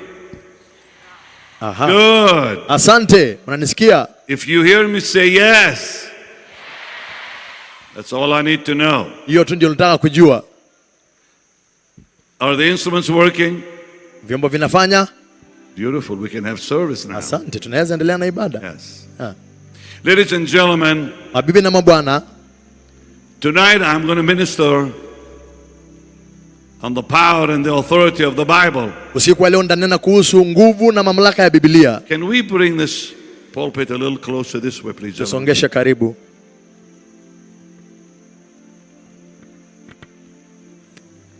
Thank you. I want to speak to all of you. Nataka ninene na nyote, God's wonderful holy people, watu watakatifu wa Mungu, here in Kenya and throughout the nations who are watching around the world. Hapa Kenya na dunia nzima wanapotazama duniani. We have a treasure. Tuko na hazina. The word of God. Can you turn this on for me, please? Lucas, quick. And I want to just speak to you ningependa kunena nanyi on the importance today kuhusu umuhimu leo to know the mind of God Almighty. Wa kujua mawazo ya Mungu mkuu. You can stop playing for a minute. There are people today that don't know the Bible. Kuna watu leo hawafahamu Biblia. They know portions of the Bible. Wanajua baadhi ya maandiko kwenye Biblia. Don't know the word of God. Lakini hawajui neno la Mungu. The church globally, kanisa ulimwenguni, in certain areas, katika maeneo tofauti, especially among the youth, sana sana katika vijana, is beginning to question, wanaanza kuutia mashaka the scriptures. Maandiko. You'll hear some say, utasikia wengine wakisema, Jesus is one way to heaven. Yesu ni njia moja ya kwenda mbinguni. Anyone who says that does not know the scriptures. Yeyote anayesema hivyo hajui maandiko matakatifu. For the Bible says he is the only way. Maana maandiko yanasema yeye ndiye njia pekee ya kwenda mbinguni. He is the way. Yeye ndiye njia ya pekee. And the truth. Na kweli. And the life. Na uzima. Now let me open my heart and talk to all of you as your brother. Wacha nifungue moyo wangu niseme nanyi kama ndugu yenu. What proof do we have? Je, ni thibitisho gani tunayo that the Bible is God's word? Kwamba Biblia ni neno la Mungu. One thing. Kitu kimoja. Fulfilled prophecy. Unabii iliyotimizwa. I told you last night, I want to say it again. Niliwaambia usiku uliopita, nasema tena. If you look at any religion on earth, ukiangalia dini yoyote duniani, their books contain 0 prophecies. Vitabu vyao havina unabii hata mmoja. Yet the Bible, na Biblia, 2,500 prophecies. Ina unabii 2,500 in the word of God. Katika neno la Bwana. 2,000 of those prophecies have been fulfilled in details. Nabii iliyonenwa 2,000 imetimizwa kwa kina. 500 more prophecies will be fulfilled. Unabii 500 itatimizwa when the Lord returns. Bwana atakaporudi. And the fulfillment of the millennium. Na kutimizwa kwa miaka ya millennium. Think about the chances. Hebu tafakari nafasi that even 3 can be fulfilled. Ya 3 kutimizwa. Yet 2,000 prophecies have been fulfilled already. Na tayari unabii 2,000 tayari imeshatimizwa. 332 prophecies fulfilled dealing with the first coming of Jesus to earth. Unabii 300 na zaidi inaongea kuhusu kuja kwa Bwana Yesu Kristo peke yake. Details of his life. Mambo ya maisha yake kwa undani. In Micah 5 verse 2. Marko 5:2. We see the details of his birth. Tunaona undani wa kuzaliwa kwake. Who is from everlasting. Nani atokaye umilele. And thou, O Bethlehem, na ewe Bethlehemu, out of thee shall arise the governor, kutoka kwako kutatokea kiongozi, who is from everlasting. Gavana atokeaye kwa umilele. Here we have a clear prophecy about the birth of Jesus in Bethlehem. Tuna unabii wa kuzaliwa kwa Yesu Bethlehemu kwa undani. God Almighty. Mungu mkuu. According to the prophet Micah. Kulingana na nabii Micah. Isaiah chapter 9 mlango wa 9 verse 6. Mstari wa 6. For unto us a child is born. Maana kwetu mwana amezaliwa. Unto us a son is given. Kwetu mwana amepewanwa. And his name na jina lake shall be called ataitwa Wonderful, Counselor, mshauri wa ajabu, Mighty God, Mungu mkuu. Wait a minute. Sikia dakika moja. A child is born. Mwana amezaliwa. A son is given. Mwana amepeanwa. His name shall be called what? Jina lake linafaa kuitwa nani? Wonderful Counselor, mshauri wa ajabu, Mighty God, Mungu mkuu. Here we have Isaiah. Tuna Isaiah hapa declaring akitangaza that this son, kwamba huyu mwana, unto us a son is born. Kwetu mwana amezaliwa. Given.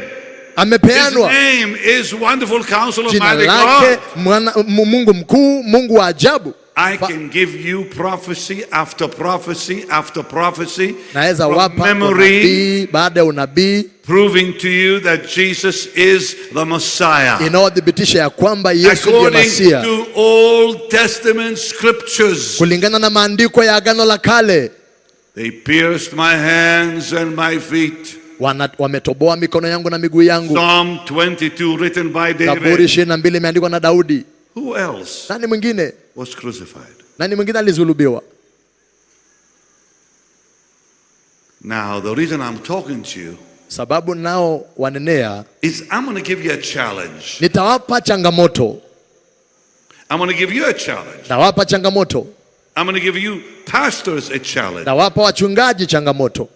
I challenge you to read the Bible 3 times a year. Nawatia changamoto msome Biblia mara 3 kwa mwaka mmoja. Not once a year. Sio mara moja, sio kwa mwaka. 3 times a year. Si mara moja kwa mwaka, bali mara 3 kwa mwaka. Unajua kwa nini? I'm doing it. Mimi nafanya hivyo. I've been doing it for 10 years. Nimefanya hivyo kwa miaka 10 sasa. I was telling the Archbishop today. Na nilikuwa naongea na Bishop. I was challenged by Melon Hickey. Mimi nilikuwa natia changamoto Melon Hickey. 10 years ago, maybe over 10 years ago now. Melon Hickey miaka 10 iliyopita. She said, Benny, how many times do you read your Bible? Akaniuliza, Benny, unasoma Biblia yako mara ngapi? I said, once a year. I read the whole Bible. Every year, once a year. Oh, she said, I challenge you. Akaniambia na kuweka changamoto. To read it 3 times a year. Soma mara 3 kwa mwaka. I did not think I could do it. Sikudhania naweza. But I did. Lakini nilifanya. And I'm still doing it. Na bado nafanya. Because I don't read chapters. Kwa sababu sisomi kurasa.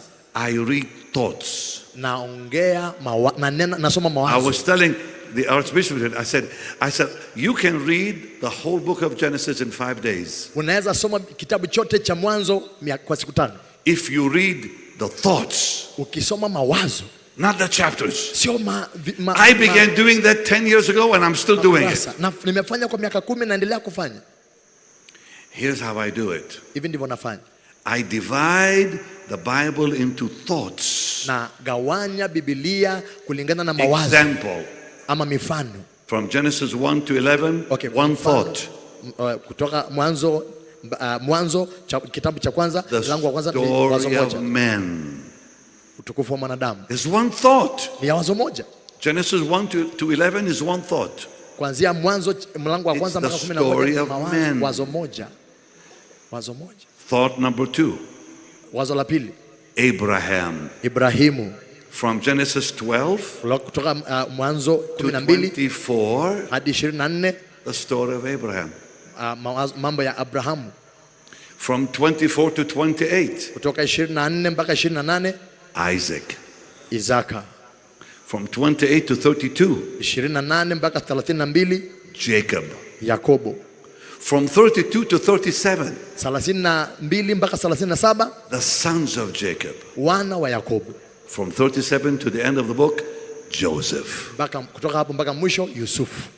When I discovered that, nilipogundua hivyo, that's what I began to do. Hapo ndivyo nilianza kufanya hivyo. I read my Bible, nasoma Biblia yangu, from Genesis to Revelation, kutoka mwanzo mpaka Ufunuo, every 4 months. Kila miezi 4. It has changed my life. Imebadilisha maisha yangu yote. I'm a different Benny Hinn. Mimi ni Benny Hinn tofauti sana sasa. From the last time I came to Kenya. Mimi ni Benny Hinn tofauti mno kutangu wakati nilikuja Kenya. Because I made a decision. Maana nilifanya uamuzi. I am not going to get to heaven and discover how much I missed on earth. Sitaingia mbinguni nijikute vile nilivyopoteza hapa duniani. Did you hear me, preachers? Wahubiri. Are you listening to me, pastors? Unanisikiza wachungaji? Are you listening to me, choir? Don't get to heaven and find out how much you missed on earth. Usifike mbinguni ukute jinsi ya namna gani uliyopoteza hapa duniani. Get to know the Lord through his word today. Pata kumfahamu Bwana kupitia neno lake leo. He gave you his word. Amekupa neno lake. What are you waiting for? Ngoja nini? You can know God today. Unaweza mfahamu Mungu leo. Like I told you earlier, kama vile nilivyowaambia awali, you were not born into this world to know your parents. Hukuzaliwa hapa duniani tu kupitia wazazi wako. Because one day they'll be gone. Siku moja wataenda. Your brothers or your sisters or your friends or your relatives. Ama watu wa kwenu. I was born into this world to know one person and one person only. His name is Jesus, the Son of God. Nilizaliwa hapa duniani nimjue mtu mmoja, mwana wa Mungu. Because without knowing him, life has no meaning. Bila yeye maisha haina haja yoyote. I've told the Lord many times, Lord, I would rather to have not been born than live without knowing you. Nilimwambia Mungu mara mingi, heri nisingezaliwa kama sijukujui. Let me ask you all a question. Acha niwaulize nyote swali. Is it worth living? Je, ina faida ya kuishi? If you get up early in the morning, ukiamka mapema asubuhi, and work all day, ufanya kazi siku nzima, to make some money so you can pay your bills, utengeneze pesa kidogo ya kuweza kulipa madeni yako. You come home, you're so tired you can't think straight. Umechoka. You watch the news, unaangalia habari, you get all depressed. Unaamka unavaa. You look what's happening around you. Unaangalia kile kinaendelea karibu nawe. You get discouraged. Unavunjika moyo. And the next day you do the same thing. Kesho yake unafanya vile vile. And the next day and the next day and the next day. Na mtoto kuona life passes by. Maisha yanaendelea tu hivyo. And you're old. Na inapita unazeeka. And you die. Na unakufa. Is that why you're alive? Hivyo ndivyo maana unavyoishi. To work hard every day, kufanya kazi kwa bidii kila siku, so you can pay your bill, ili uweze kulipa madeni yako, And then you leave your money for someone else to take care of, and they ruin whatever you built. Alafu uachie mtu mwingine pesa yako angalie na waharibu kile umejenga. My dog has a better life than that. Mungu wangu ana maisha bora kuliko hayo. I got a dog a few years ago. Nilikuwa na mbwa miaka iliyopita. Big Great Dane. Jamaa kubwa.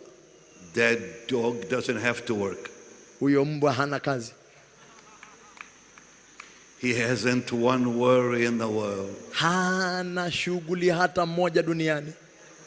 As long as I feed that dog, maadamu tunapomlisha yule mbwa, that dog, nimsafishe yule mbwa, that dog is very happy. Huyo mbwa amefurahi tu, anastarehe. But look at the way people live. Lakini angalia vile watu wanavyoishi. They struggle every day. Wanang'ang'ana kila siku to make money. Kutengeneza pesa. And then they die. Alafu wanakufa. No.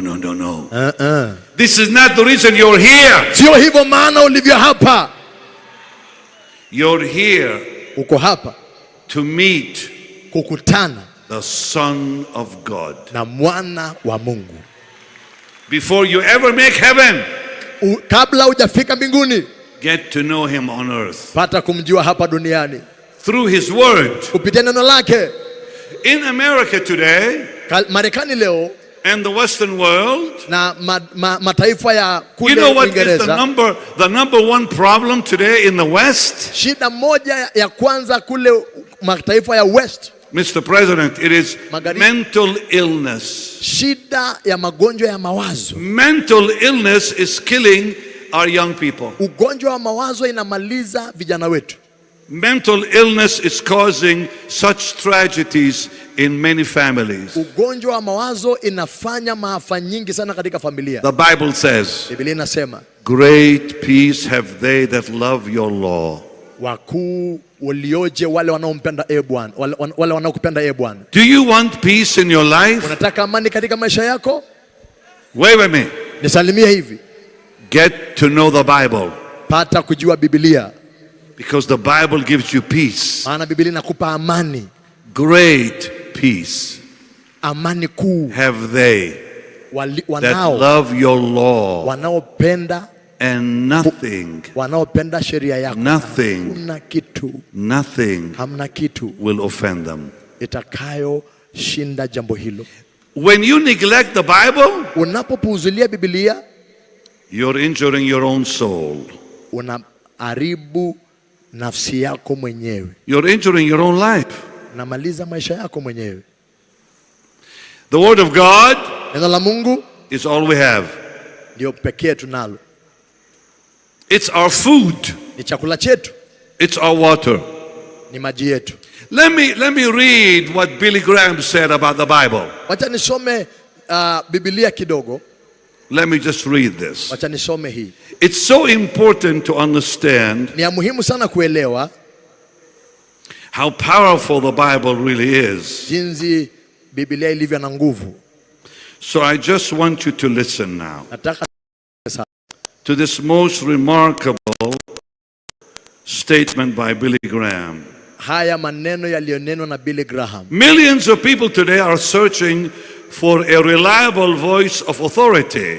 Watu mamilioni leo wanatafuta sauti yenye mamlaka inayotegemeka. The word of God is the only real authority we have. Neno la Mungu pekee ndio mamlaka tulio nayo. His word sheds light on human nature, world problems and human sufferings. Neno lake inaangaza kwa dunia na mashida ya binadamu.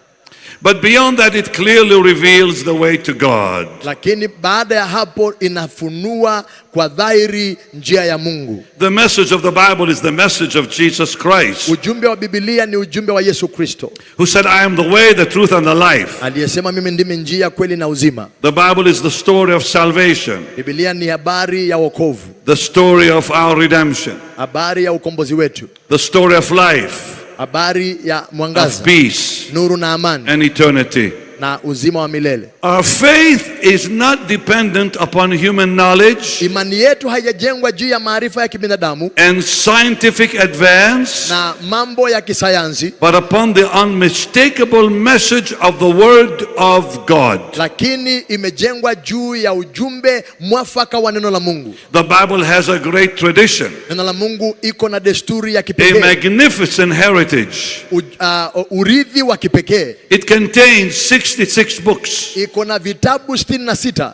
Written over a period of several hundred years. Ambaye imenakiliwa kwa miaka zaidi ya 700. By many different men. Na watu tofauti tofauti. Yet the message of the Bible ila ujumbe wa Biblia is divinely inspired by the Holy Spirit. Imetiwa nguvu na uweza na mamlaka na Roho Mtakatifu. The Bible is old. Biblia ni ya zamani. Yet it is ever new. Biblia ni nzee ila ni mpya kila siku. It is the most modern book in the world today. Ni kitabu kipya zaidi ya vitabu vyote katika dunia leo. There is a false notion that a book as ancient as the Bible cannot speak to modern needs. Ni uongo kusema ya kwamba kitabu kizee kama Biblia haiwezi nenea mahitaji ya kisasa. People somehow think that in an age of scientific achievement, when knowledge has increased more in the past 25 years than in all preceding centuries put together, watu wanaweza dhania kwamba wameendelea sana katika maarifa na ujuzi wa kisayansi na wanaweza puuzilia maneno ya Mungu. This ancient book is out of date. Hiki kitabu imepitwa na wakati. But to all who read and love the Bible, it is relevant for our generation. Lakini kwa wote wanaosoma Biblia inatunenea kila wakati, kila msimu katika maisha yetu na vizazi vyetu. It is in the Holy Scriptures that we find the answers to life's ultimate questions. Katika neno la Mungu ndipo tunapata majibu ya maswali yote ya maisha. Where did I come from? Nimetokea wapi? Why am I here? Kwa nini niko hapa? Where am I going? Naenda wapi? What is the purpose of my existence? Kusudi la maisha yangu ni nini? One of the greatest needs in the church today is to come back to the scriptures. Mahitaji kuu zaidi katika kanisa ni kurudi kwenye maandiko. As the basis of authority. Iwe ni msingi ya mamlaka yetu. And to study them prayerfully. Na tuzingatie na tuangalie in dependence on the Holy Spirit. Kwa kuomba na kuongozwa na Roho Mtakatifu. When we read God's word, we fill our hearts with his word and God is speaking to us. Tunaposema neno la Mungu, Mungu anajaa mioyo yetu na Mungu anatunenea. William Lyon Phelps, called the most beloved professor in America. William Lyon Forbes, mmoja wa wasomi wakuu kule Marekani. One time president of Yale University. Wakati mmoja alikuwa rais wa Yale University. Said these words. Akasema maneno haya. I thoroughly believe in a university education for both men and women. Naamini sana kabisa elimu ya university ama chuo kikuu kwa wake na waume. But I believe a knowledge of the Bible without a college course is more valuable than a college course without the Bible. Naamini zaidi ya kwamba kuelewa neno la Mungu bila elimu ya chuo kikuu ni bora kuliko kuwa na elimu ya chuo kikuu bila neno la Mungu. This is the man who was president of Yale University. Huyu ni mtu alikuwa rais wa Yale University. He said, alisema, I thoroughly believe naamini kweli in a university education for men and women. Kwa masomo ya chuo kikuu kwa wake na waume. But I believe lakini naamini zaidi a knowledge of the Bible maarifa ya Biblia without a college course bila elimu ya chuo kikuu is more valuable ni ya dhamana zaidi than a college course without the Bible. Kuliko elimu ya chuo kikuu bila maarifa ya Biblia. One of the greatest tragedies, writes Billy Graham today, ajali kuu zaidi ambayo watu hukumbana nayo maishani siku ya leo. Although the Bible is an available open book, it is closed to millions. Isipokuwa Biblia imefungwa kwa mamilioni ya watu. Either because they leave it unread, labda ni kwa sababu wanaacha bila kusoma, or because they read it without applying its teachings to themselves. Ama wanasoma bila kuzingatia na kutenda mafundisho yake katika maisha yao. No greater tragedy can befall a person or a nation than that of paying lip service to a Bible left unread or to a way of life not followed. Hakuna jambo libaya zaidi kuliko kutenda na kunena mambo ya Biblia kwa kinywa bila kutenda, na kuacha bila kusoma na bila kuishi maneno ya Biblia.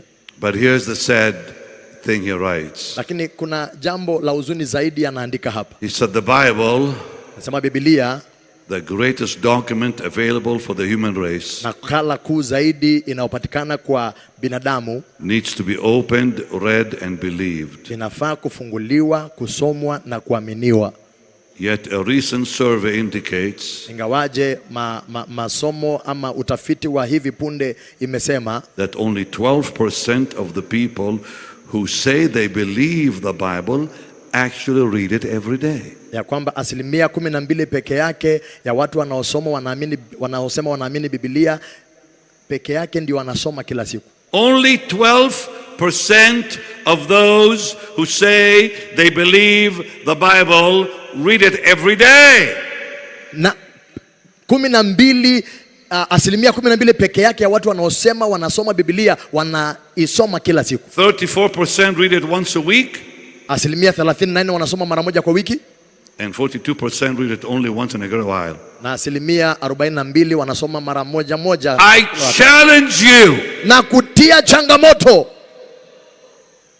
I came to Kenya to challenge you. Nimekuja hapa Kenya kuwawekea changamoto. Stop wasting your life. Wacha kupoteza maisha yako. Filling your mind with worldly knowledge. Kujaza mawazo yako na elimu ya kidunia. If you really want peace. Ukitaka kweli amani. If you really want to know the grace and power of God. Ukitaka kujua neema na nguvu za Mungu. If you really want to know the presence of the Holy Spirit. Ukitaka kujua kweli uwepo wa Roho Mtakatifu. Fill your mind and your heart with the word of God. Jaza mawazo yako na moyo wako neno la Mungu. I promise you, na kuahidi, your life will change. Maisha yako yatabadilika. Your future will change. Hatima yako itabadilika. No more demons harassing your mind. Hakuna mapepo yatakayotesa mawazo yako tena. No more devils harassing your life. Hakuna mashetani tena yatakayotesa maisha yako.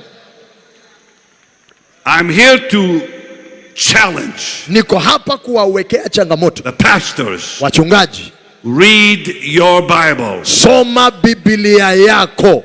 Stop reading books. Wacha kusoma vitabu that cannot help you. Ambaye haiwezi kukusaidia. Or help God's people. Usisaidie watu wa Mungu. Give them the word of life. Wape neno la uzima. The word of God. Neno la Mungu. And the people said amen. Na watu wa Mungu. My life has changed. Maisha yangu yamebadilika. I've always read the Bible. Ninasoma. I've always loved the Bible. Nimesoma Biblia kila wakati. I even went. Hata nikaenda. I got so hungry for the knowledge of the Lord. Nikapatwa na njaa ya kumjua Mungu. I didn't say knowledge. Sikusema maarifa. I said the knowledge of the Lord. Nimesema ufahamu wa Mungu.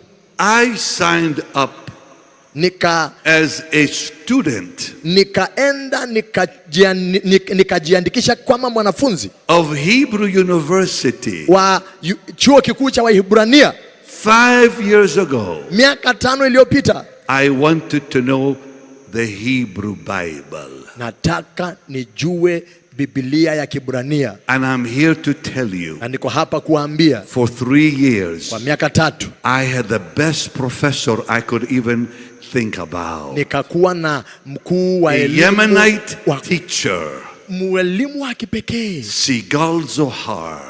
Anaitwa hivyo vile amesema. She became my friend. Akawa rafiki yangu. And she taught me the Hebrew Bible. Akanifunza Biblia ya Kiebrania. And she said, Pastor Benny. Akasema mchungaji Benny. You are my number 1 student. Wewe ni mwanafunzi wangu wa kwanza. I discovered the Bible like I've never seen it before. Nikagundua Biblia kuliko vile nimewahi jua hapo mbeleni. Because I said I am not going to die. Maana nimesema sitakufa till I know the mind of God the best way I can find. Nijue mawazo ya Mungu kwa ubora zaidi. Maybe you'll never get the chance to go like I did online and study Hebrew. Labda hutaenda vile nilivyoenda kwenye chuo cha Waebrania kwa njia ya mtandao. But you have enough in the English Bible. Lakini uko na Biblia yako ya Kizungu na Kimasai na Kiswahili na Kikuyu na yote. Badilisha maisha yako. The word of God. Neno la Mungu. All right, Pastor Dan, let's go. Mchungaji Den. Psalm 1 verse 1 to 3, please. Take the microphone. Moja mpaka tatu. Tusome tafadhali. And would you men please move over and let him sit on the corner here? Come on, let's go, Pastor Dan. My dear brother Dan. All right. Okay. So, Psalm chapter 1. Zaburi moja. Verse 1, 2, and 3. Let's go, brother. Blessed is the man that walketh not in the counsel of the ungodly, nor standeth in the way of sinners, yes, nor sitteth in the seat of the scornful. But his delight is in the law of the law, and in his law doth he meditate day and night. And he shall be like a tree planted by the rivers of water, that bringeth forth his fruit in his season. His leaf also shall not wither, and whatsoever he doeth shall prosper. But his delight, hold it. His delight is in what? The law of the Lord. His delight is where? Come on, answer me, talk to me. His delight is in the what? Wait, the crowd, I don't want to hear you. His delight is in the? His delight is in the? His delight is in the? That's the scriptures. That's the word of God that will change your life. Now, let me just say something very quickly here. What are the chances that a library of books, 66 books, written over a period of 1,600 years by 40 authors, 3 languages, 3 continents. Yet when the Bible came together, it had one message. Wait, hold. If Pastor Robert and I, who are living in the same time, decide to write a book on faith or any subject, that book will be different from me to you. If we say let's write a book on faith, it won't be the same book. But think about 40 authors who did not know each other, who lived in different centuries, who began writing the Bible 1,600 years it took to write the Bible. It's like beginning to write the Bible 500 years before Columbus and finishing it yesterday. You got that. It's like beginning to write a book 500 years before Columbus and finishing it just last week. And it's one message. It's one message. Redemption through the Messiah. What are the chances that a question in Genesis is answered in Isaiah, and a question in Isaiah is answered in Amos, and a question in Hosea is mentioned and answered in Job? It's impossible. The mind of God, the word of God, a library, a light to direct you, a food to support you, comfort to cheer you. Comfort to cheer you. Ufariji na kukufurahisha. I want you all to say the Bible. Wait, don't say the Bible is a light to direct me. It is food to support me. It is comfort to cheer me. The Bible. Say the Bible will fill my memory. Say the Bible will fill my memory, rule my heart, guide my footsteps, guide my way, guide my feet, It is the Bible that should fill your memory and rule your heart and guide your feet. If you want your life to change, the Bible is a mind of wealth, the source of health, world of pleasure. Stay with me, the Bible. I want to hear you. The Bible is a mind of wealth, the source of health, a world of pleasure. I will read it to be wise. I will believe it to be safe. I will practice it to be holy.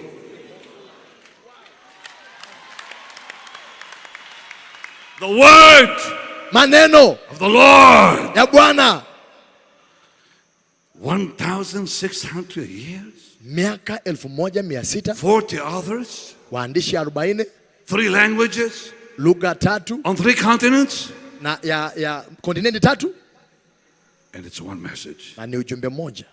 The mind of God. Mawazo ya Mungu. Now, sasa let's go to John. Twende kwa Yohana.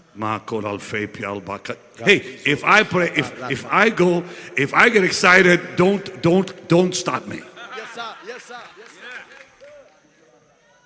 Somebody say hallelujah. John chapter 10, 34 through 36. Captain Dan, let's go. The Gospel of John chapter 10, verse 34, 35, 36. Let's go, my brother. Jesus answered them, is it not written in your law? I said, you see, they were questioning whether he's the Son of God. Because when he said he's the Son of God, the Pharisees became angry. So this is his reply. You try, brother, but I don't think you'll succeed. It's okay, go. Let's go. Jesus answered them, is it not written in your law? I said, ye are gods. If he called them gods, unto whom the word of God came, and the scripture cannot be broken. Say ye of him whom the Father has sanctified and sent into the world, thou blasphemest, because I said I am the Son of God. Now we see what the Lord was doing. He was saying something powerful. He said he called it the word of God. Read that again. The first verse. Jesus answered them, is it not written in your law? I said, ye are gods. If he called them gods, unto whom the word of God... Stop. The word of God. The word of God, it means it has no human origin. It's called the word of God. Not the word of man. The word of God. Not the word of man. It has no human origin. It is the word of God.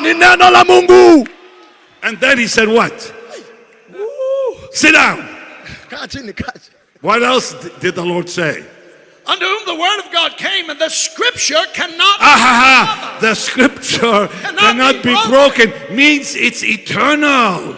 When time will cease, the word lives. The word is eternal. The word goes on. It is eternal. It is eternal. It cannot be broken. Read that again. He called them gods, unto whom the word of God came, and the scripture cannot be broken. Stop. The scripture what? Wait. I want to hear you. The scripture, one more time. The scripture what? Cannot be broken. I want to hear you. It what? Cannot be broken. Choir, it what? Cannot be broken. Maandiko hayawezi kutanguka. Ni ya milele. It is eternal. Ni ya milele. The Bible says something Biblia powerful inasema jambo la about the nguvu hapa Bible. kuhusu Biblia. Psalm 119 verse 89. Zaburi Please quickly. 119. Psalm 119. Zaburi See, people today are trying to change it. They're trying to make it fit the age. No. The word of God will not fit the age. The age must fit the word of God. Neno la Mungu halibadilishwi milele. Shall I say it again? Niseme tena.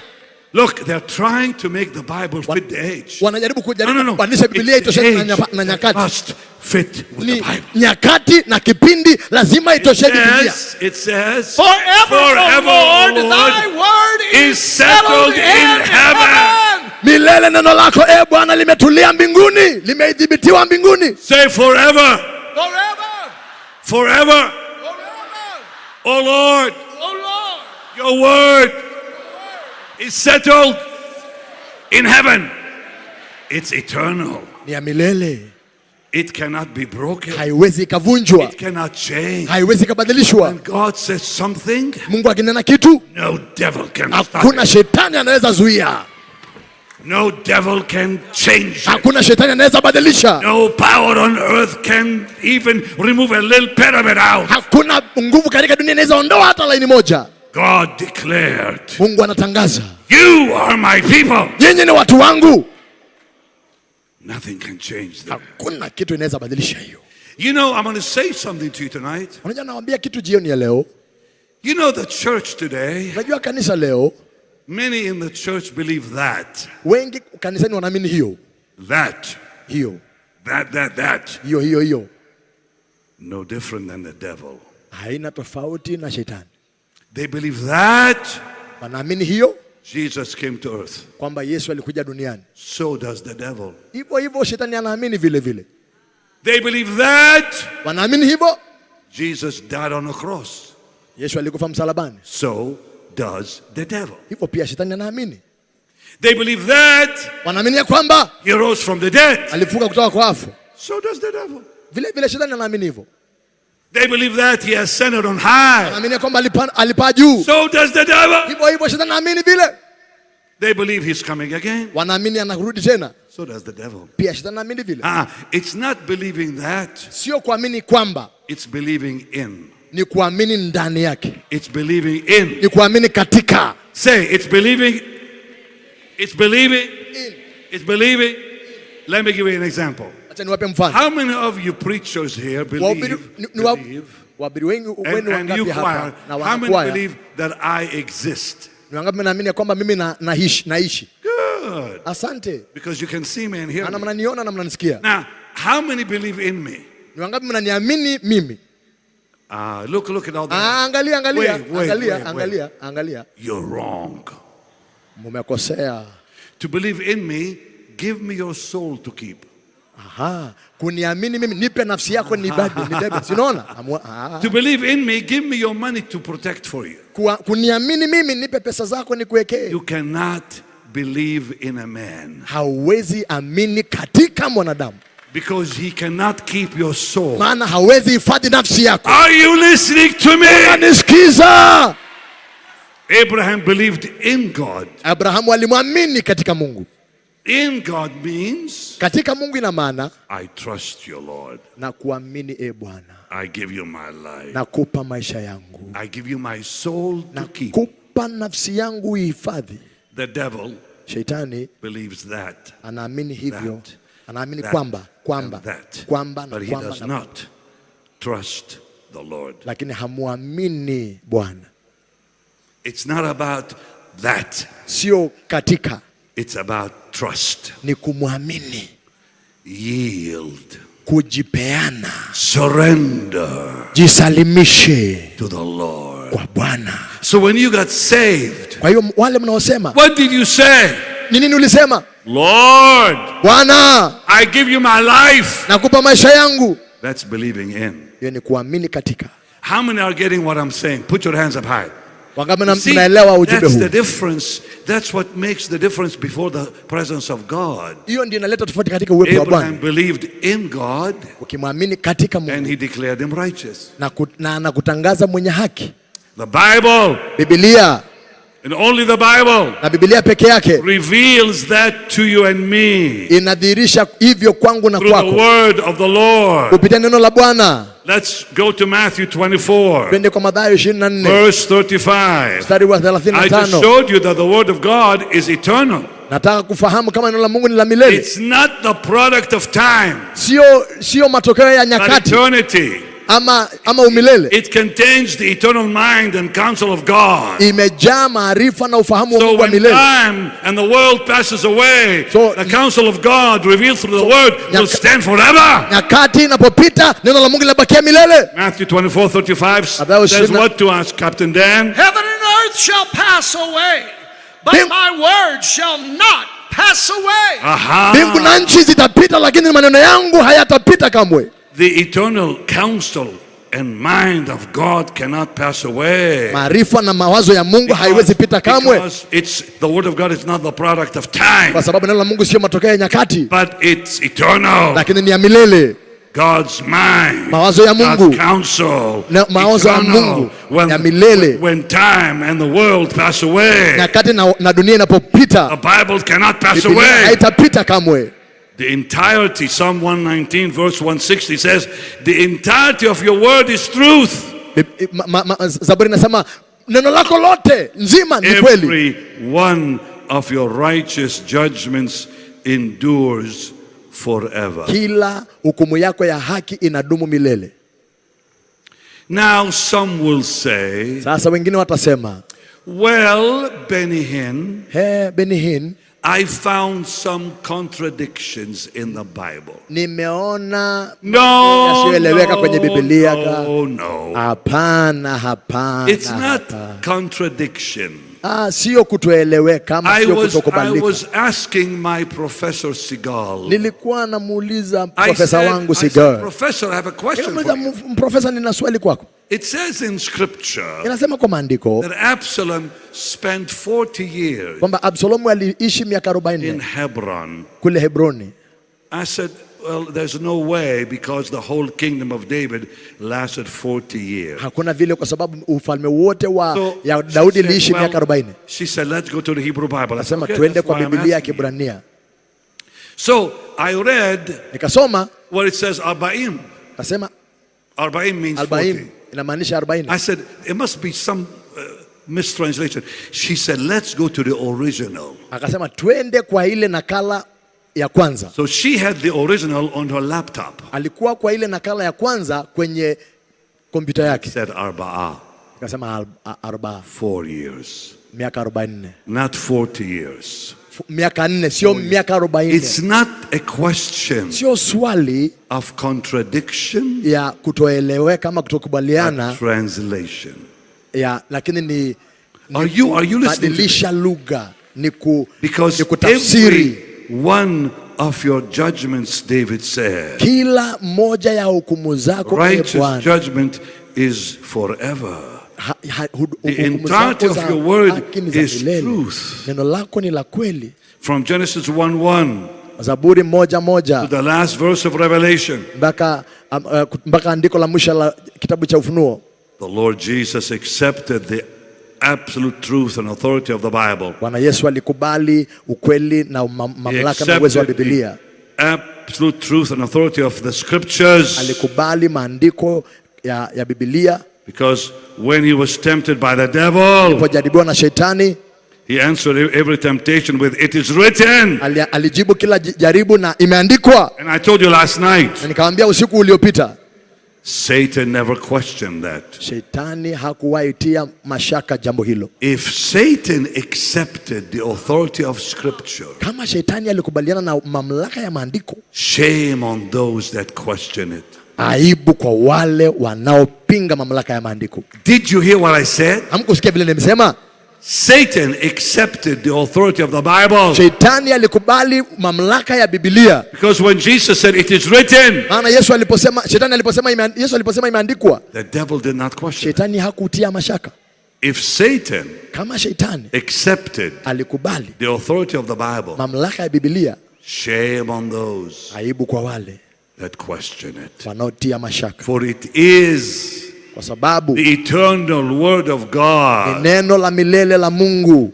Matthew chapter 5. Mathayo 5. Verse 17 and 18. Mstari wa 17 na 18. Please read for us. Mchungaji Dan tusomee. Matthew 5. Mathayo 5. 17 and 18. 15. I'm feeling the charge of the anointing shifting here. I'm sensing something shifting in the atmosphere. Read for me Matthew 5. Think not that I am come to destroy the law or the prophets. I am not come to destroy, but to fulfill.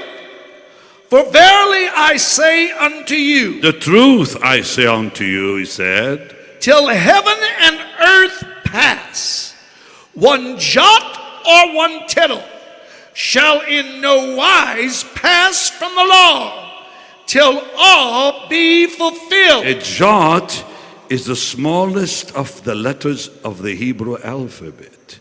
A title is smaller than a comma, a little curl at the end of certain letters. Maandishi ya Kiebrania iko na maandiko kadogo zaidi katika maandiko yao.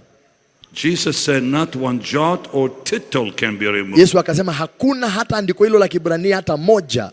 Now, sasa 2 Timothy 3:16, I'm almost done. This is very important. 2 Timothy 3:16, please, Dan. For the Lord's word, breathed by the Holy Spirit. Go ahead. All scripture is given by inspiration of God and is profitable for doctrine, for reproof, for correction, for instruction in righteousness. All scripture. All maandiko yote and New Testament maandiko yote breathed by God. Imetiwa pumzi na Mungu. Ni kila andiko lenye pumzi ya Mungu. 2 Peter 1:20, please, Dan. Petro wa pili 2 Peter 1:20, please. 20. And then verse 21 also. But read for me 2 Peter 1 verse 20.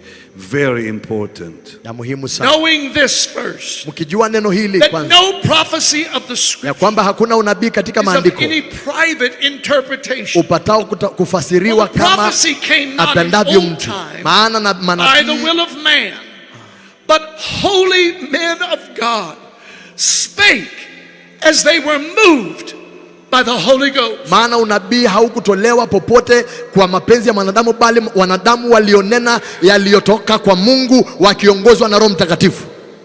The psalmist Zaburi wrote these words. Mwenye kuandika Zaburi haya.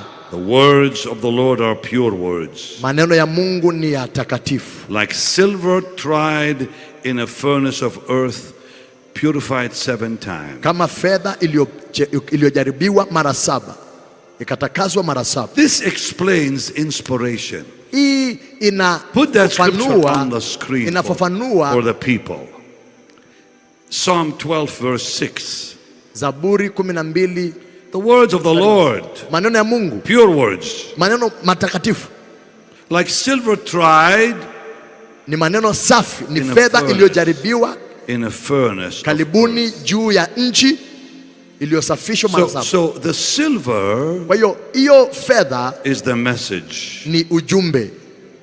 The fire ensures its purity 7 times. Moto inahakikisha utakatifu wake ama usafi wake mara 7. But the furnace of earth, lakini the furnace of earth, moto wa dunia, is the vessel God uses. Ni chombo ambacho Mungu anatumia. Who is inspired. Inayotiwa pumzi. Holy men spake. Watu watakatifu walinena. The Holy Ghost inspired. Vile Roho Mtakatifu alipo. The word that came. Neno lilikuja. The silver. Ni fedha. Purified 7 times. Iliyotakaswa mara 7, safishwa mara 7. The earthen vessel. Na vyombo vya dunia. It came through. Ikawapitia. And often they did not even know what they were saying. Na mara mingi hawakujua nini wanasema. They were searching. Walikuwa wanatafuta. Looking. Wanatafuta wanaangalia. What does it mean? Ina maana nini? Inamaanisha nini?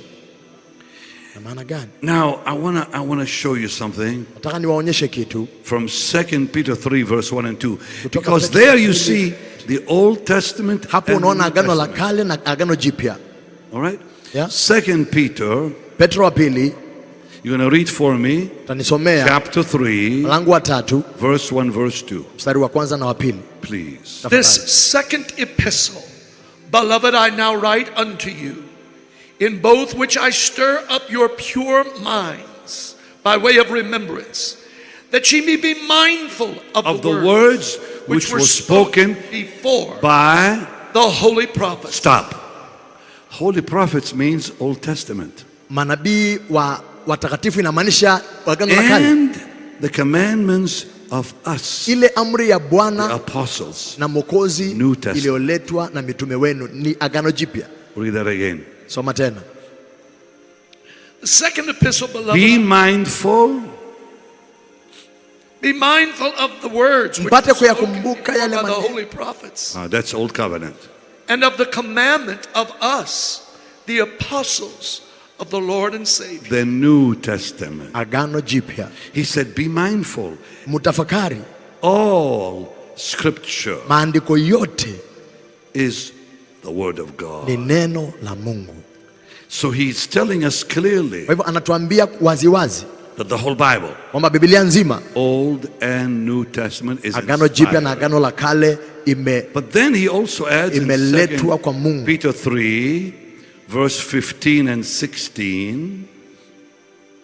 Go ahead. And account that the long suffering of our Lord is salvation, even as our beloved brother Paul also according to the wisdom given unto him hath written unto you, as also in all his epistles, speaking in them of these things, in which are some things hard to be understood, which they that are unlearned and unstable wrest, as they do also the other scriptures. What he's saying is kile anasema ni the kwamba epistles of Paul are also scriptures. Maandiko ama nakala za Paulo ni maandiko pia. I want you to lift your hands to heaven. Nataka uinue mikono yako juu mbinguni. Father, Baba, let them see it. Wacha waione. Let them see it. Wacha waione. Open their hearts. Fungua mioyo yao.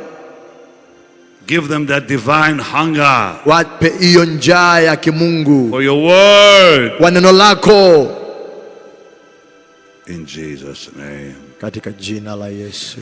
The minute you fill your life with scripture, unapojaza maisha yako maandiko, go to Psalm 119 quickly and read verse 93. Mstari wa 9. Have you noticed, Pastor Robert? Pastor Robert, umegundua na have you noticed, dear man of God, women of God, umegundua watumishi wa Mungu ya kwamba when you read a book, unaposoma kitabu, any book, kitabu chochote, you only read it once, unaisoma mara moja tu, maybe twice, na unaachana nayo, it's over, imeisha. But the Bible, lakini Biblia, you cannot stop reading it. Hauwezi kuacha kusoma. Why? Kwa nini? 119. I'm going to give you the scriptures again. I want you to read Psalm 119 verse 93, please. I will never forget thy precepts, for with them thou hast quickened me. It means it's alive. Inamaanisha kwamba ina uhai. When you read a book, ukisoma kitabu, any book, kitabu chochote, there's no life in it. Hakuna maisha, hakuna uhai na uzima. Somebody's story, ni kama hadithi. Somebody's message, ni ujumbe wa mtu. Somebody who tells you what God showed them, ni mtu anayenena kile Mungu amemuonyesha. The word of God, lakini neno la Mungu, living, ina uhai, it quickens, inaweka uhai, it gives life, inapeana uhai. The Bible, Biblia, Isaiah 55, Isaiah 40 verse 11, mstari wa 11. It's powerful, ina nguvu, powerful, ina nguvu sana. Read it for me, please. Nisomee tafadhali. So shall my word be that goeth forth out of my mouth. It shall not return unto me void, but it shall accomplish that which I please. Now, I want you to go to Jeremiah 23:29. And I want to say something. 29. Real gentle here. The mind absorbs, mawazo inakamata and absorbs, na inanyonya every time you open your eyes, every time you listen, unaposikiza. The pollution of the world, uchafu na machafuko ya dunia, is in your mind, iko katika mawazo yako, and becomes like a rock, na inakuwa kama jiwe, and it becomes so strong, na inakuwa na nguvu sana, it becomes a inakuwa ngumu, a door, inakuwa ngumu na inakuwa lango, a stronghold, inakuwa nguzo for the demonic, ya mashetani. That's why Christians today, ndio maana Wakristo leo many wengi are oppressed, wamenyanyazwa by devils, na mashetani, because they build in their mind a stronghold. Kwa sababu wanajenga kwa mawazo yao nguzo. They watch too much television. Wanatazama televisheni zaidi. They read worldly magazines. Wanasoma nakala za dunia. They read worldly information. Wanasoma ujumbe za kidunia. They look at worldly programs. Wanatazama vitu vya dunia. And it fills their mind. Na inawajaa mawazo. And now it becomes hard. Na inakuwa ngumu. Like a rock. Nakuwa kama jiwe. What breaks? Nakuwa kama mwamba. Na nini itavunja? Read it. Soma tafadhali. 23:29. Is not my word like as a fire? Je, neno langu si kama moto? And Bwana, like a hammer. Na kama nyundo. For what? Wait. Ivunjao what rock? It breaks the rock in pieces. What rock? Vipande vipande. Jiwe gani? The worldly rock. Ni jiwe la kidunia kwenye mawazo yako. Get the garbage out of your head. Ondoa takataka hiyo kwa kichwa chako. Use the hammer of the scriptures and break it down. Tumia nyundo la maandiko, vunja hiyo mawe. And once you break all that obstacle stronghold down, na unapovunja hiyo mawe kwa mawazo yako, the fire will burn in your heart. Moto itachoma kwa moyo wako. And remove all the pollution that is demonic out of your life. Takataka zote za shetani katika maisha yako. You will not need to go to someone to cast the devil out of you. Akutoe pepo. The word of God will cast the devil out of you. Neno la Bwana litaondoa pepo katika maisha yako. Out of your mind. Out of your thinking. The oppression will go. And clarity will come. Na mawazo mema yanakuja. I give you a secret. Nakupa siri. Meditate. Tafakari. Psalm 1. Zaburi moja. Mara nyingine. Meditation. Kutafakari is not mental. Sio kitu cha mawazo. It is spiritual. Ni kitu cha kiroho. Read it. Tusomee tafadhali. Psalm 1 verse 1, 2, 3. Blessed is the man that walketh not in the counsel of the ungodly. You know what I'm doing tonight? Unajua ninafanya nini jioni ya leo? Natumia nyundo. I'm letting the word do the job. Na wacha neno litende kazi yake. It's not what I say. It's what I'm having you read. Ni kile nafanya musome. Read it. Blessed is the man that walketh not in the counsel of the ungodly, nor standeth in the way of sinners, nor sitteth in the seat of the scornful. But his delight is in the law of the Lord, and in his law doth he meditate day and night. Now, I began doing that. Nilianza kufanya hivyo 12 years ago. Miaka 12 iliyopita. I began to take those thoughts I told you earlier. Kuondoa mawazo haya niliwaambia awali. Think about them. Na kuyatafakari. And eventually, na hatimaye, I could give you every chapter I read. Naweza kusema kila nakala niliyosoma katika mawazo. I can break it down for you without even looking at the Bible. Naweza So, bila kusoma. Stop playing. 2015. 2015. Mr. President. Mheshimiwa Rais. Dear First Lady. Mheshimiwa Mama wa Taifa. In 2015 I was dying. Mwaka wa 2015 nilikuwa nakufa. My heart, moyo wangu, failed. Ilianguka, ilishindwa kufanya kazi. I had congestive heart failure. Nilikuwa na shida ya moyo. I could not walk from here to that speaker. Singeweza kutembea kutoka hapa mpaka ile speaker. I went to the doctor. Nikaenda kwa daktari. They rushed me to the hospital. Wakaniweka kwa hospitali kunilaza. They told me, wakaniambia, if you were one day late you'd be dead. Kama ungechelewa siku moja ungekuja hapa maiti. Kent Marax came to see me in the hospital. Wapendwa walikuja kuniona hospitalini. I was dying. Nilikuwa nafa. My injection fraction. Kuna upasuaji ulifanyika. Any nurse would know what that is. It's when the heart beats Na nurses wanajua. They say if it goes below 20, wanasema hiyo kupiga damu ikipungua chini ya 20 went down to 14. Yangu ilishuka ikaenda 14. 14 is the heart is doing this, not that. 14 inaenda hivi, inatetemeka hivi. I began to fill with fluid. Nikaanza kujawa maji. They gave me LASIK immediately. Wakaanza kupasua mara moja. The doctor rushed me in so quickly. Daktari akaniweka haraka sana. 2 weeks I was in intensive care. Wiki mbili nilikuwa katika hali mahututi. But here's what happened. Lakini kuna jambo lilifanyika. I did not know. Ambayo sikujua. They put me under.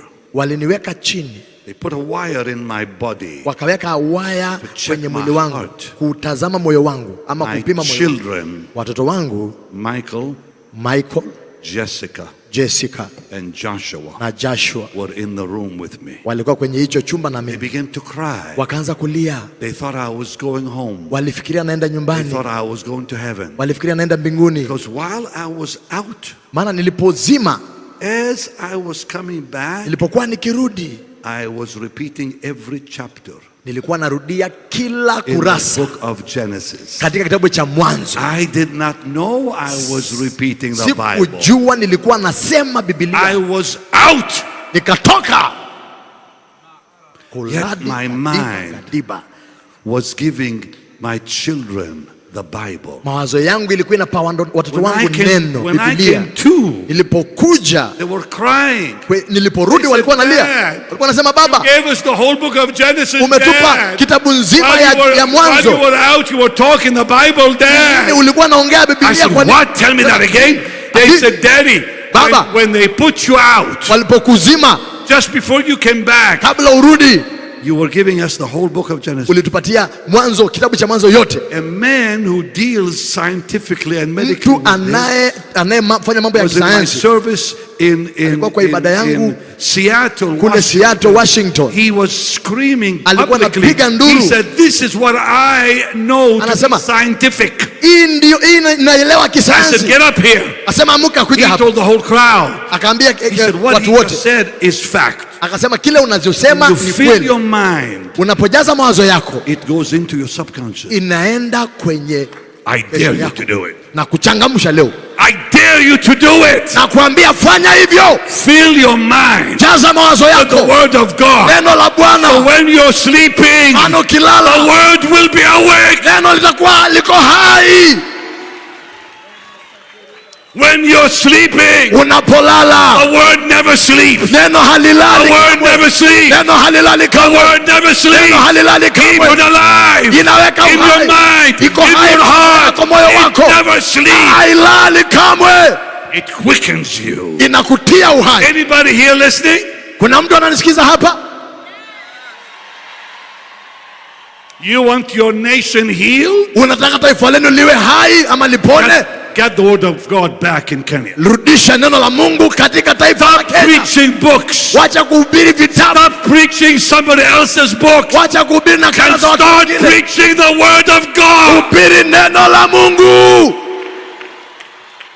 There will be prosperity then in Kenya. Kutakuwa na ufanisi Kenya. There will be healing and miracles then in Kenya. Kutakuwa na uponyaji na miujiza Kenya. It's not music. Sio muziki. It's not prophecy. Sio unabii. It's the word of the Lord. Ni neno la Bwana. The Bible. Biblia has power. Ina nguvu to change lives. Na kubadilisha maisha. 1 Peter 1:23, please. I'm almost done. Niko karibu kumaliza. Woo! Woo! 1 Peter 1:23 says what? Inasemaje? Being born again, not of corruptible seed, but by the word of God, which liveth, and abideth. Say after me, the word of God liveth and abideth. Liveth and abideth.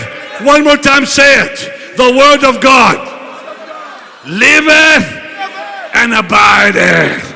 How long? Forever. Forever. It changes your life.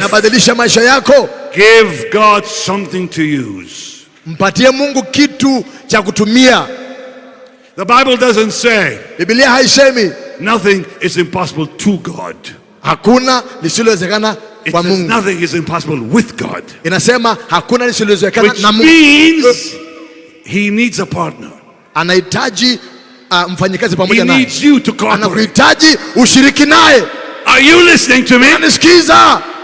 It never says nothing is impossible to God. Haisemi hakuna lisilowezekana na with God. Inasema kwa Mungu. With God means you need to cooperate with His word. Unahitaji kuhusika naye. When you cooperate with His word, unapohusika na neno lake, miracles will happen. Miujiza itatendeka. Signs and wonders will happen.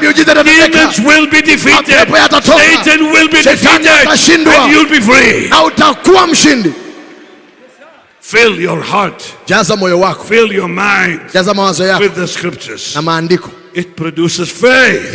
Inaleta imani. 10:17, faith comes by hearing the word. Warumi nasema imani huja kwa neno, kusikia neno. Power to cleanse you. Ina nguvu ya kukutakasa. The Bible says, Biblia inasema, the word of God will cleanse us. Neno la Mungu latutakaza. Ephesians 5:25 Waefeso 5:25 and 26. 26. It has power to build you. Ina uwezo wa kukujenga. In Acts 20 Matendo 20 verse 32. 32. Read for me Psalm 119. Nisamee Zaburi 119. Read verse 98. Soma mstari wa 98. Thou through thy commandments hast made me wiser than mine enemies. Stop. Wacha. Through your commandments, maagizo yako, I've become wiser hunitia hekima than the devil. Kuliko adui zangu, kuliko shetani. I've become wiser na kuwa than my enemies. Hekima kuliko adui zangu. It's not college education. Sio masomo ya chuoni wisdom ambayo inakupa hekima. It is Bible education. Ni Biblia, masomo ya kiBiblia. One more time, read it for me then. Thou through thy commandments hast made me wiser than mine enemies. Maagizo yako hunitia hekima kuliko adui zangu. Would you read for me now? Verse 130. Oh, this is my favorite. Same Psalm 119, verse 130, please. The entrance of thy words giveth light. It giveth understanding unto the simple. Kufafanuliwa kwa maneno yako hunitia nuru. The entrance of thy words giveth what? Giveth light. Stop. It means it drives darkness away. Ina maana inaondoa giza. Do you want to see darkness out of your life? Nataka kuona giza ikitoweka kwa maisha yako. Yes or no? The entrance of thy word gives light. Kufafanuliwa kwa neno lako ya kutia nuru. Understanding. Na kufahamisha mjinga. Even to the simple. Inafahamisha mjinga. And finally, peace. Na kukupa amani. Psalm 85 verse 8. Zaburi 88 mstari wa 8. Read for me. Nisomee tafadhali. Psalm 85 verse 8. Zaburi 88 mstari wa 8. I will hear what God the Lord will speak, for he will speak peace unto his people and to his saints, but let them not turn again to folly. Nisikie utakavyosema. Let them not turn again to folly. No, Lord. No, Lord. I want to sing you a song from the Bible. Kuimba wimbo kutoka kwa Biblia. I want to teach it to you. Kuwafundisha. Go to Psalm 19. Zaburi 19. Let's sing this song together. Tuimbe wimbo huu pamoja. Psalm 19 verse 7. Zaburi 19 mstari wa 7. Na wa 8. Verse 9. Mstari wa 8. 10. Mstari wa 8, 9 na 10. Come, Dan. We're going to sing it together. Come, Sinash. I'm going to teach it to you. Bring your mics. It's in your Bible. We're going to sing verse 7. Then we're going to jump to verse 10. Okay, guys? Choir, stand up. You can help me. We're going to sing verse 8, then we're going to sing verse 10. Verse 10 is the chorus. We're just singing the Bible. This is my message. This is my message. The law of the Lord is perfect, converting the soul. Let me sing it alone. The testimony of the Lord is sure, making wise the simple. Now verse 10. Verse 10, please. More to be desired are they than gold, yea, than much fine gold. Sweeter also than the honey and the honeycomb. Can you sing it with me? Can we go back to verse 7? All right? So it's a very simple melody, okay? The law of the Lord is perfect. Sing it. Converting the soul. Help me there, Jim. The testimony of the Lord is sure, making wise the simple. Verse 10. More to be desired are they than gold, yea, than much fine gold. Sweeter also than the honey and the honeycomb. Everyone standing, please. Verse 8. The law of the Lord. But you still sing it again. The law of the Lord is perfect, converting the soul. The testimony of the Lord is sure, making wise the simple. Verse 10, the chorus. More to be desired are they than gold, yea, than much fine gold. Sweeter also than the honey and the honeycomb. Verse 8, please. The statutes of the Lord are right, rejoicing the heart. The commandment of the Lord is pure, enlightening the eyes. Verse 10. More to be desired are they than gold, yea, than much fine gold. Sweeter also than the honey and the honeycomb. Verse 9, please. The fear of the Lord is clean, enduring forever. The judgments of the Lord are true and righteous altogether. Lift your hands as you sing verse 10. More to be desired are they than gold, yea, than much fine gold. Sweeter also than the honey and the honeycomb. Lift your hands again. More to be desired are they than gold, than much fine gold. Sweeter also than the honey and the honeycomb. When I came to Kenya day before yesterday, nilipokuja Kenya siku iliyopita, I knew there's two messages I have to preach. Nilijua nina ujumbe mbili lazima nihubiri. The deity of Christ, uungu wa Kristo, and the reliability of scripture. Na vile ilivyotegemeka ama vile maneno ya Mungu yanavyotegemewa. I did it. Nimefanya. I gave you the word. Nimesema maneno.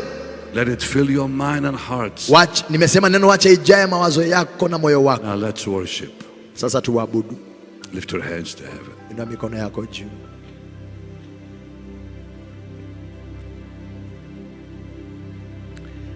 As the deer panteth for the water brooks. Yeah. We're hungry tonight. Are you hungry tonight? Are you hungry for God's blessed power? God's blessed presence.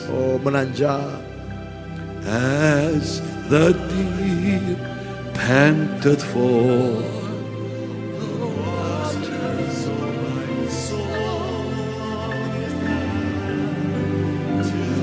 Lift your hands and tell him, saints, you alone are my heart desire and I long to worship you. You alone are my strength, my shield. To you alone may my spirit yield. Sing it, Jim.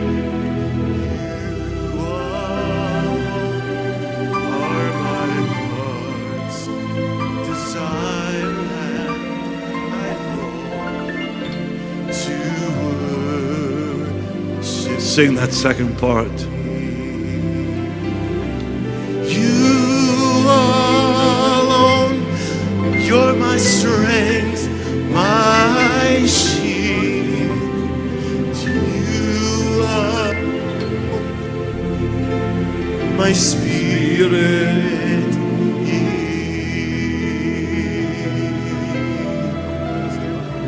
You alone. Desire and I long to worship you. I worship you. I worship you. The reason I live is to worship you. Worship you. I worship you. I worship you. The reason I live is to worship you. Spirit of the living God, fall fresh. Lift your hands to heaven. Spirit of the living God, fall afresh on me. Sing it, choir. Spirit of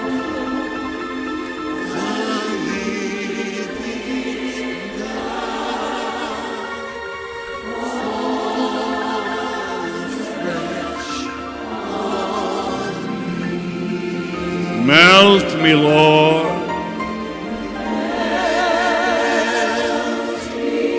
Mold me. Fill me. Use me.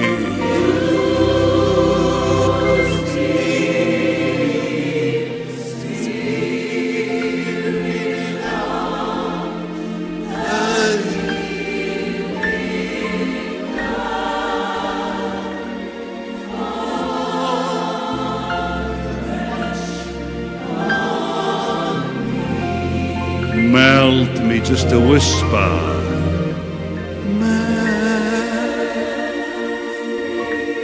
Mold me. Fill me. Use me.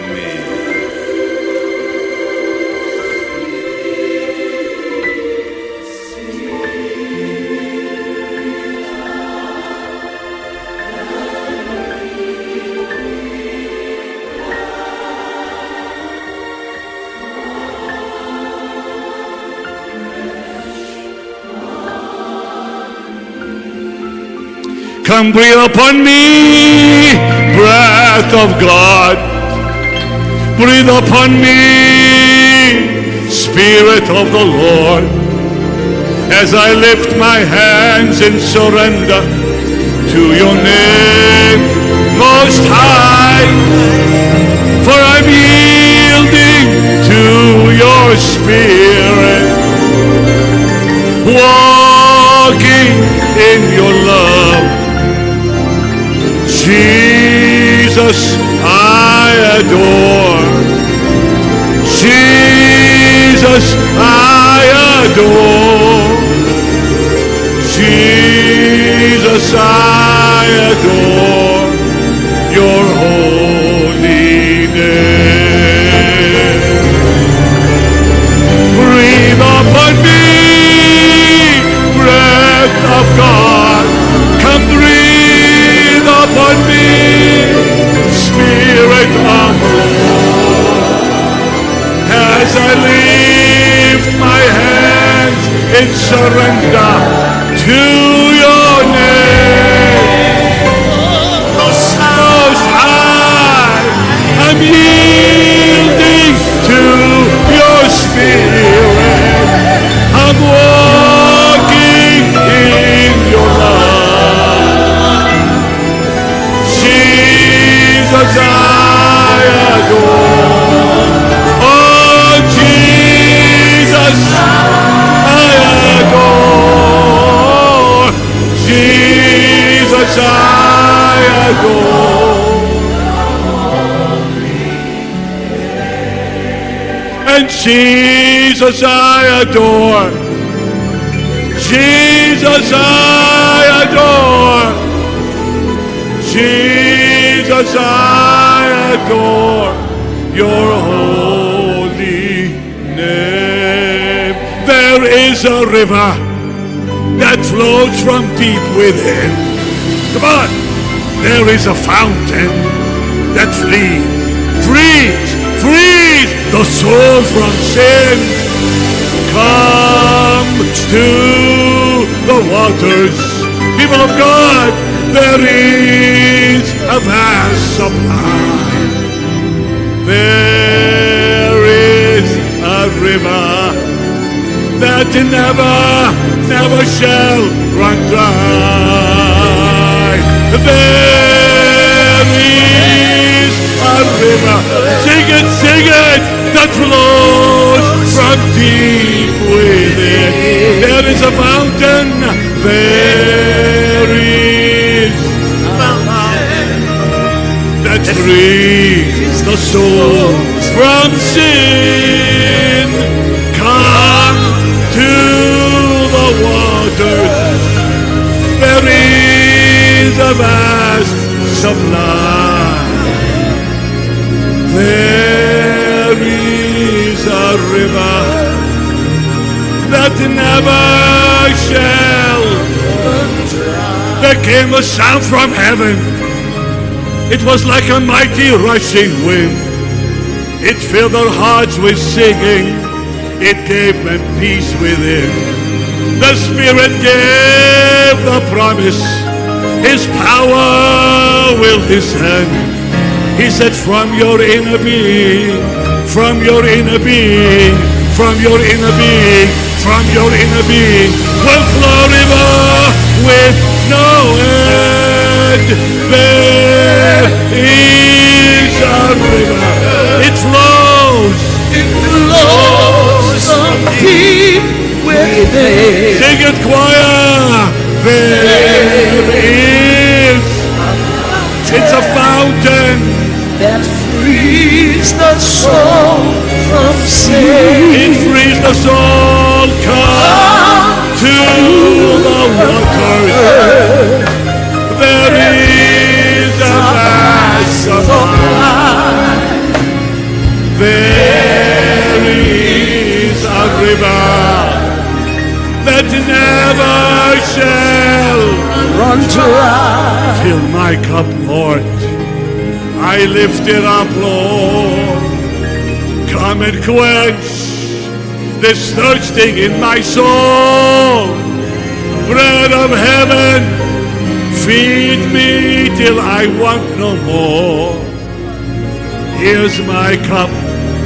Fill it up, fill it up, fill it up, fill it up, fill it up, fill it up, fill it up, fill it up, and make me whole. Pick up the key.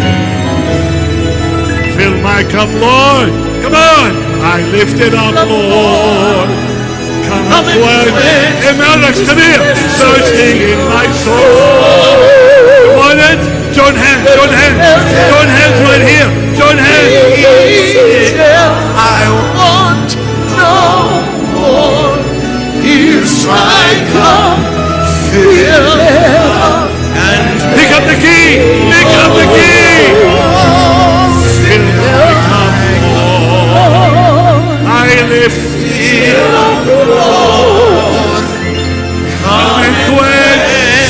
This thirsting of my soul. Come here, come here. Bread of heaven, feed me till I want to know. Here's my cup, fill it up. Here's my cup, fill it up. Here's my cup, and make me whole. Pick up the key. Fill my cup, Lord.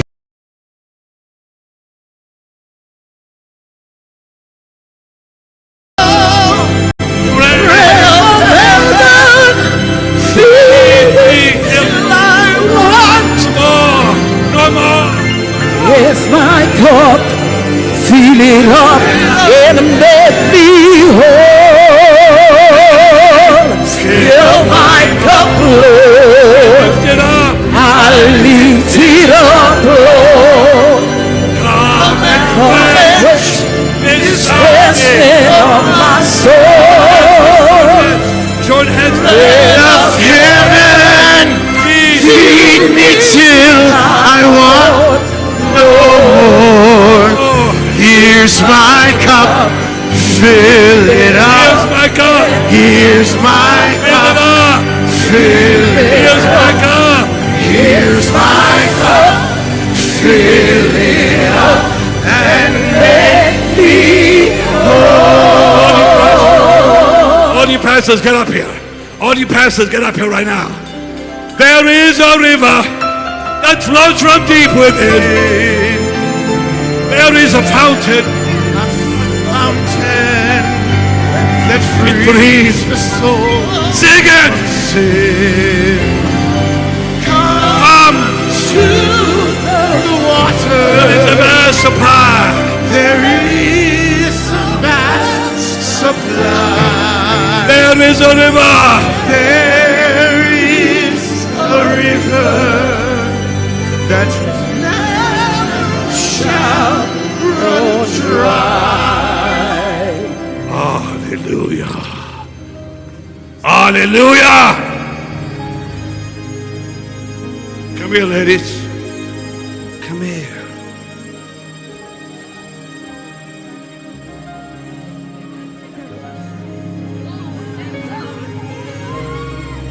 Hallelujah. Lift your voices, choir.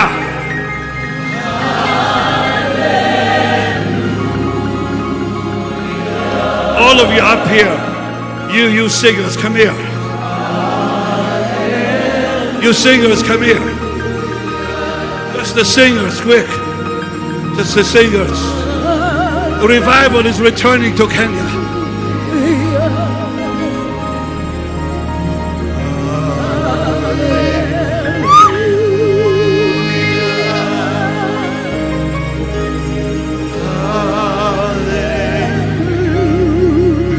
Gentlemen, take the power of God.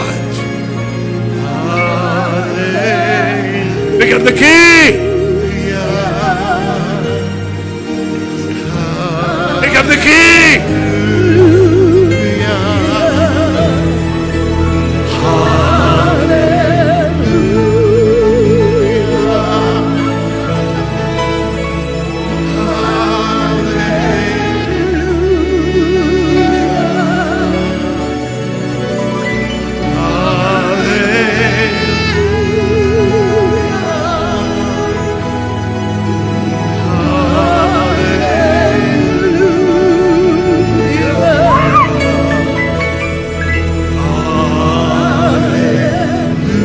Lift your voices and praise His name.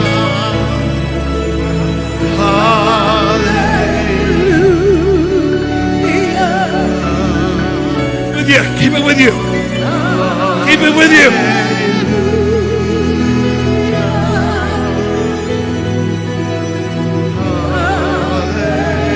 Pick up the key. Bring this man here. Bring this man here.